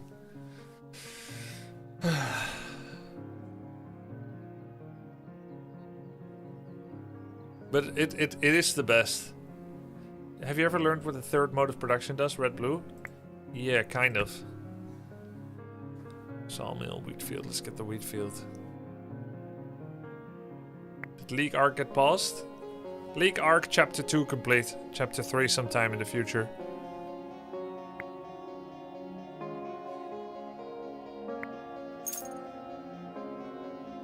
Arena requires lumber. Academy of Fire requires metal and gold. This requires gold.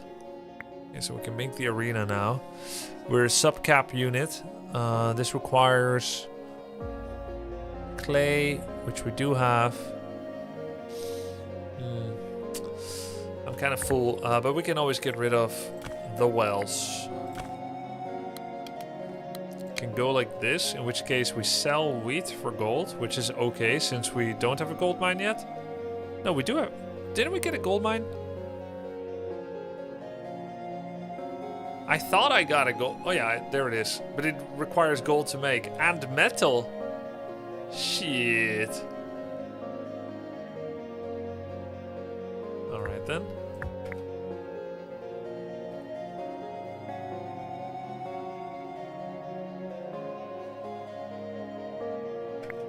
Okay, did he get bonus health?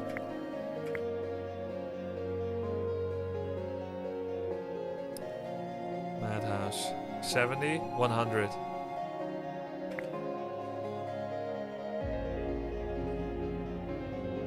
Feels bad observing the arena for that long.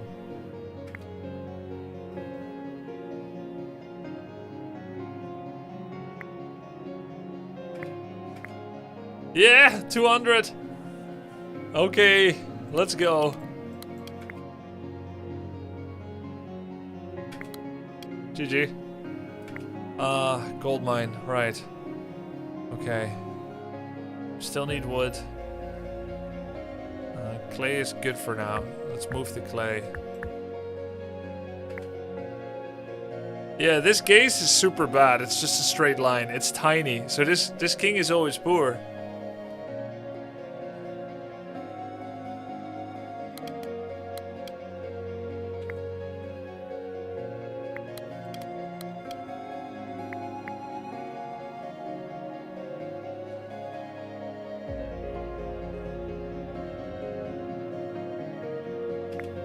Pending rewards. 3 clay mine big well.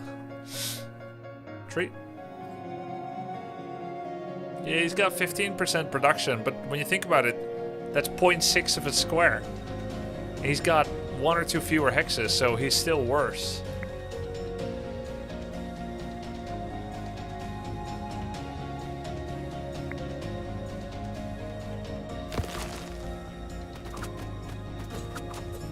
That wasn't very good.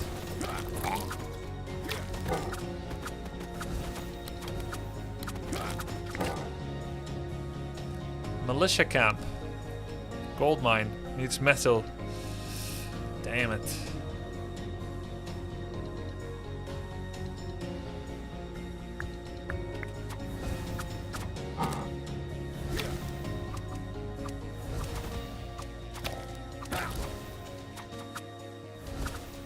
Okay. Okay. Small victory. Another gold mine. Explosive card factory. I remember that needs metal, yeah. Firing range requires wine, which we have none of whatsoever. We do have loads of ore, so this is nice to get in the future, if we can get wine in the future. And the Academy of Fire, which I already have, actually. So let's go for the firing range and hope we can get some wine.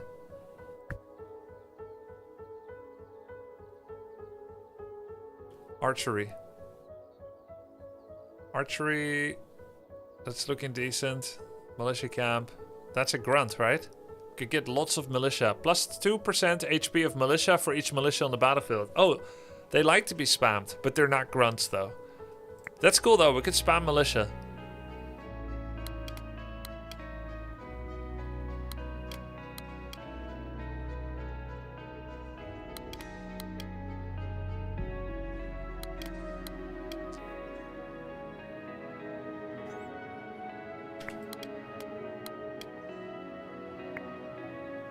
That's funny. You still have morale for a little bit when you get off, so you don't have to stay on arena when it spawns. You can just immediately switch right at the summit of its production.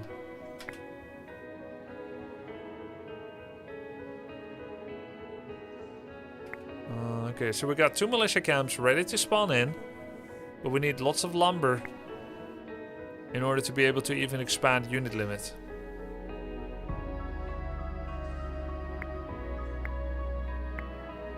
There's the peasant hut right there. That's there's a big attack coming. It's not that big. Though many of my units are hurt. Nah, they're fine. They have 200 health as well. We're totally fine. Okay. Wine, which we don't have. Metal, which we don't have. So all we can do is militia. We could get rid of the peasant hut as well.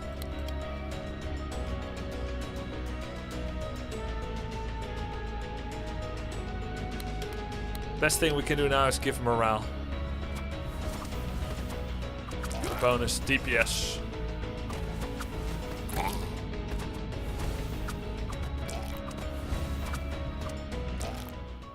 Okay, 2 spells.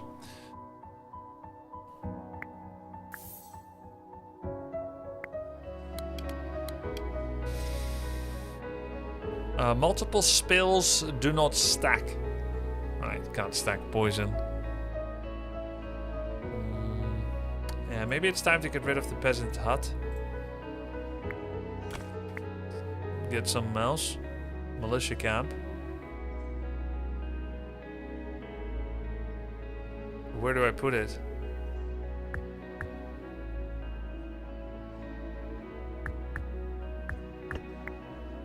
Right here.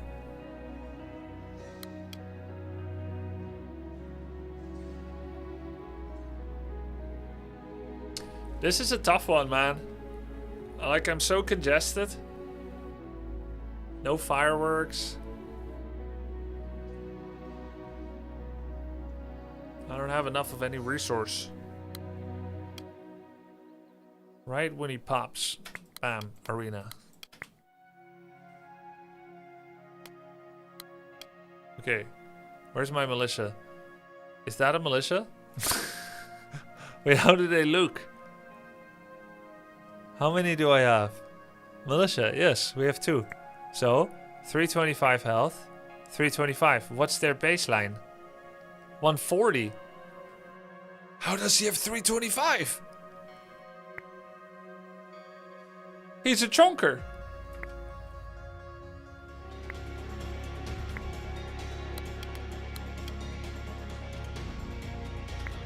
$166. Holy, 331. It's because it's multiplicative. Archers give bonus HP to warriors. Okay, so archers give bonus HP to warriors, you guys are saying. Plus 4% HP of... Plus 4% to HP of warrior groups for each crossbowman. So we've got 3 crossbowmen. Okay. And so they're giving 12%. And then they give each other another 6%. And there was a doubling effect. So these militia are absolute chonkers. That's cool.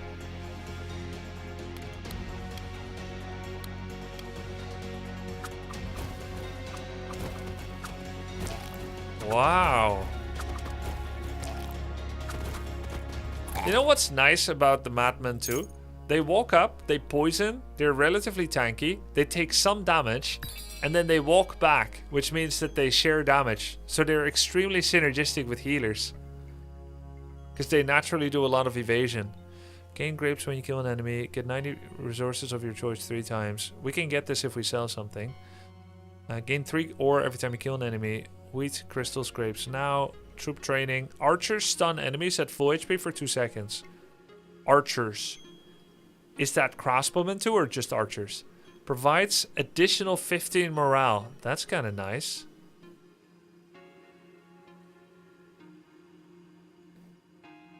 Are crossbowmen archers? No, they're not. Archers are archers. Carpentry. Produce furniture. Gold mine, bone pit, firing range, archery, tavern. Tavern. I'm gonna get this one right here. Bam. Tavern doesn't make wine, it gives morale.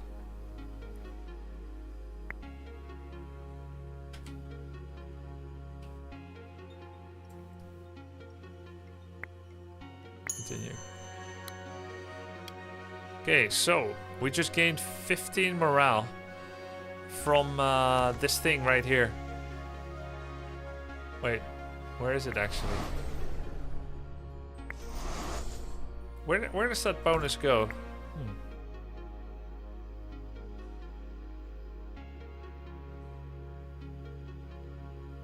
What's up with your hair, man? What's up?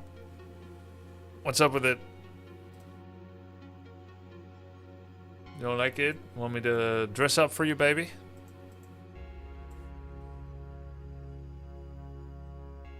Claymane, grape bushes, small wheat field. We have 1 wheat. We have no clay mine anymore. We do need clay eventually, but we have a little bit left. Wheat might be more important in the long run. Put a little lipstick on. Yeah, you want me to smile too? Smile, baby. You look better. Let's switch this. Banana. Banana. We're still selling wheat for gold. Let's not do that for a bit. Let's spam wood so we can increase the unit cap. Next attack is coming. A boss with 2 giants and 3 shaman, which do healing. Scary.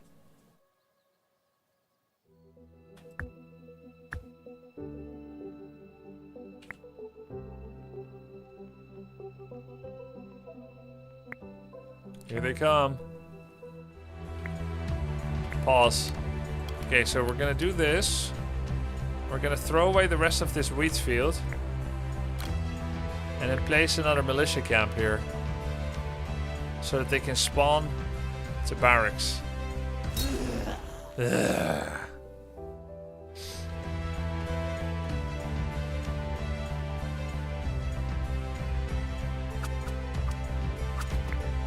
$66 morale. Alright.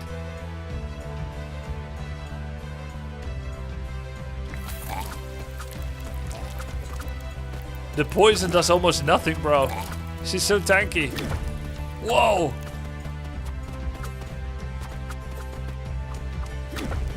She is strong and scary.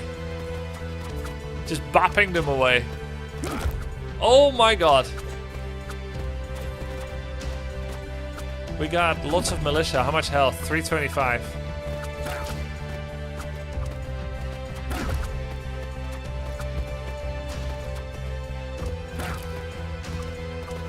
We even lost morale because we lost certain troop types. She's killing them. Nice. Got him.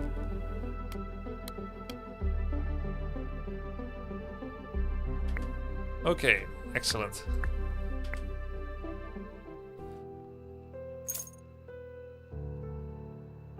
Whipman lol, gotta be the most useless unit. What? They're buff unit. Place a legendary seal on 3 tiles. Increase all max unit HP by 75. Wow. Wow.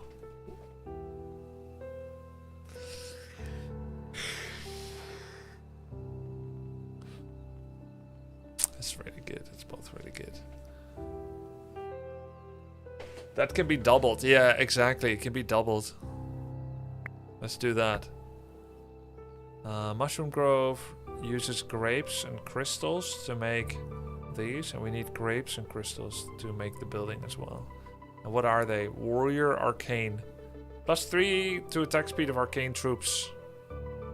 Musketeers needs wine, which is a problem. Oh, everything is a problem. Reroll. Hive. Grapes and wheat to make bees. +10% to damage dealt by champions, which I don't have. Longbowman. Gold and wheat. Little bit of metal to produce.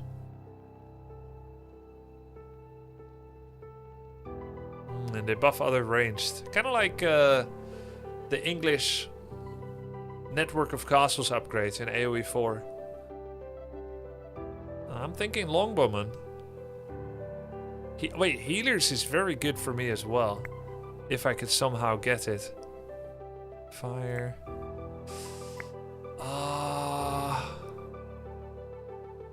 Wait, the bees have 400 health. Maybe it doesn't matter if I don't have champions? 400 health bees. They could be like 800. That is insane. Not that hard to get either, but Healers has a lot of synergy with my build as well.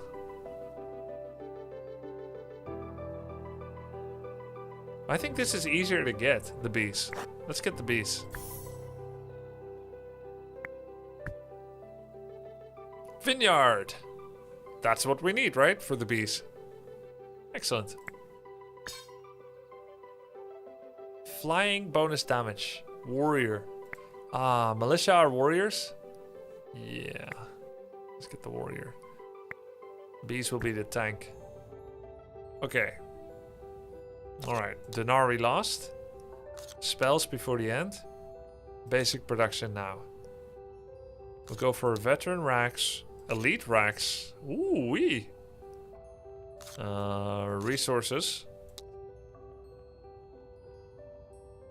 Advanced production. Established production upgrade. Alright, I hope I don't regret this. Receive 100 wine. Get an arena and 70 wood. Or get 2 hospitals but lose 30 wheat. Hospitals. How hurt am I? Hospital could be nice. Man, you really need to fix your hair. It's messing with my ADHD. Remove that middle hair, please. Flip it up. I think it's more than just ADHD. ADHD is a hyperactivity and attention deficit disorder. You have something else, which might be OCD, an obsessive compulsive disorder to control your environment. I'm also sometimes a little bit overly controlling about other conditions. Usually it stems from an inner discomfort. This piece of hair right here, most people don't even notice it. I do notice it, but I actually don't think it looks bad, but you do. And now it's affecting you so much to the point where you can't concentrate on other things. There are other solutions. You can't keep controlling your environment the way that you have gotten used to doing. The world doesn't work that way. And in fact, I'm not going to do it now to help you grow. Even if I would, maybe, or could, or wanted to, I'm not going to do it to help you grow.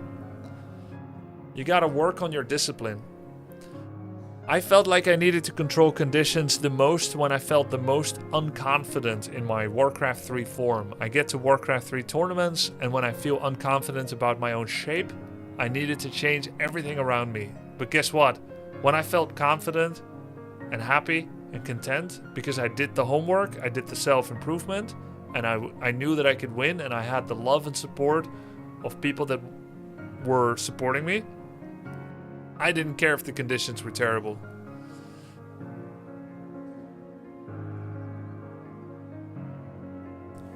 Use it to make yourself better, Rainer overrated. In fact, I'm gonna make it a little lower.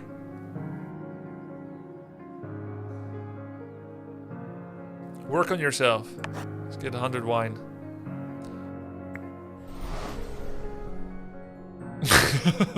No! Alright, that was toxic. It's good. It's good. Boss defeated. Production increased. We're gonna be up against the Hungering Maw. Alright. What's next? Hive requires grapes, which we can produce. Small peasant hut, we're gonna sell it. We can make firing range now, which is nice. But where's the space? We don't have any space.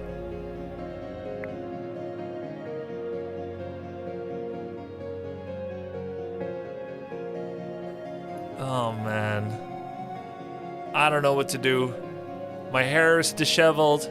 I don't have space for important buildings. I guess we'll just put it up here. Demolish Whipman? Yeah, I think we could do that. As long as they don't die. Right? Maybe they just don't die. And that would be lovely. Hey, the Whipman's house came back when I destroyed it. I didn't know it works that way. Let's get ready for the next fight. It's coming. It's coming.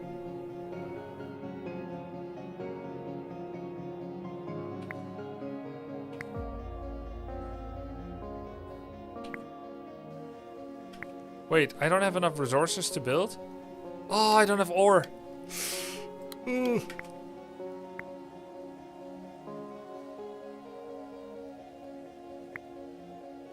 Is it here? The attack?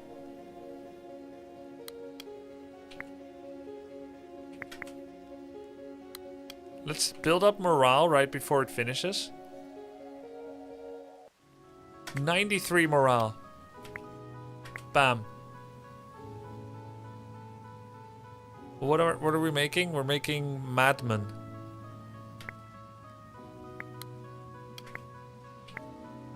Oh, out of Oregon? Oh, we're out of wheat. Lol.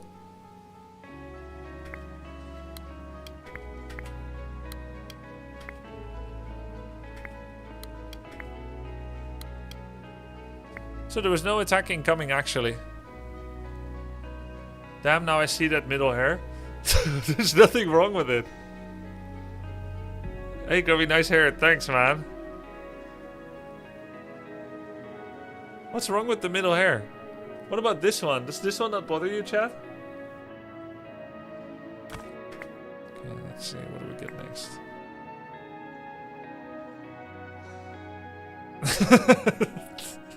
Now it is. Alright. We're cool?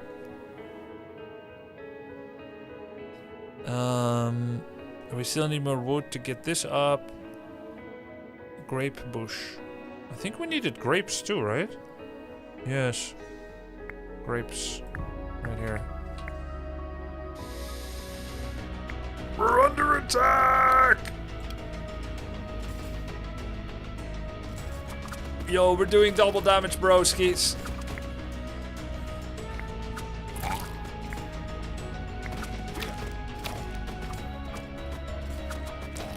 Scary.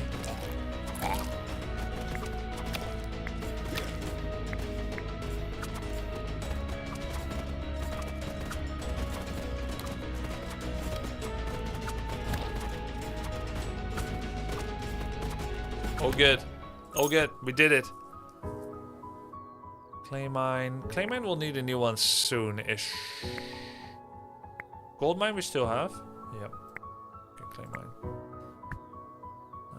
Crystal mine don't have yet. Academy of Fire. Firing range, second one. Or healers. Get the healer then. We have crystals now. Elite barracks. Ooh, I've never had this. Crystals to unicorns. Yo, what is this? Here's of Might and Magic? The king doesn't get damage from morale? Wait, what? Oh, that's what you guys kept saying.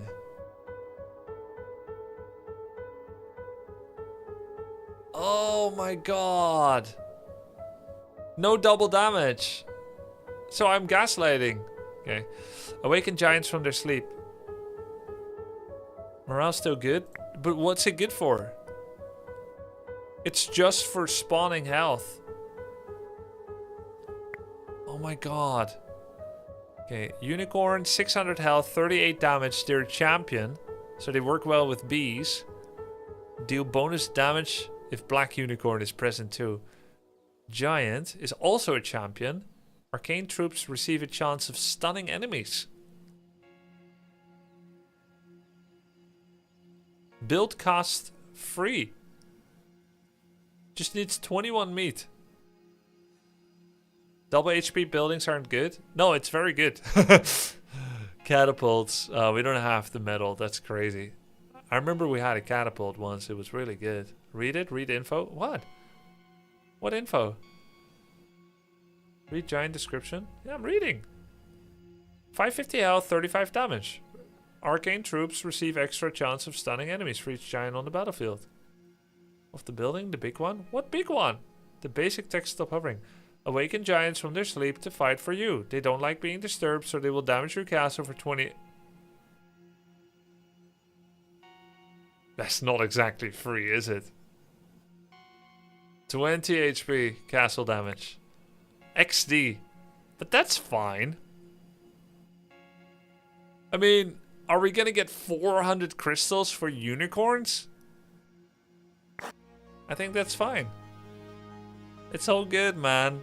Hey, relax, guy.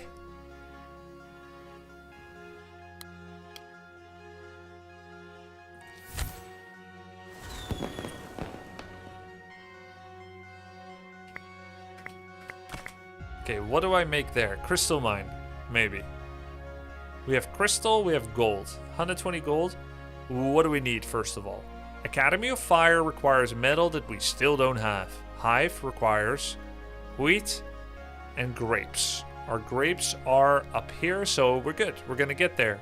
Wheat is here, so we're gonna get there. So then what we really want, it's not gonna be the giant's bedding.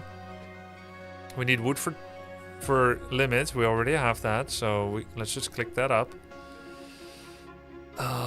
These guys need gold and wheat. These guys need ore and wheat. So we always need more wheat. We have a wheat there. Crystal. Did we need crystal for anything? Not yet.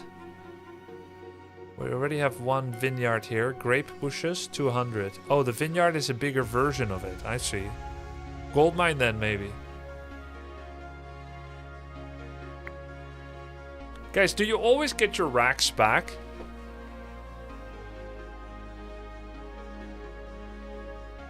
I already removed my Whipman building. Oh, so when you destroy buildings, you always get it back, so I can just make one now.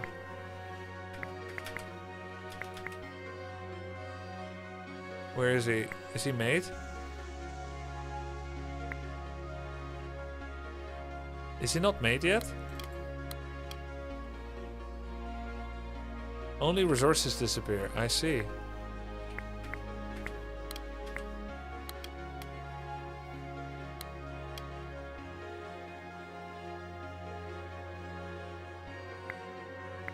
Well, how come he's not made yet? Awaken giants from their sleep to fight for you. They don't like... I have 30 meat. He costs 21 meat. But I have 30 meat. He's waking up? Yeah, how long does it take?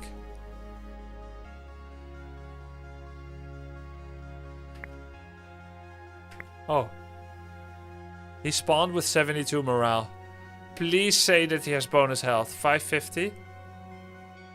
Oh no, he didn't get the bonus health.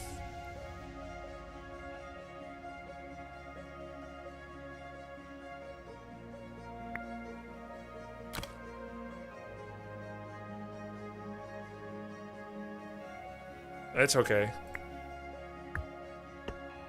Let's make a gold mine. 625 only.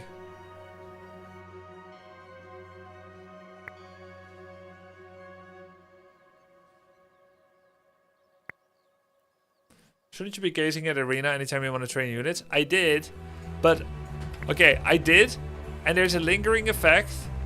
There's a lingering effect that when you don't look anymore, it still stays. But the giant had like a massive production delay, so I couldn't plan when he's gonna come out.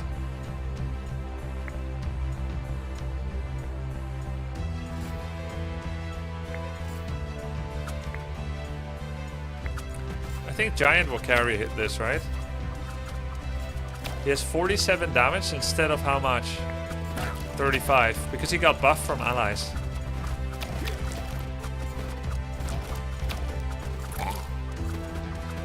He did well, but he needs healing.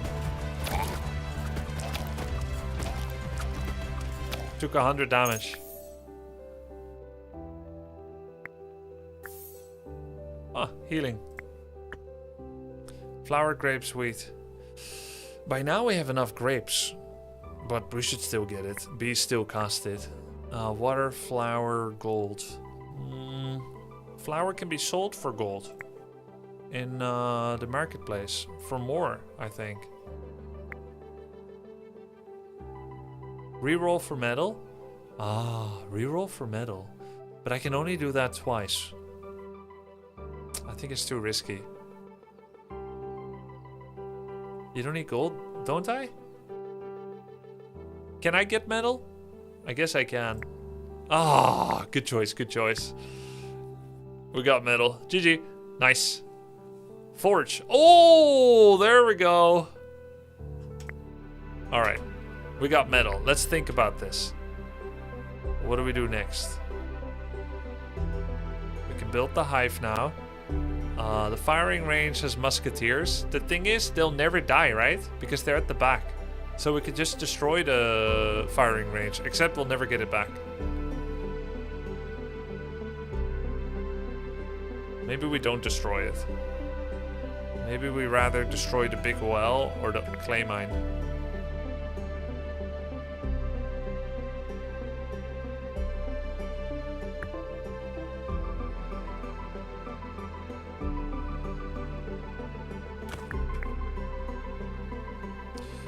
Whipman's house, hive. We want hive. Can I put the arena on the negative tile? Isn't that just a hack, being able to put it there? Does it mean morale? The purple's not negative? What? It's a huge buff. So I've never been using it? Oh my god, I forgot.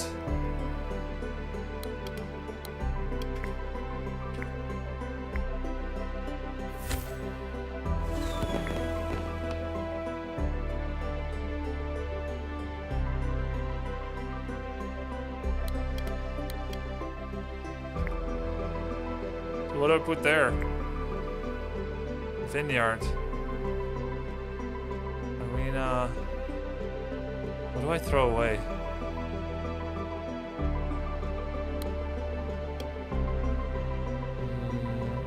The bee needs 42 grapes. This is grapes. This is water.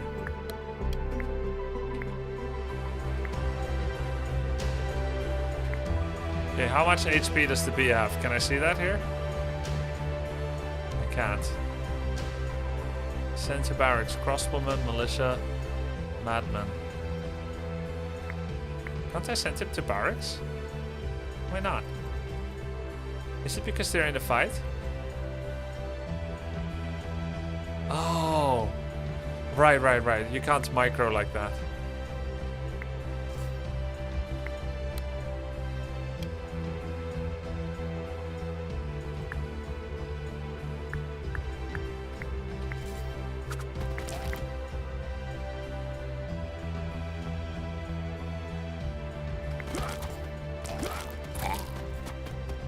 This bee has 900 health.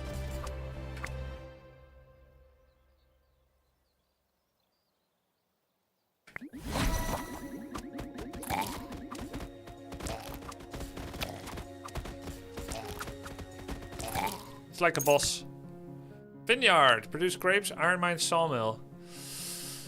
Sawmill. Oh. Well, let's get vineyard. Choose an upgrade. Firing range. Capacity. Musketeers have 10% chance of dealing 5 times the damage. Okay.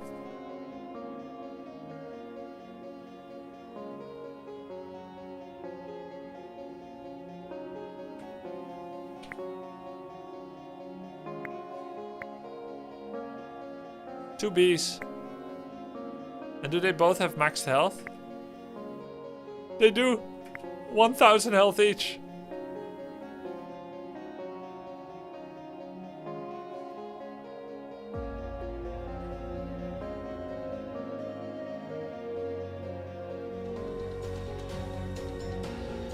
Oh god. 3,000.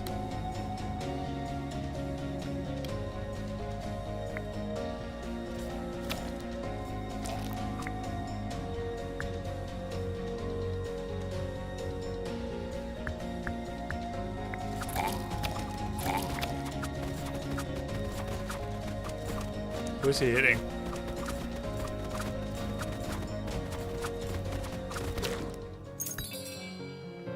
Okay, metal. Every 1 second, a random enemies dealt 12 damage. When constructing buildings, resources are returned. Summon a temporary toad. Wait a minute. With Pinky Bank, doesn't it mean... Oh, never mind. Never mind. Yeah, you can make mages now? Yeah. Maybe get rid of Madman? Yeah, I could... I have 1 grunt upgrade, I think. Yeah, alcohol soaked. But I mean, those Madmen aren't gonna die in a jiffy. We have the ability to make metal now, so we could actually start building catapults.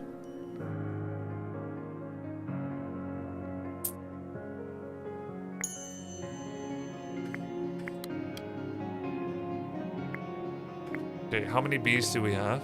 These are crossbowmen. Let's keep those. Let's send some madmen back. And get all the bees out. And I want to see how much health they have. 500, 1,000, 500, and 1,000. Okay, those were unlucky. Even though we were looking at the arena. Wait, how did we get so low morale? Where's the 90 morale from before? Oh, it's all the madmen that we lost.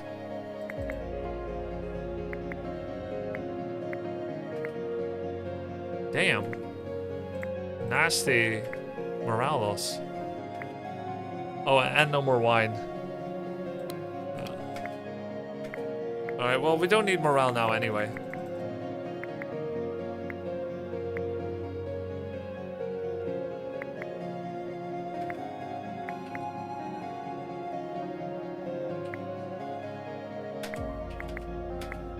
Okay, make metal.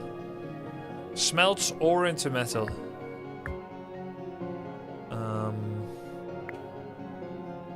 Grape bushes is gone.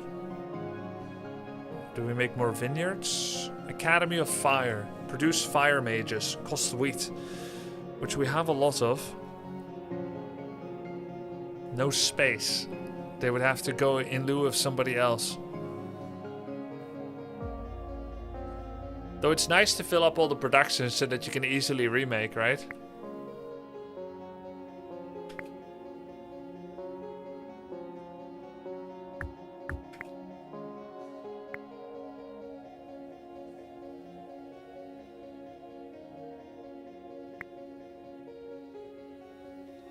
Fix that middle hair, please. Bro, you gotta let it go. Let's get the fire mages. Yeah, we need a lot of wood. Let's buff morale soon.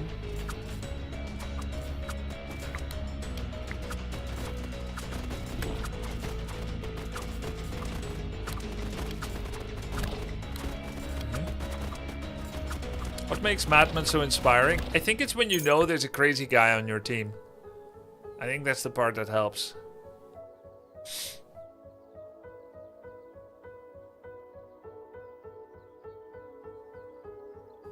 Swordsman, benefit from more swordsmen. Reroll. Archery range, I guess. Hunters. Hunters give attack speed to plus 10% to attack speed of flying troops. That's kind of nice. Because we have bees. Denari at the end. Artifact Kingdom Infrastructure. In my heart I've been subbed for 20 years. Drainer, yo, thank you, man. Appreciate it.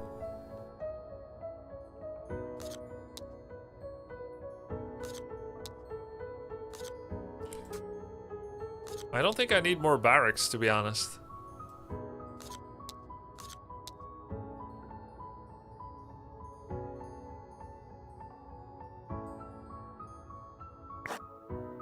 Recycle tier 1 troops, you want veteran elites? Oh, hello, madams. Sire, do you recall the crocodile eggs you ordered to help defend the castle moat? Well, turns out they were mermaid eggs. Wait, mermaids come from eggs?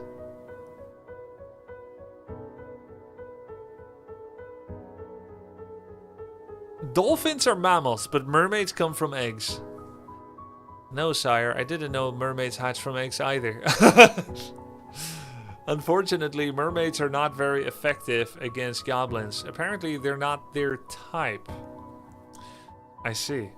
However, they've been very effective with our peasants. Several have jumped into the moat to meet them. On the bright side, the mermaids' magic makes our soil fertile. What? Wait, what do you mean? Oh, like the body of the peasant, right? Not because the peasants are throwing in bait. Choose reward, building upgrade, receive resource 100 gold, increase castle max HP 20. Building upgrade, of course.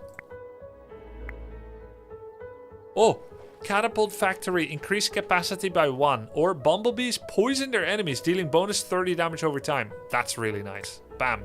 Bumblebees poison enemies. Done and dusted. That's done and dusted.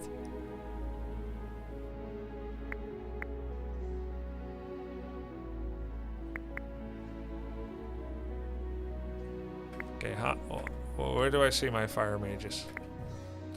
Let's move those over somewhere so we can get another resource. What resource? So we replace our tier 1s. You guys said is good. So that means like removing archery range, militia camp.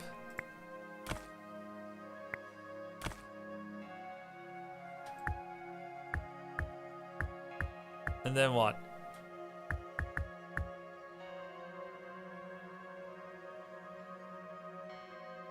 You can delete research table. Yeah. Should be able to. Bees still cost 42, but we have a bank. Then crystals. Wait, we need metal, right? And we need crystal. Oh, we do need crystal. Okay. At the moment, don't need wheat. Need wood more.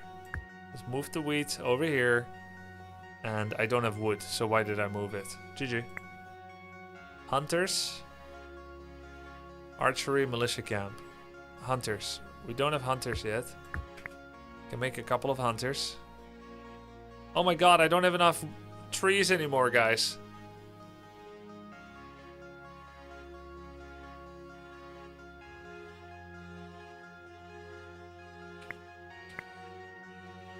Morale boost. Also, get all the madmen out for a bigger morale boost.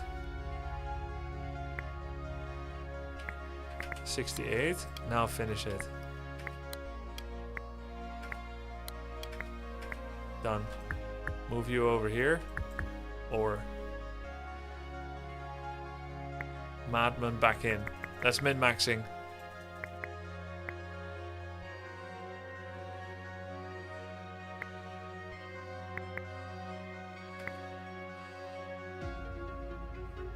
It's clay? Yeah, but what's the point? What else can I get? I guess I could get another crystal mine.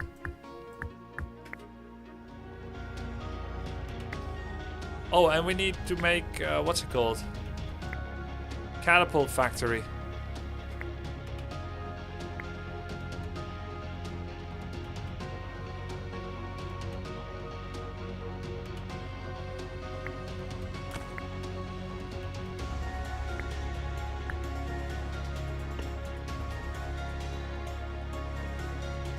Forge probably wants to be combined with Catapult Factory.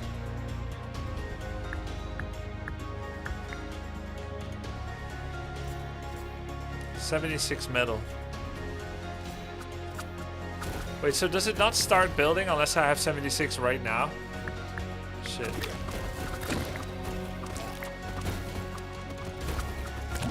You've not used Market or Research Bench in forever? Yeah.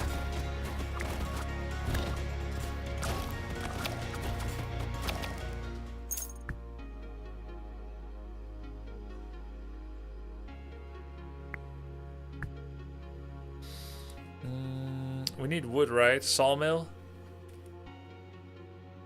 More than any of this. There it is, sawmill. Crystals or metal? Let's get metal. Metal. Okay, excellent.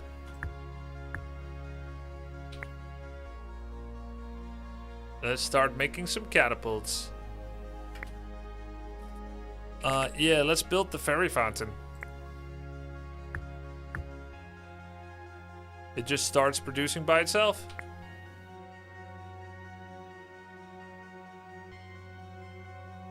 Okay, we have a catapult. The question is, does it have maximum health or not? Because I forgot to boost morale.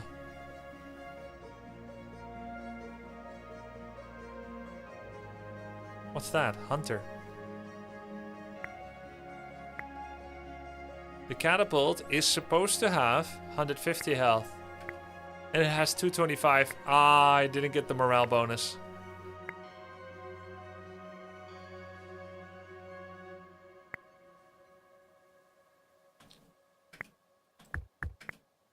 Yeah, I can't make use of the purple tile because I placed the extra improvements in the wrong place. Is this game endless? No, it ends in week 315.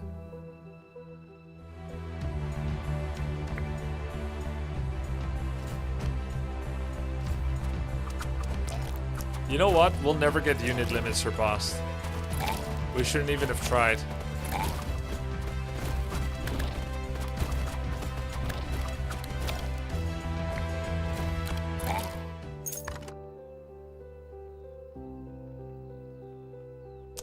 Warrior troops receive boosted damage, HP, and attack speed. Sure. Carpentry mill makes flour. Meat. We can make meat with water and wheat. That's very good. Metal. Wine.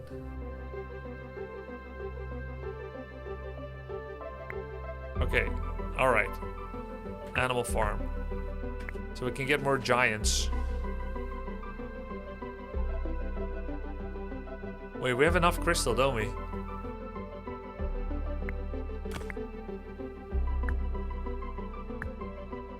We can get healer mages. And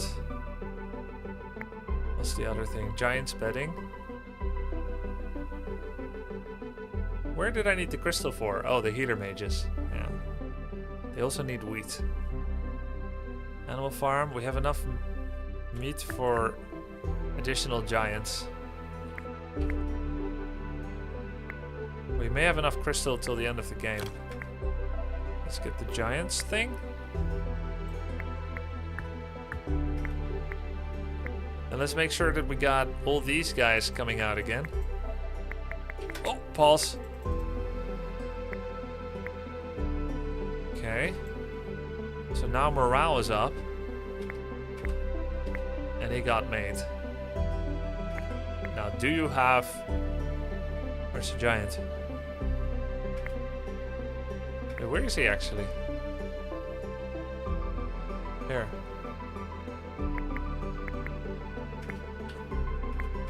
Do you have bonus health? 625, 142. Damn it, it didn't work. Oh well.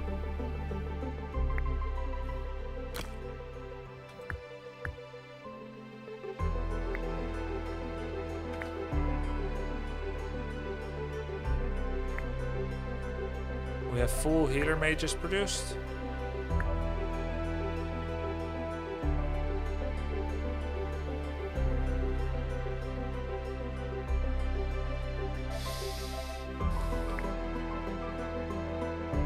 I think we could just fast forward to the end of the game, actually.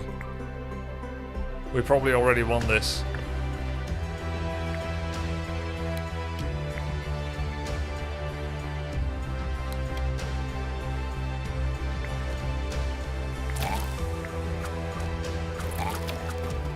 Oh, very well on purple. Yeah, true. Are you sponsored for Path of Exile 2 when it comes out, Grubby? Yeah, 29 August I'm sponsored to play. But I'll probably play before that too. I've been wanting to try it. Ah, Fairy Fountain on purple, of course.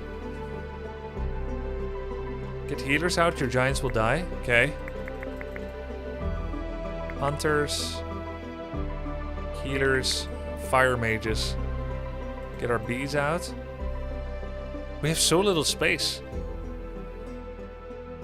Whipman. Do I just dismiss the Whipman? And the crossbowman? Yeah, I'm just gonna dismiss them. Fire mage.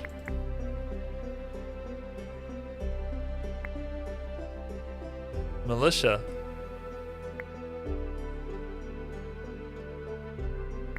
Bye. Okay, now we have fire mages, healer mages.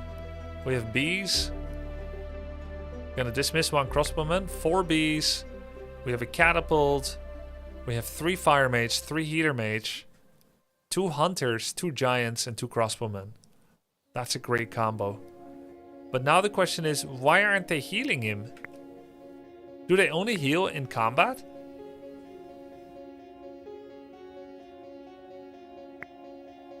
They are, but slowly. Oh, really? I don't see it. They're all damaged. They don't heal out of combat. It's cringe. Okay. I see.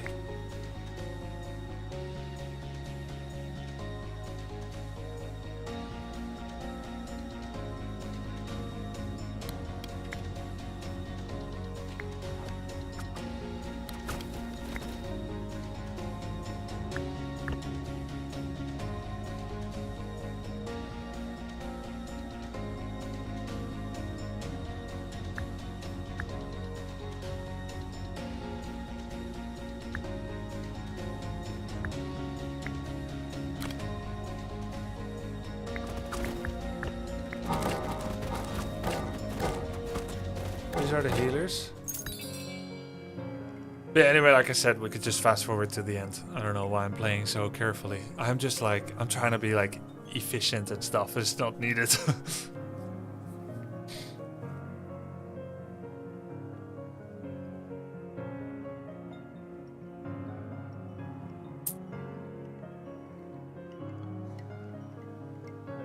Troop stats upgrades. That's kind of nice.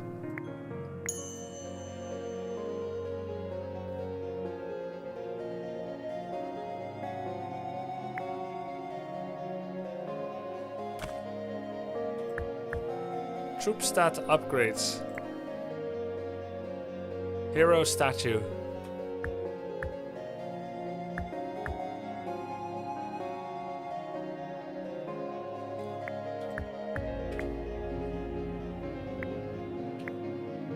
And is it working? Cost 170 wood. Oh my god.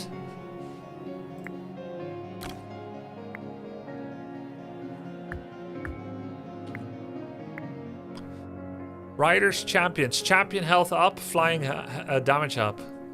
Oh, it shows who's going to be affected. Oh my god, it shows who's going to be affected. B damage goes up. Champion health, giants, and brigade. Wait, I don't have brigade. So giant health up, or B damage. Let's get the B damage.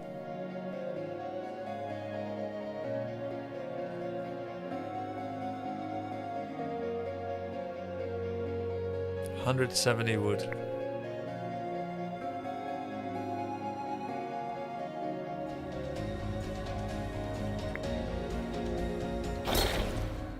The Hungering Maw. It is a possible upgrade on militia. It's possible for you. Oh, so you need 4 militia. The bees now have 20 damage.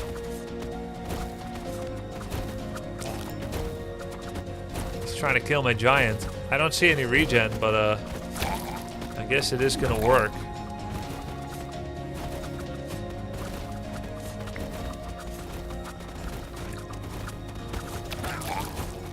Very tanky, guys.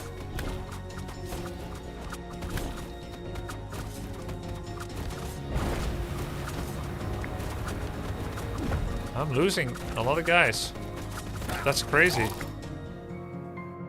Ranged affects Catapult, Musketeer, Hunter, Crossbowman, and Fire Mage. Grunt, Madman, Whipman, Flying Bee. Okay, let's get the ranged health. Bro, we are dying actually. What the hell? We lost? Dude, we almost lost. That's crazy. Oh, that was the end. Okay. Alright, cool. Yo, 41! It's the most we got at any one point. You got this, you made a great build. You guys helped. I was very hesitant to throw the tier 1 buildings away and even dismiss the units. The ones that had no home anymore. I also tried to get to the bonus unit cap over 17, but I couldn't get there at all.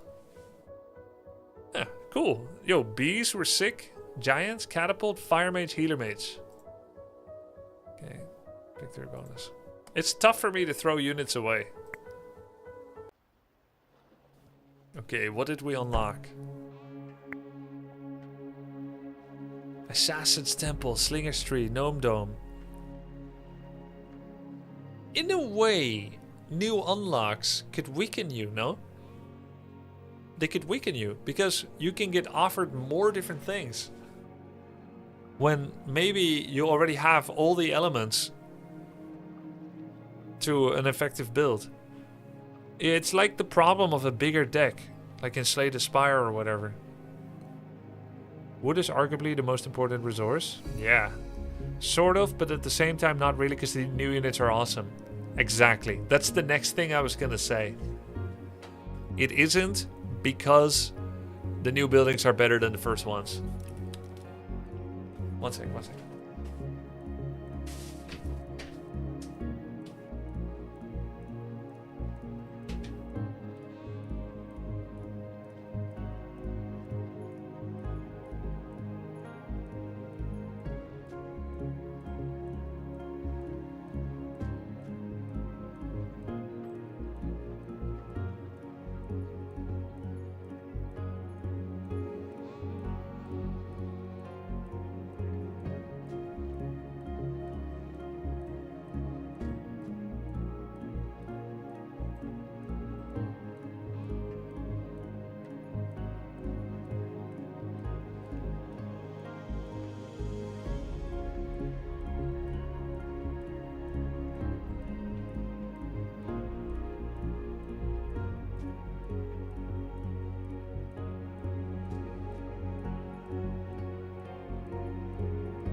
You still select during prophecy if you want to go for economy buildings or unit building. So it's not like you're going to keep drafting a bunch of unit buildings just because you unlock more, so you're fine. I guess. Assassin's Temple, Slinger's Tree. Okay, I'm going to guess what I think everything does. Assassins, they ignore the front line and they try to go for the back line. Slingers, I actually have no clue. Gnomes, something mystical and magical. You need to banish the nobles? What does that mean? You need to banish the nobles. What does that mean? Run start bonus.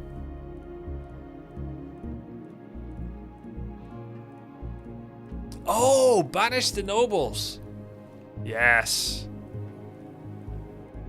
Remove 3 noble palaces from your castle. But it's locked behind all this. Extra troop limit. Where's the other banish? Right here. 1, 2, 3, 4. That one is easier to reach. And it's cheaper as well. Okay. Is there a third one? Let's look at the icon. This Banish the Nobles looks like a triple thing, and this one looks like a stool. Top, middle as well. Ah, this is the easiest to reach. There we go then. Bam, Banish the Nobles. Banish the shadows. Okay, what else? New buildings. Tau Enchanter, Tau Enchanter, Tau Enchanter. Yes.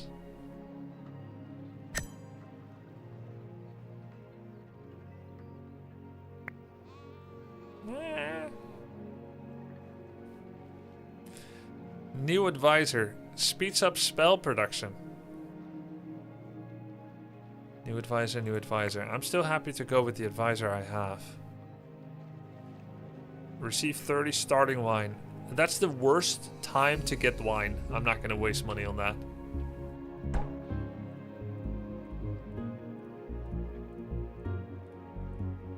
Ooh. Plus 20% points. You finish some challenges. Ooh. Adds 100 HP to each player unit on the battlefield. Yo, Leonid is tanky boy. Tanky boy McDude. All buildings work for 10 seconds regardless of their current gaze position. Cost 15 wine, cost 10 meat. Yo, but do we go for the next king though? Oh, I can't. I'm gonna go Baldwin again, guys. What the hell? Leonid. Boost production for 20 gold. Baldwin. Tier 2 threat. Wait, what does it take away? Soft mode? No more soft mode.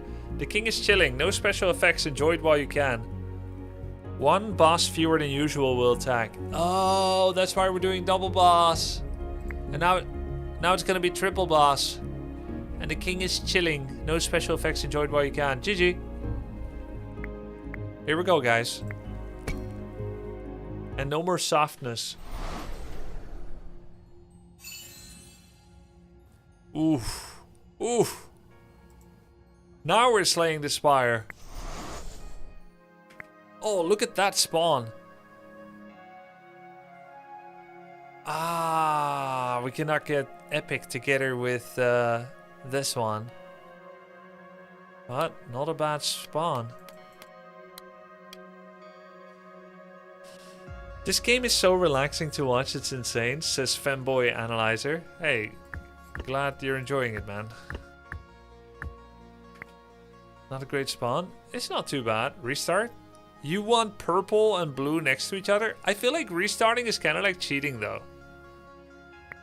You know?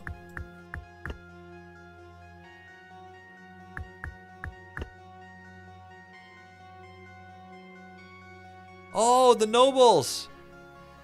That's the 3 nobles it removed. You can put hospital in purple, then arena next to it. Switch to that during battle. Hospital in purple. Why? Oh, you're thinking of the battle switch idea. I see. I see. You're thinking like heal fast momentarily away from the other production.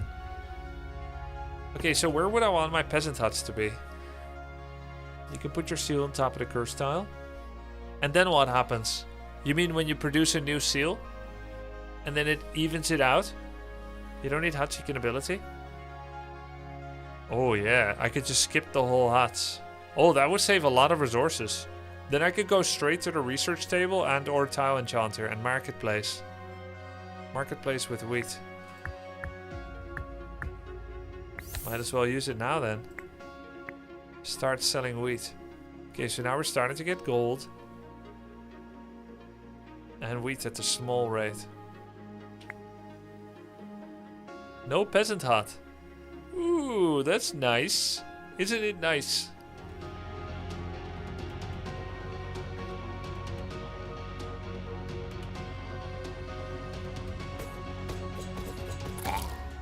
Blah. Levy Barrack. Archers, Madhouse, Militia Camp. Okay, okay, okay. Well, you know what? The only one I can guarantee now is Militia. What does levy mean? Levy is an old English word that's similar to conscription, as far as I know.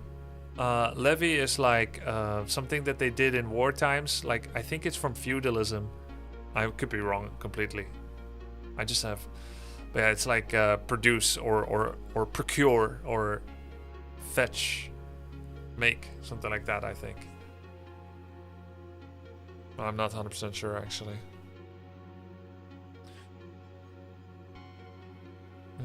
Militia is something we can guarantee now. Archery, we don't have the ore for it yet.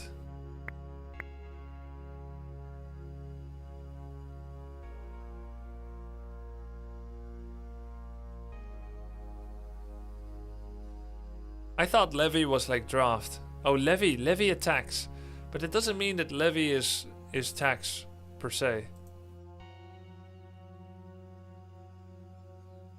I'm just gonna look it up. I'm curious now. Levy meaning impose, enlist,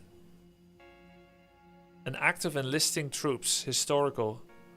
So it is also about raising troops, but it's also raising tax. So I've never heard it in reference to a barracks, levy a barracks. I've heard about the troops and the tax thing. It's a forced seizure, can be draft, can be money.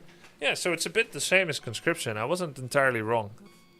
Someone said that's not at all what it means, but it is actually kind of close to it.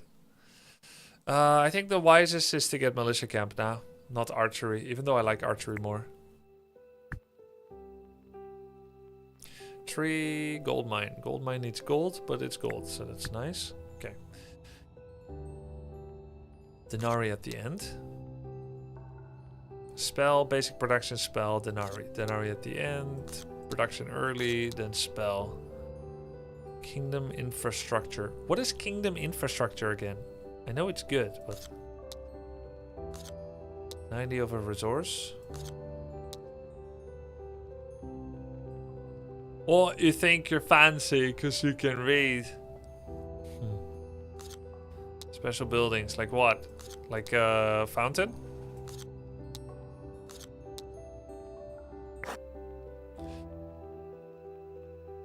Hospital, enchant, king's gaze. I see, I see. Receive troops for... I think those are madmen.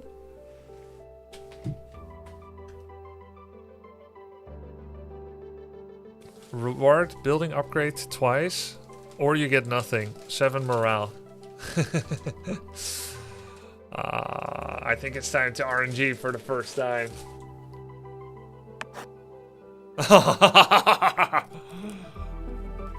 Feels bad, man.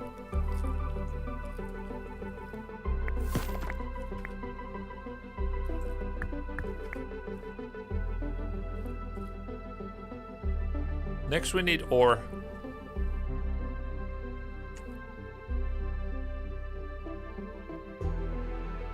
We're not ready for the next attack, by the way. We need gold and wheat, but we don't need wood anymore. Gold and wheat.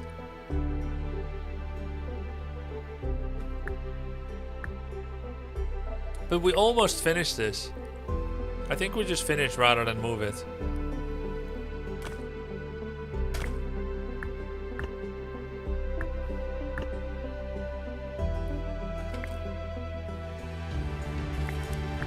Oh god. I'm dead.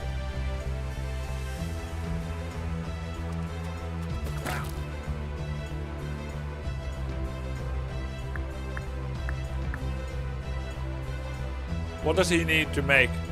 Wheat and wood. Ah, frack.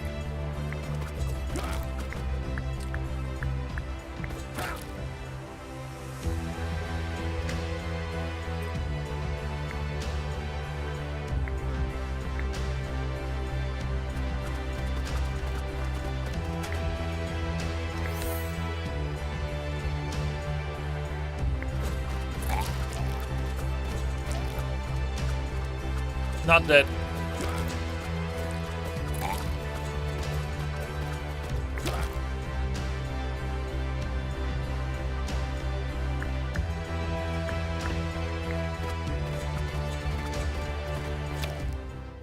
All good. All good. We still have 3 trees, so not a tree. We have no iron mine yet, and we do need it. For some time in the future, for archers. Crystal's kind of special, but it needs ore, so iron mine. Clay mine is always nice to have as an option, and we need it for expansion, so it's kind of important.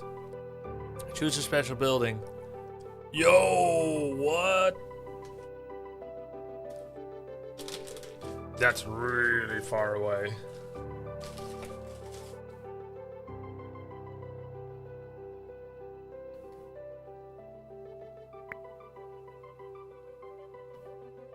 Concert.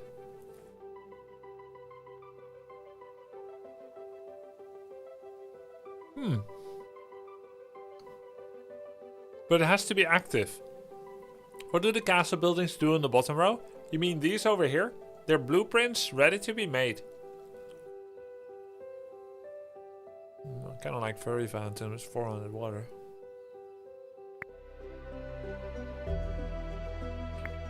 Gotta watch the show, yeah. For 20 gold, we can boost all production by 40% for 10 seconds. How is that even worth it? That doesn't seem worth it at all.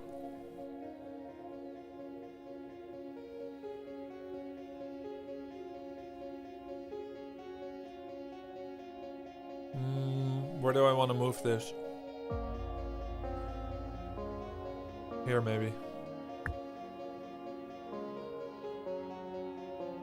Bigger gates would make it more worth, and if you have fireworks at the same time, and on tower enchantments.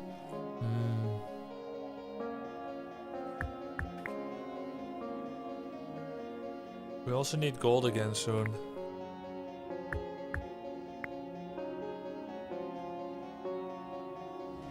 Gold or wheat. Oh my god, I'm dead. What the hell? Help! Wait, do I need peasant huts? I think I need peasant huts. Okay, he needs wood and wheat. And peasant huts need wheat.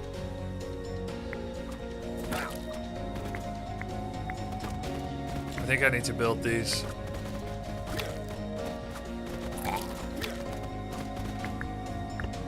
What a shame I need to build peasant huts.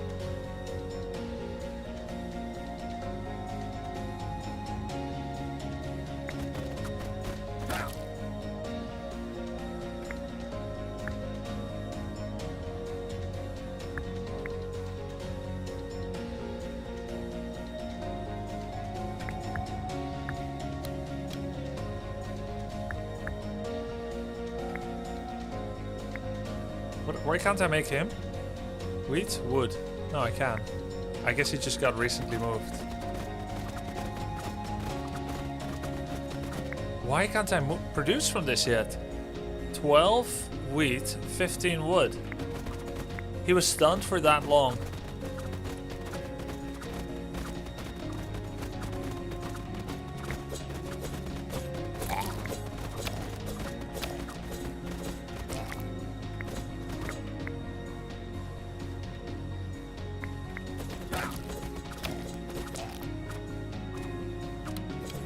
Jesus.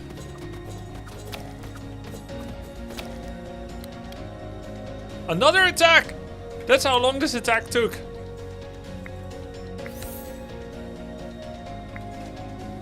All the way till the next. That is hilarious.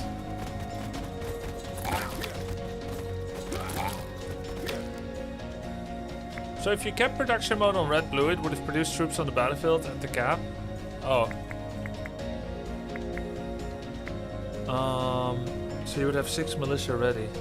Oh. Wait, shit, I'm dead. Oh no, I don't have wheat anymore.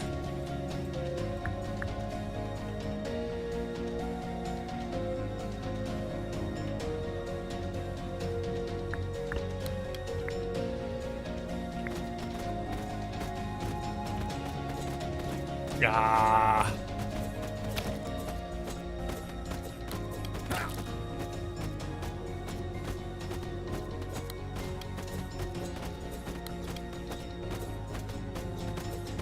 We're fine, right? Yeah, we're fine. This was great. It's almost ready for the next fight. Yeah, let's get the clay. Oh, Slinger's tree. Ore and... Okay, what are these? Slinger. HP to all. Damage. Okay, just a simple, cheap ranged unit. So it's just cheaper than Archer. Yeah, okay. Red blue is like clicking blue while there's no battle when everyone's on the field.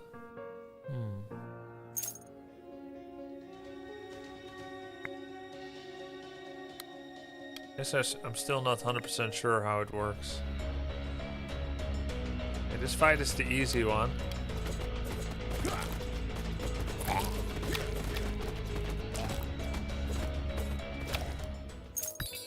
Okay.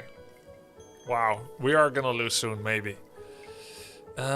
Champion stun, flyings, attack speed, receive 25 every time at the start of a wave. I like that. I like that. Yeah. Master faster trading. Market faster trading. Militia camp. Let's get woodpile. Do we have anything else we could do? Militia capacity, boost production for market. Or now, clay now, grapes now. Dragon's Bakery. Lumberjack farm, wood and wheat. That's pretty good, honestly.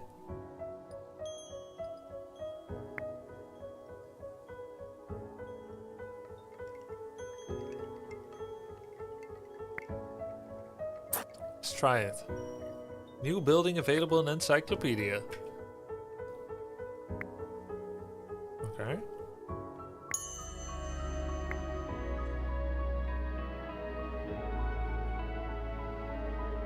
Think. Okay, so we have enough clay for a broader gaze. We just need wheat and gold. We're currently harvesting ore. We have lots of clay. What was the clay for? Research table we don't have yet. Need lots of water for that. Lumberjack farm needs wheat and will then produce wood and wheat. Wood and wheat needs wheat. Okay, so we're gonna place a wheat here. And then maybe move the clay away. We're still selling gold.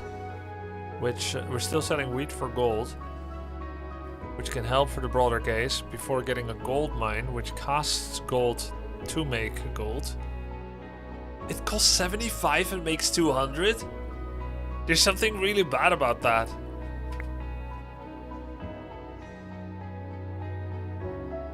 Yo, Daddy, thank you, bro. Thanks for the prime. Okay, next attack is basically coming with a prophecy. 4 wall busters.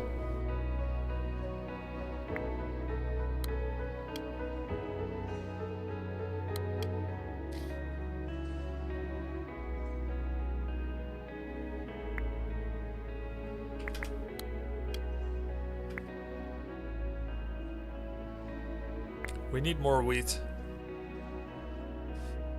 But we still need more gold, so what can you do?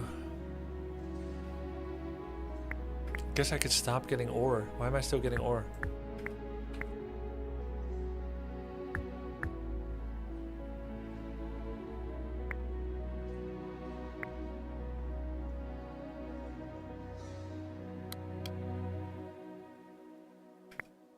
He needs 15 wood. Okay.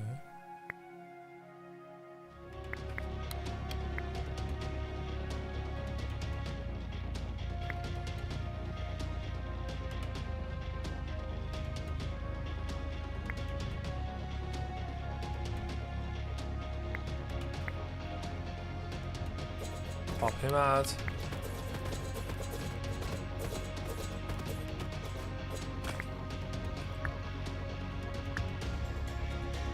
Lumberjack's farm costs more wood. Oh.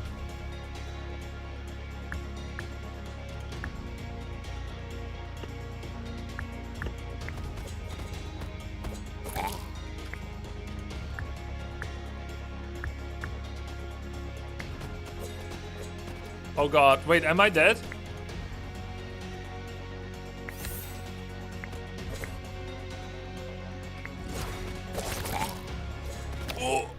Oh, that was close. That was close. That was close. All good? We good? Militia camp. Madhouse. These were pretty good before, but I don't know that I want to spend on it again. They are Grunt Arcane. These are warriors. And what are peasants? They're grunts. Grunts. Let's just get another militia camp. They do 5 damage a pop. We would have survived with 2. Okay. But that's risky. Crystal mine? Big well. Water is good for this king. The second king ability. Central cell in the castle now works even when you're not watching. Which central cell? This one?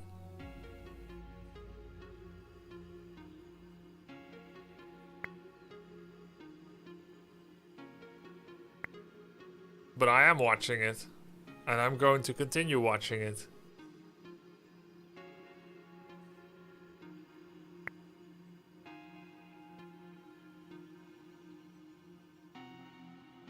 It's good while I'm making troops, I guess, but it feels underwhelming in a way. It's still +1 working cell? It's not though, right? When I'm looking at it. But it's better than this.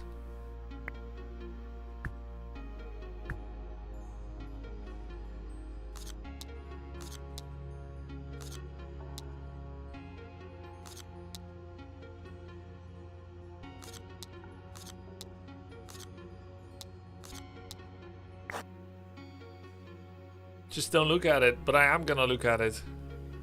It has 20% bonus. I guess I could choose not to look at it, because 100% is more than 20%. We're gonna shift production to the left. Guys, 100% is more than 20%. Max HP, spell, or Gamba. Let's Gamba. Yes! You'll still get the bonus. Oh, so it's 120%. Right, of course. Heal your castle for 3 every time you use a spell. Damage dealt by attacking buildings is increased. Okay, heal your castle. Okay, so we have a stone gaze right here. That's amazing. That means... it's this one, right? Yeah.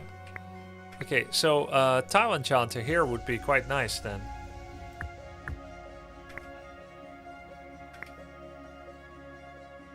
We need gold and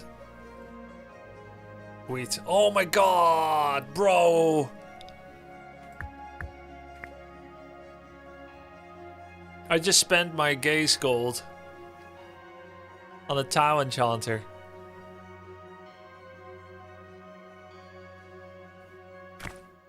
Oh, let's get it back. Now we spent everything. Okay, we have water. Basic instructions. Okay, this is nice. We're getting wheat here and wood. Getting our gold back eventually. Getting gold 2 at a time. You think it's worth boosting production right now? I think it is.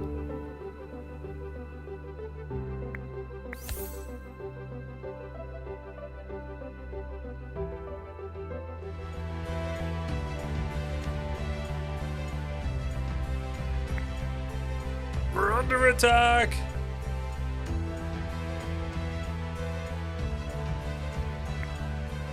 What do I replace here? Wood, I guess. Because after this we'll need wood to upgrade case again. Wait, am I dead?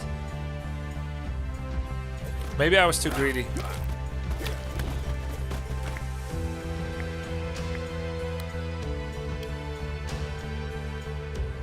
I might be dead.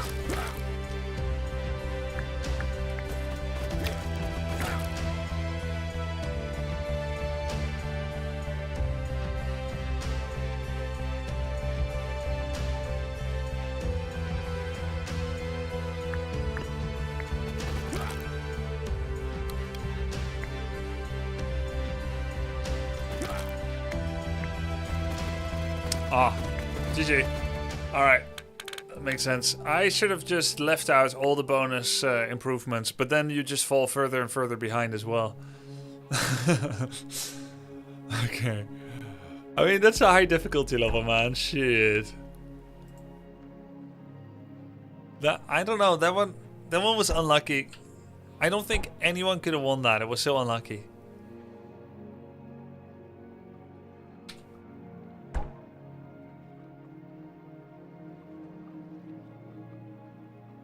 Did you see Ever Siege game? It's pretty cool.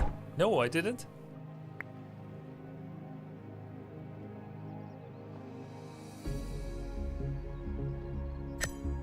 We can now make cannon. The Goose's visor is better. Oh, look at this though. How did you find this game? I'm hooked. Can I keep refreshing until they're all next to each other? Would that be sick? What if you don't take extra prophecies and rush 6 gaze? Rush 6 gaze. 6? Oh, I see.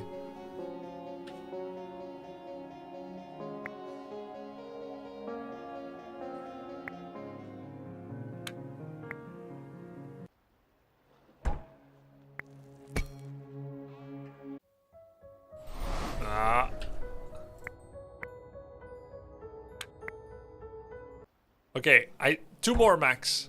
2 more max. Okay, this is good enough. This is good enough.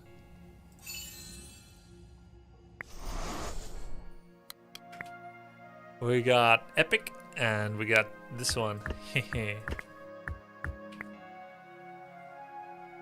first attack is 1 goblin bandit. Just gonna raise militia. Gonna spam water for now. Just get lots of water. Pause. Wood. Wheat. Market. Your next market.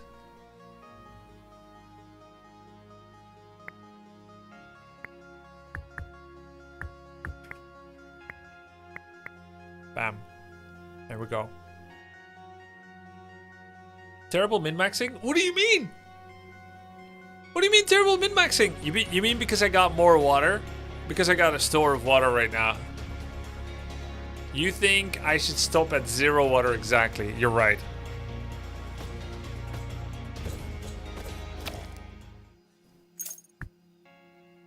Gnome dome. Gold for gnomes. Gnomes are grunts, provide morale. Are we gonna gnome?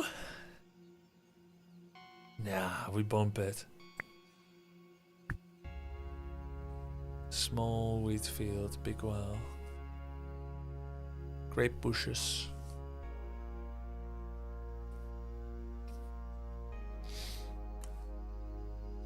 Wheat on the most productive tile.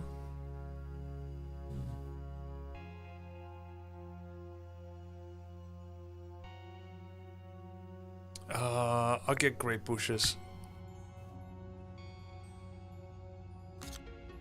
Kingdom infrastructure. Basic production. Troop training can be last. Artifact. Last as well. Levy barracks. Resource. Basic production.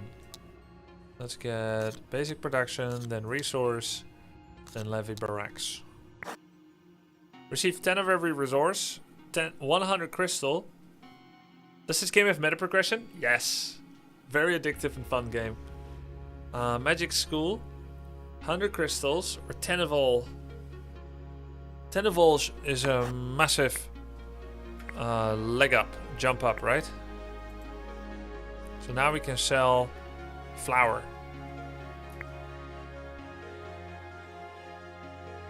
Massive Pidus, yes.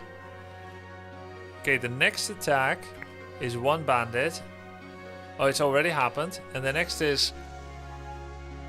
Wallbusters can be ignored. They only do 5 damage on the wall. So we just have to beat 7 units. Which, to be fair, I have Bone Pit. We should start making some skeletons. Gold into gaze. Gold into gaze. Yeah, we're almost there.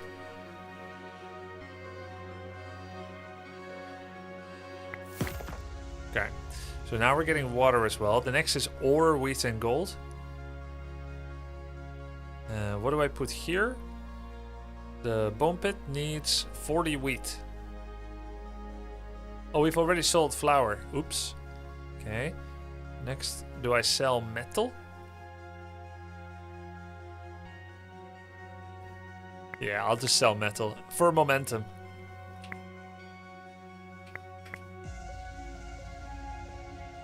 Bone pit needs wheat. Let's remove the well for now, get more wheat. Okay, metal has been sold.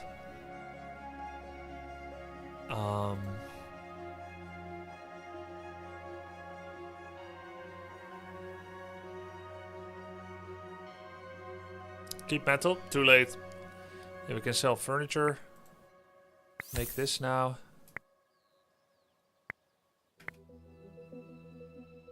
Bone pit can be made soon. Okay. Let's place the bone pit. Upgrade this.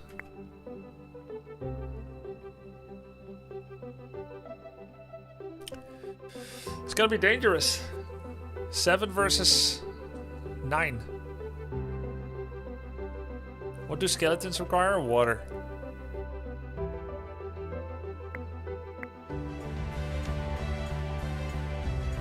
One more skeleton for backup.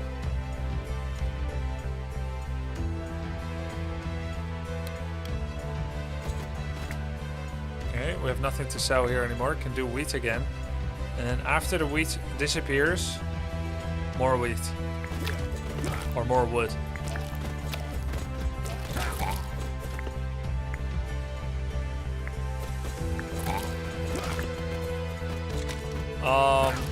Okay. Bad. Oh god.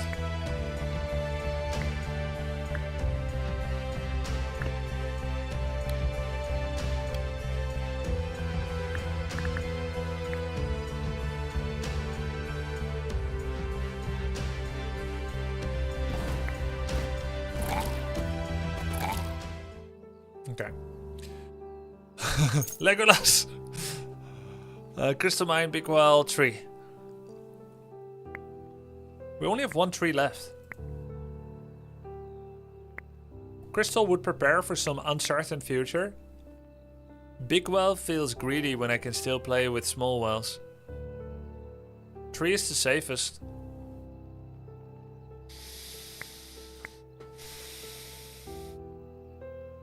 You have 3 trees?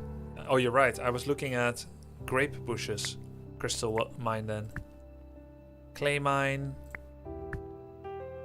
And choose another higher value upgrade. A higher value building. And for crystal we can speed up the king's ability cooldown recovery while active. I don't like it.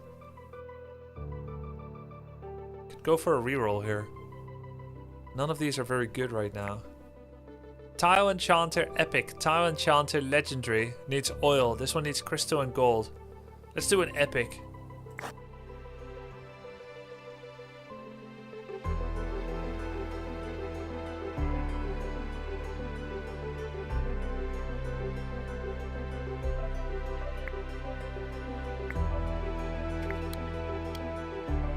Okay. Next attack, 10 bandits. Uh-oh. Guys, where are my special military buildings?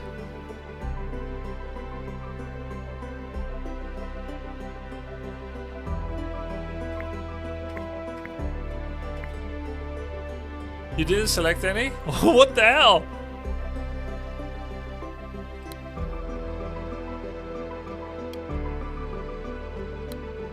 That's not good.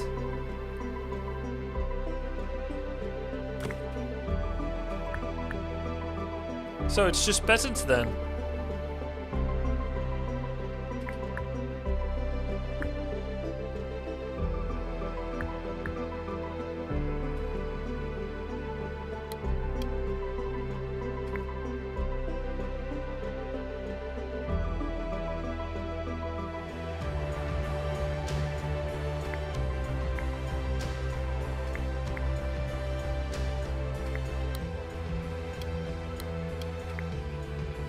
Are we okay? 50 health, 35. 8 damage. Kind of not okay.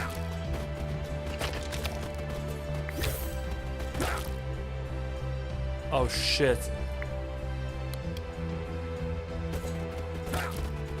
I should have synced up this spell with new recruits.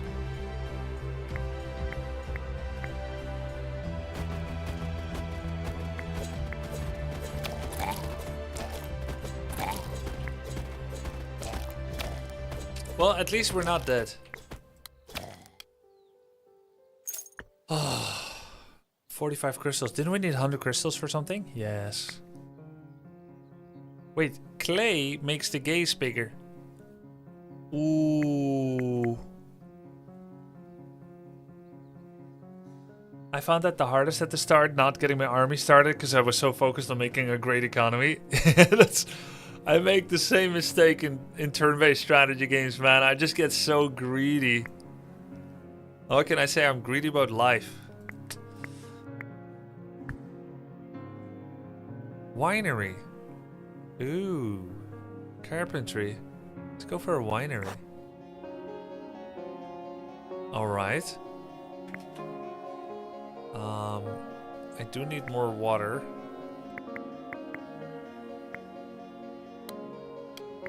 Ooh. Put them all inside. Next attack is nearly here. What the heck?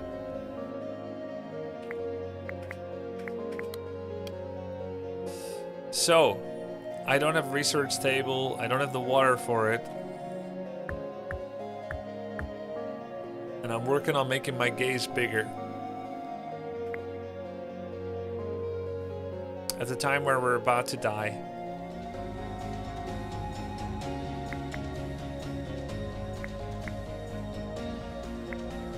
Can you make a hero in this game? Not really. Oh. Okay, we have enough clay.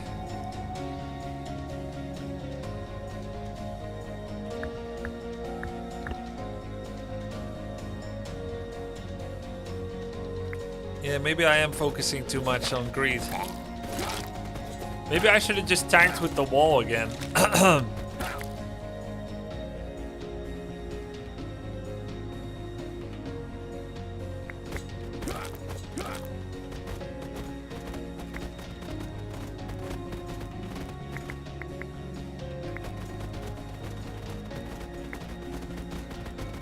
Should have kept all 7 inside, let the wall tank.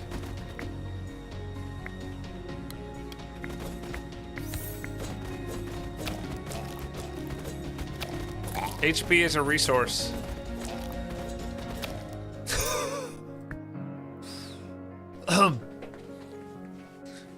What is the peasant benefit anyway? +1 to all production for each peasant on the battlefield. Oh, wow! That's really nice, actually.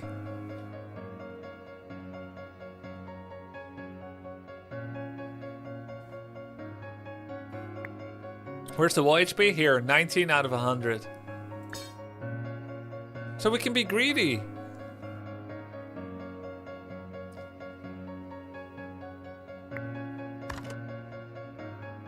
Receive all basic production buildings. Heal your castle for 10 HP when a production building is depleted. Alright, I kinda need that. Okay, we can make a madhouse now, but we're so close to the gaze. Quickly, get inside. Oh, it's too late. Oh my god. Wait, it's a small one. It's a small one.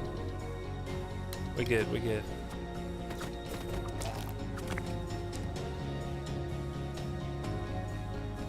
There's no tile enchantment here. It'd be great to get one. Wait. This is 100 gold. No, don't do this. Broader gaze first. Bro. I nearly screwed up.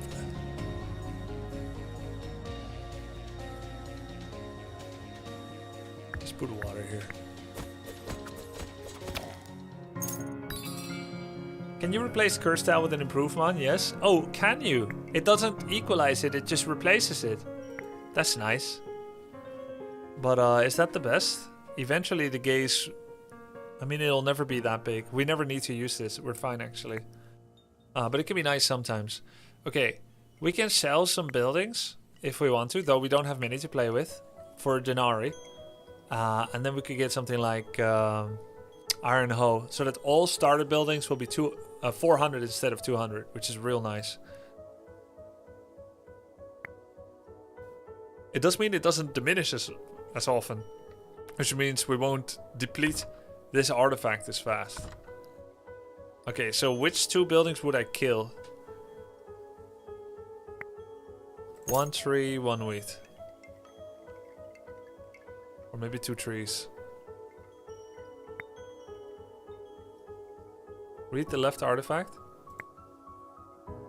Your castle gains health whenever your troops die. Yeah, no. HP is a resource.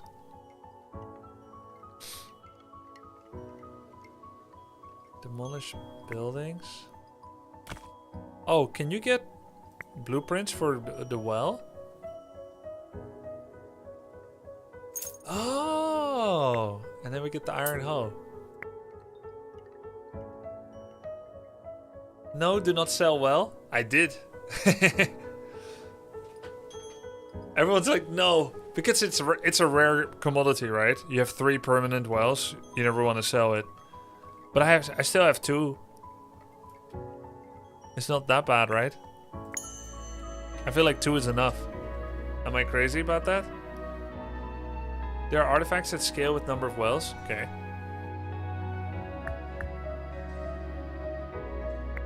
Gaze. Come on.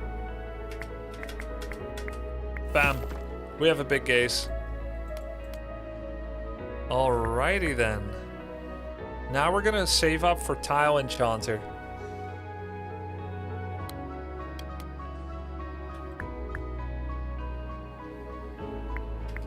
Wait, I have no wheat.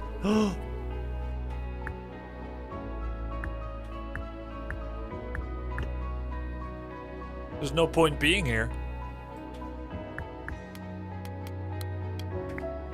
Initially. Next attack is coming. It's pretty small. 3 bandits and 1 shaman.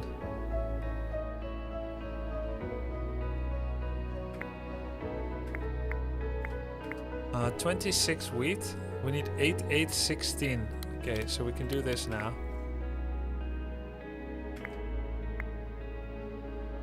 Actually, we do want to spawn to the battlefield, because peasants give bonus production. Okay, so they're all maxed out. 4 and 3 is 7. So now we can raise the militia. Bam! Lots of bonus production. Okay, now where are we going?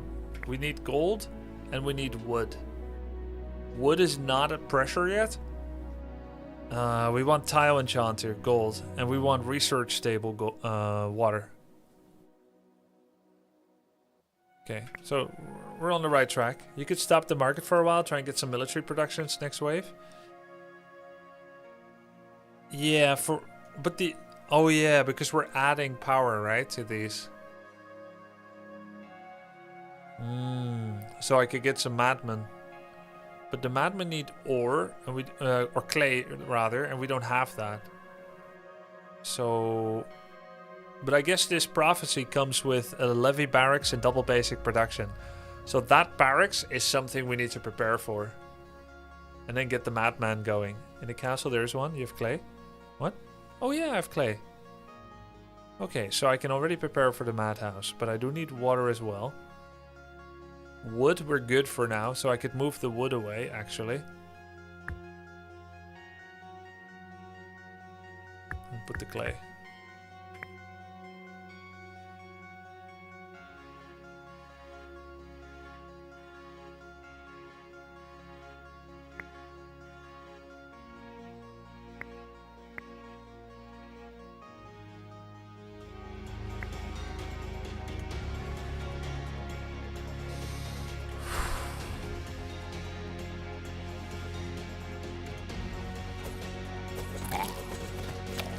Madhouse can now be produced.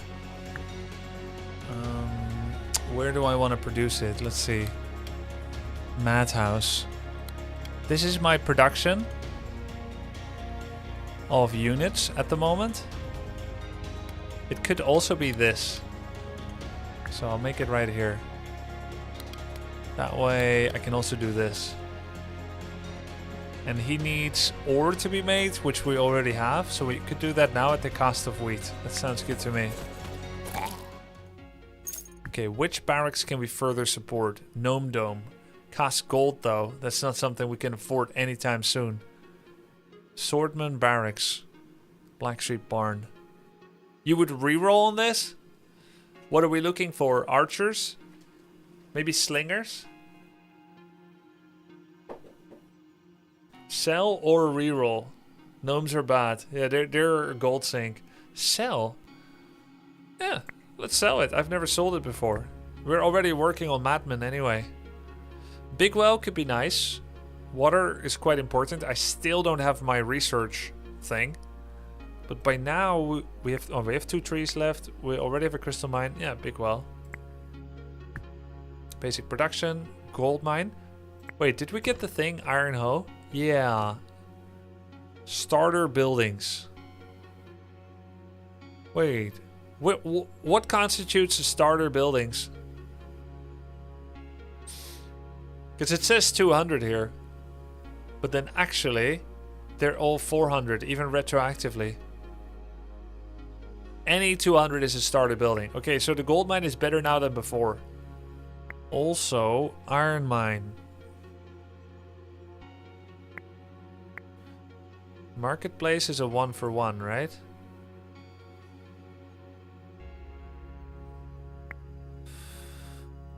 I think iron mine. It's the best way to get iron right now. Gold mine, we have another way. But gold mine is better now than before, and we do need lots to get the broader gaze. But if we need iron, better get it now. Artifact. Resources are produced 10% faster. Amazing. Yeah, we're not going to get ram's horn. Basic construction. Okay, here we go. We do need more barracks options, so let's get the early barracks options. And then resources. Denari at the end. Artifact, building upgrade, building upgrade. Let's get an early building upgrade and another one, and then this. Bam. 100 wood now, 3 peasants and 50 wood for troop training. I like 3 peasants because it's bonus resources. So we are now 13 over 8. Are we producing madhouse men?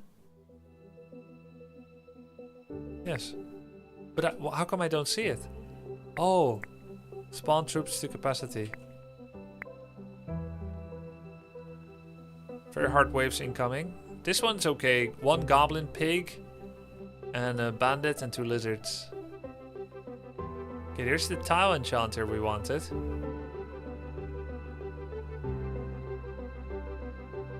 I could get the increased unit limits, but it doesn't do anything yet. Yes, reading the peasant perk unlocked Giga Greed. Chat was right. Yep. It is what it is. What can I do? Okay, so we can't send anyone home because we're at cap. Could send the mill, the wheat away. Wait, this is actually a... Oh my god. The bone pit is a bonus thing. Oh, okay. Yeah, but we can't do anything about that. But what we can do, move this wheat away somewhere. Let's say over here. And we can get the tile enchanter here now.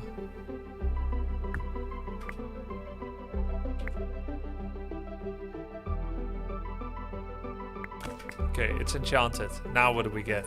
Water to get the research table maybe.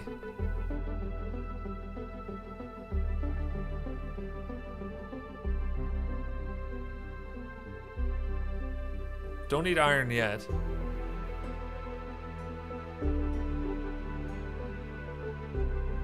Winery and vineyard. I don't have a... Oh. Yeah. Yeah.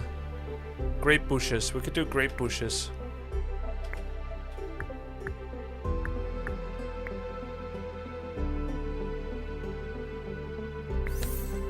We're 16 over 8. I'm saving my wood because it doesn't do anything yet.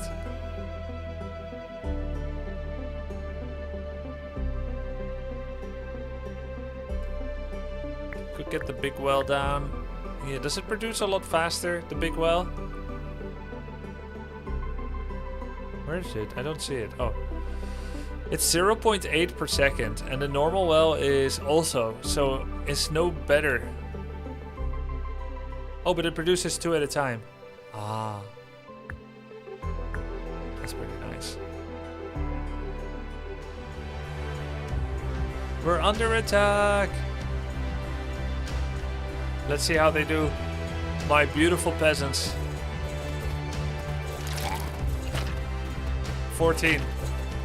13. He still has 1-1-1. He has 1-1. We're 10. 8. Oh my god. All overcap was killed. Assassin's Temple for ore. What are they? 190 health, 33 damage grunt, plus 50% to HP of grunt troops if assassins on the battlefield. Yo, that's amazing. He's great with peasants. It makes sense. If peasants are hiding, if assassins are hiding in peasant clothing, then the enemy is more afraid to deal damage because they don't know who's who, and they gotta suspect every lowly peasant to secretly have a knife under their cloak. Great with the farmers. It's good with skeletons too. Yeah. Oh, choose an upgrade. Increases damage dealt by assassins plus 100%. Increases assassins' attack range. Yes. Okay. Alright, so what are we doing right now? We're producing. We want gold. We want lots of gold. There's a research table. Maybe we don't get that yet. We don't need the buildings yet.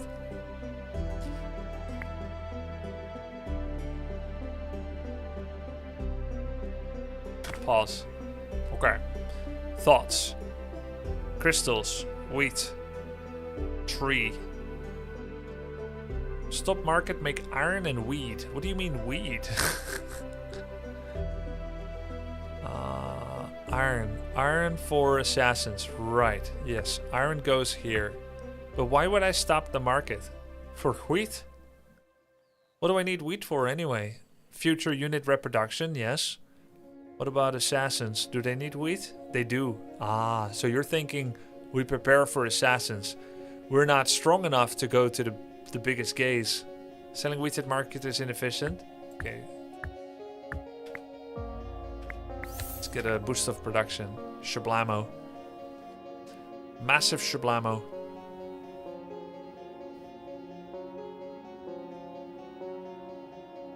How do I know how much longer this boost is lasting? Oh, it's gone. By the way, I need to prepare skeletons now. Because the next attack is coming.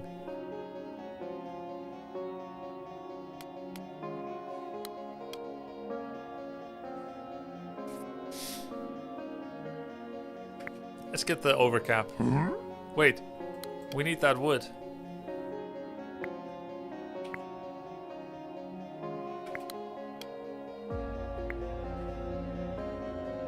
How much is winery? Winery is 90 gold.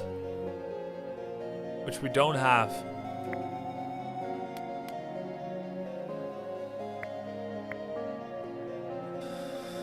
Oh, madman.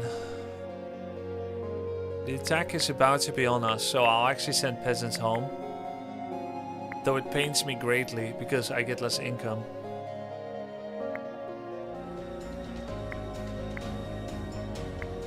Okay, we don't need water anymore at the moment.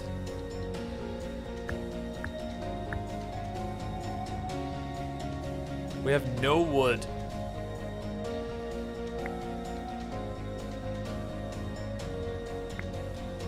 We hardly need clay at the moment either, but it's better just to finish it. Whereas for the grape bushes, I don't think the same is true.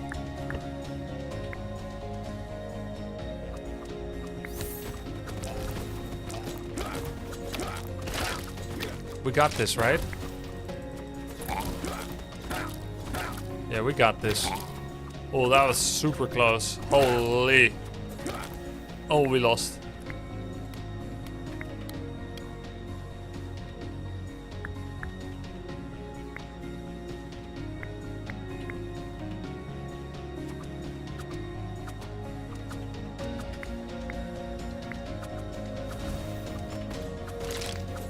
This freaking mage.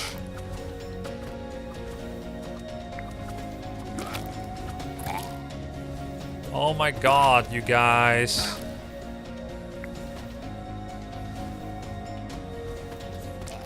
Oh my god, you guys. The next attack is nearly here.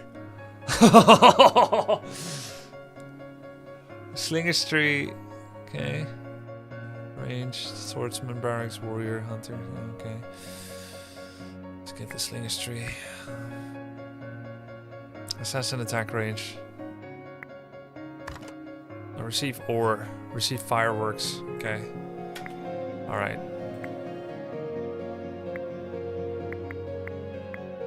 The next attack is here. We're gonna die. Assassin's Temple, we're ready actually. We're ready, master. I'm not ready. Okay.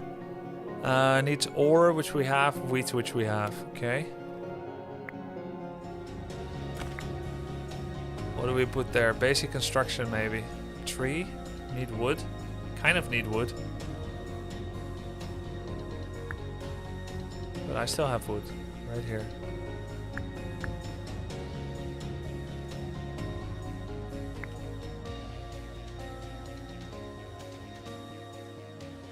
Yo, all their health is gonna go up the moment the assassin pops. Bam. Popped. Bonus health. He's... Oh. Please. Stay in the barracks. Oh my god. Help.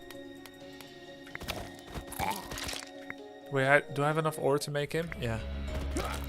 Close. Dude, very close. Wait, he got poisoned. Lol. Die. Yo, that was so close. We're cutting it real close.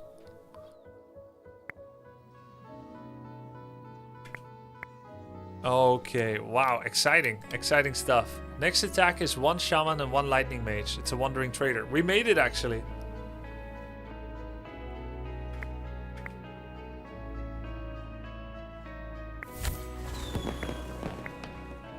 How longer? Launches fireworks that make your people work 50% more productively. But how long does that count? Do you guys know? And where can you see the buff?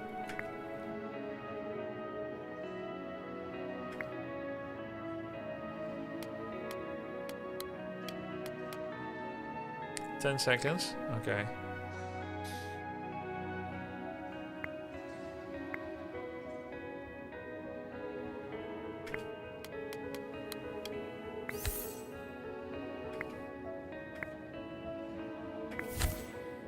Oh, it's right here? I don't know where it is actually. You can see tiles spin faster. Oh, that's all.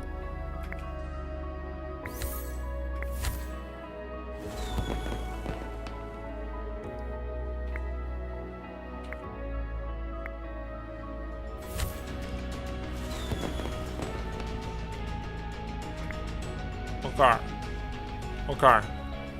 Now what? Slingers. Slingers cast ore.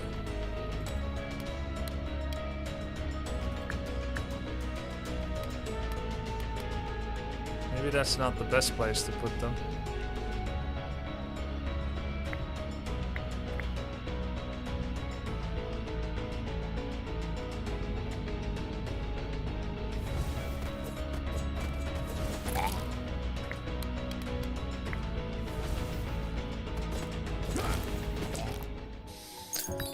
Okay. Receive 150 oil upon picking up the map. Increase the unit limit by 2. Increase the lifetime of all temporary units by 3.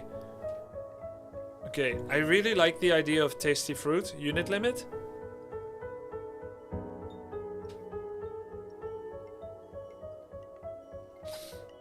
I also think Blacksmith Farm is kind of cool because we get some bonus ore. And there's lumber, and it gets wheat as well. We need wheat. Hospital's busted. Really? It doesn't feel that way to me. Are my units really that hurt? Kind of, I guess. What's the upgrade on the bottom right? Your head's blocking. It's Bone Pit. Grant 90% chance of receiving flour upon skeleton's death.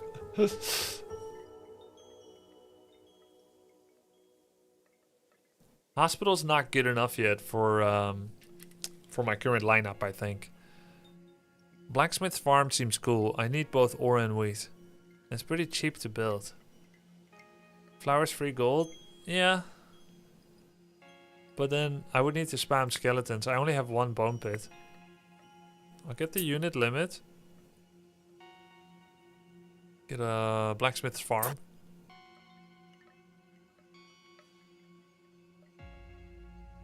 To save the rest, maybe? Could do double bone pit, flower gold, but don't have enough anymore.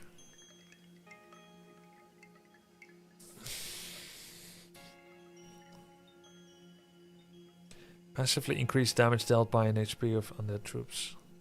I think I'm gonna save the rest, yeah. Okay, so just finished that, and now we can get. Wait, by the way, winery. We still need that for gold, but we get the blacksmith's farm here.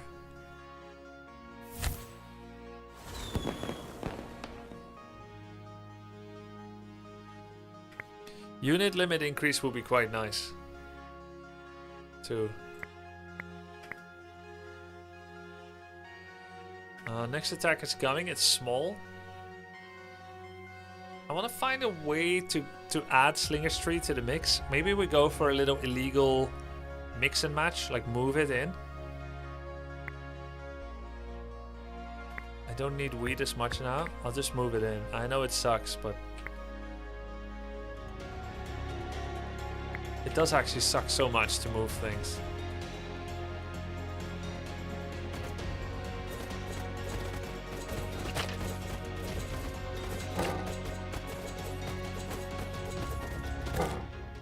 Okay.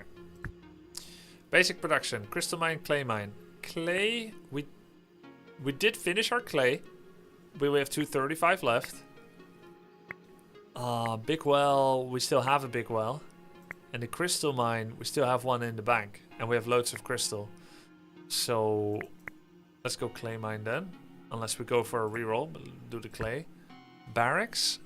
Whip men. Hunters. Pretty poor choices, to be honest. Create sheep that offer morale. These all kind of suck. Reroll. Madhouse. Don't I already have those? Yes.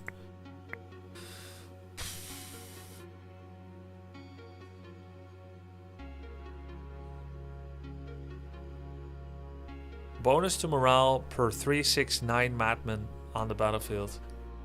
Bonus to morale 4 per 369. 4 per. Slingers. HP to all units for each slinger. Slingers have a chance to stun. That's kind of cute. Mass slinger.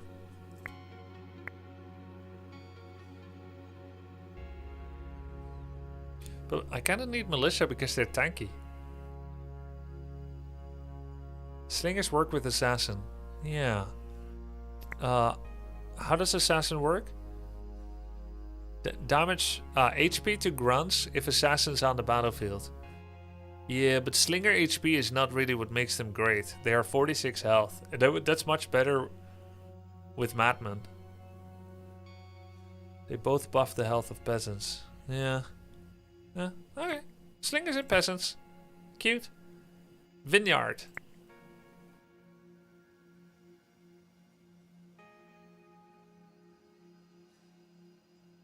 Where's my grape thing? Oh, here. Vineyard. Produce more grapes. We already have a lot of grapes. We have more to go. Wood. Iron. We still have ore. Don't we? Iron mine. We have 138 ore. I like the sawmill. Moonshine barrel. Drops a barrel that damages enemy slow, so attack speed makes him drunk. Attack speed buff and move speed buff.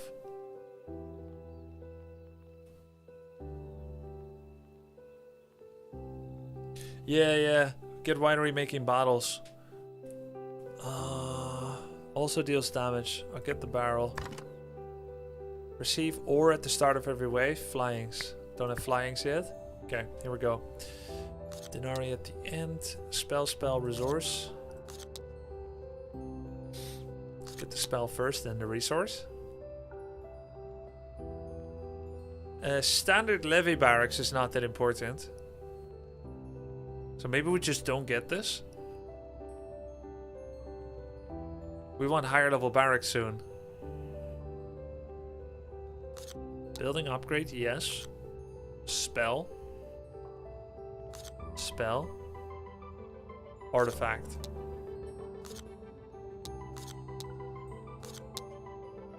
Like this. So we don't get the 3 bandits and the shaman for the barracks. GG lost. I won.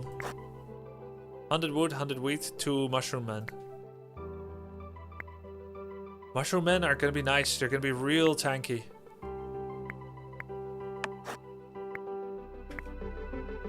$220. Wait, they're not grunts. They're not grunts. Not that tanky.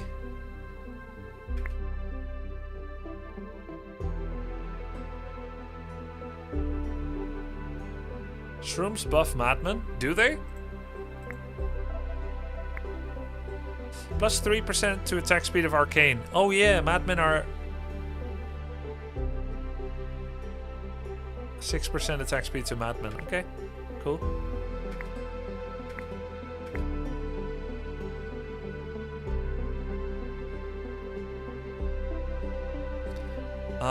Capacity problems. I have capacity problems.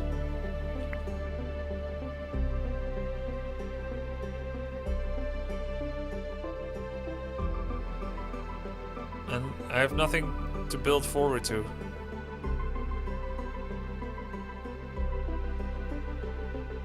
Attack speed for madmen. Maybe it means they go for a rotation attack faster? I'm not sure.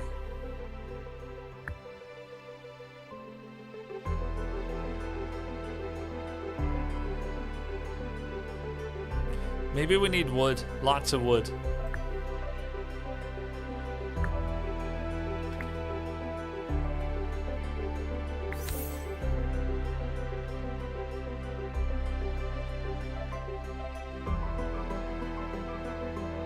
Research table, 74 water.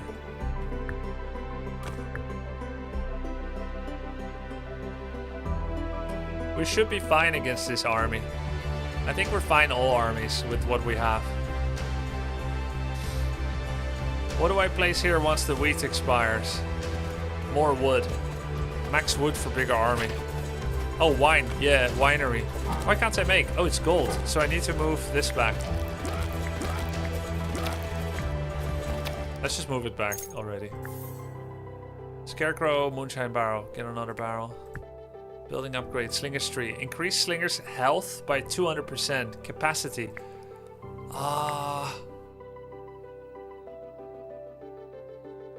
Slinger health. I mean, they're not meant to tank. That's the weird thing. Let's do health, because I don't have space yet anyway.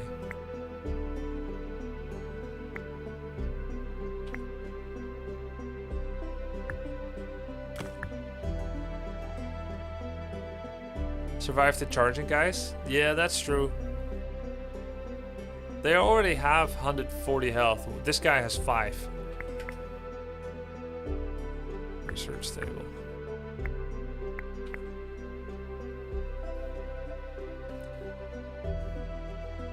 Maybe I'll get the upgrade in the future.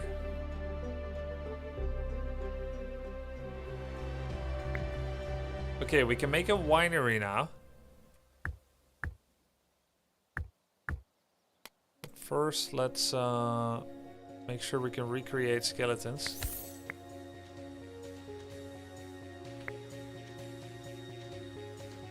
At least one or two.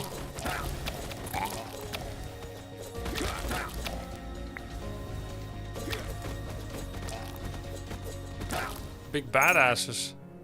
Wood gold flower. Get the gold. Gain grapes when you kill enemies. Heal your castle when you use spells. Let's go grapes. Fisher. Blinding light. Get the fisher.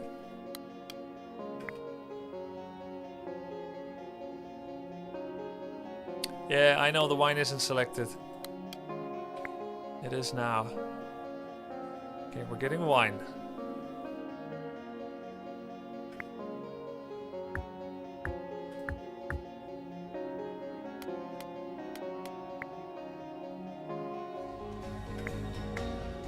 Gold mine? Gold mine is good now. We still have plenty of wheat at the moment. Well, do we have plenty? 300, 400 wheat. Yeah, we're fine. Yeah, gold mine.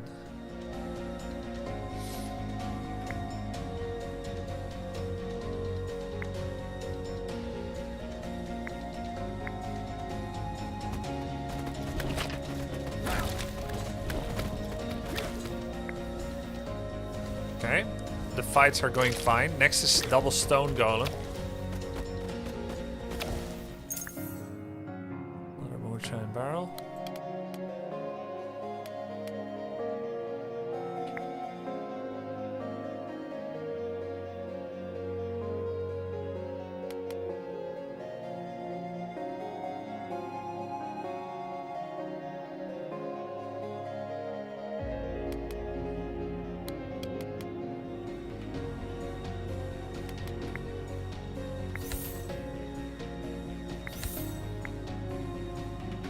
Okay, do I still sell at the market or do I get a gold mine?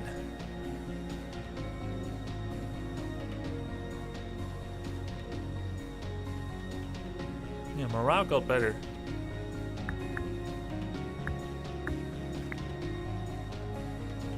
Gold mine and center tile? Yeah, you're right.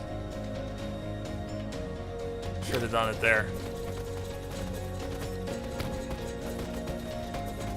Okay, somehow this silly army is working. When you kill an enemy, a random unit of yours is healed. That's kind of nice now. I previously ignored this one. When one of your unit dies, become enraged. Heal all of your troops at the start of every wave. Oh, that's better.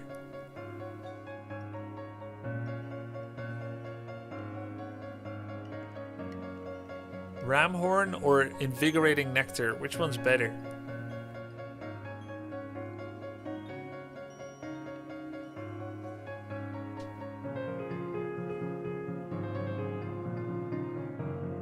Slingers have a chance of stunning enemies. I like that too. How many slingers do we have? We have a lot, you know? We can have 8 slingers. I'll get the slingers done. I have been eyeing it. And then I'll get... How's their health distribution right now? Okay, Ram's Horn is better right now. Cool. Very nice.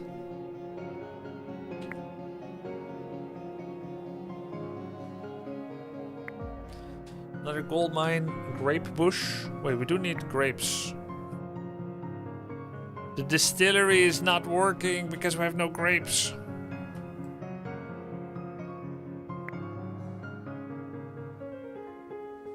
Maybe we rush gold now. Get another gold mine.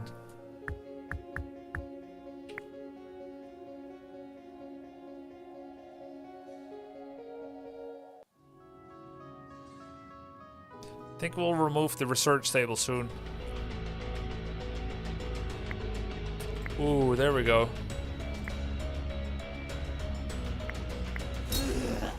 It's the boss. You have big gold mine with the building, remember? Yeah. Yeah, but I wanna mine faster. We'll do one more research table and then it's gonna be retired. Come on, slingers, stun. Stun.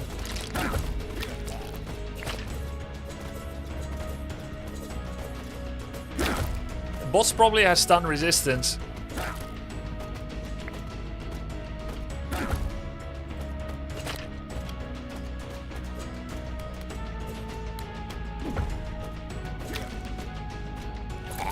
I don't see her getting stunned at all. Yo, we got grapes for that. Cosmetic moonshine barrels. Increase all troops building unit capacity by 1. Increase unit limit by 6. Yo, what? She was getting stunned, but it's a very short duration. Okay. Unit limit by 6. Mushrooms. Buff arcanes. Academy of Fire. That's pretty nice. No metal though. Longbowman buff my slingers.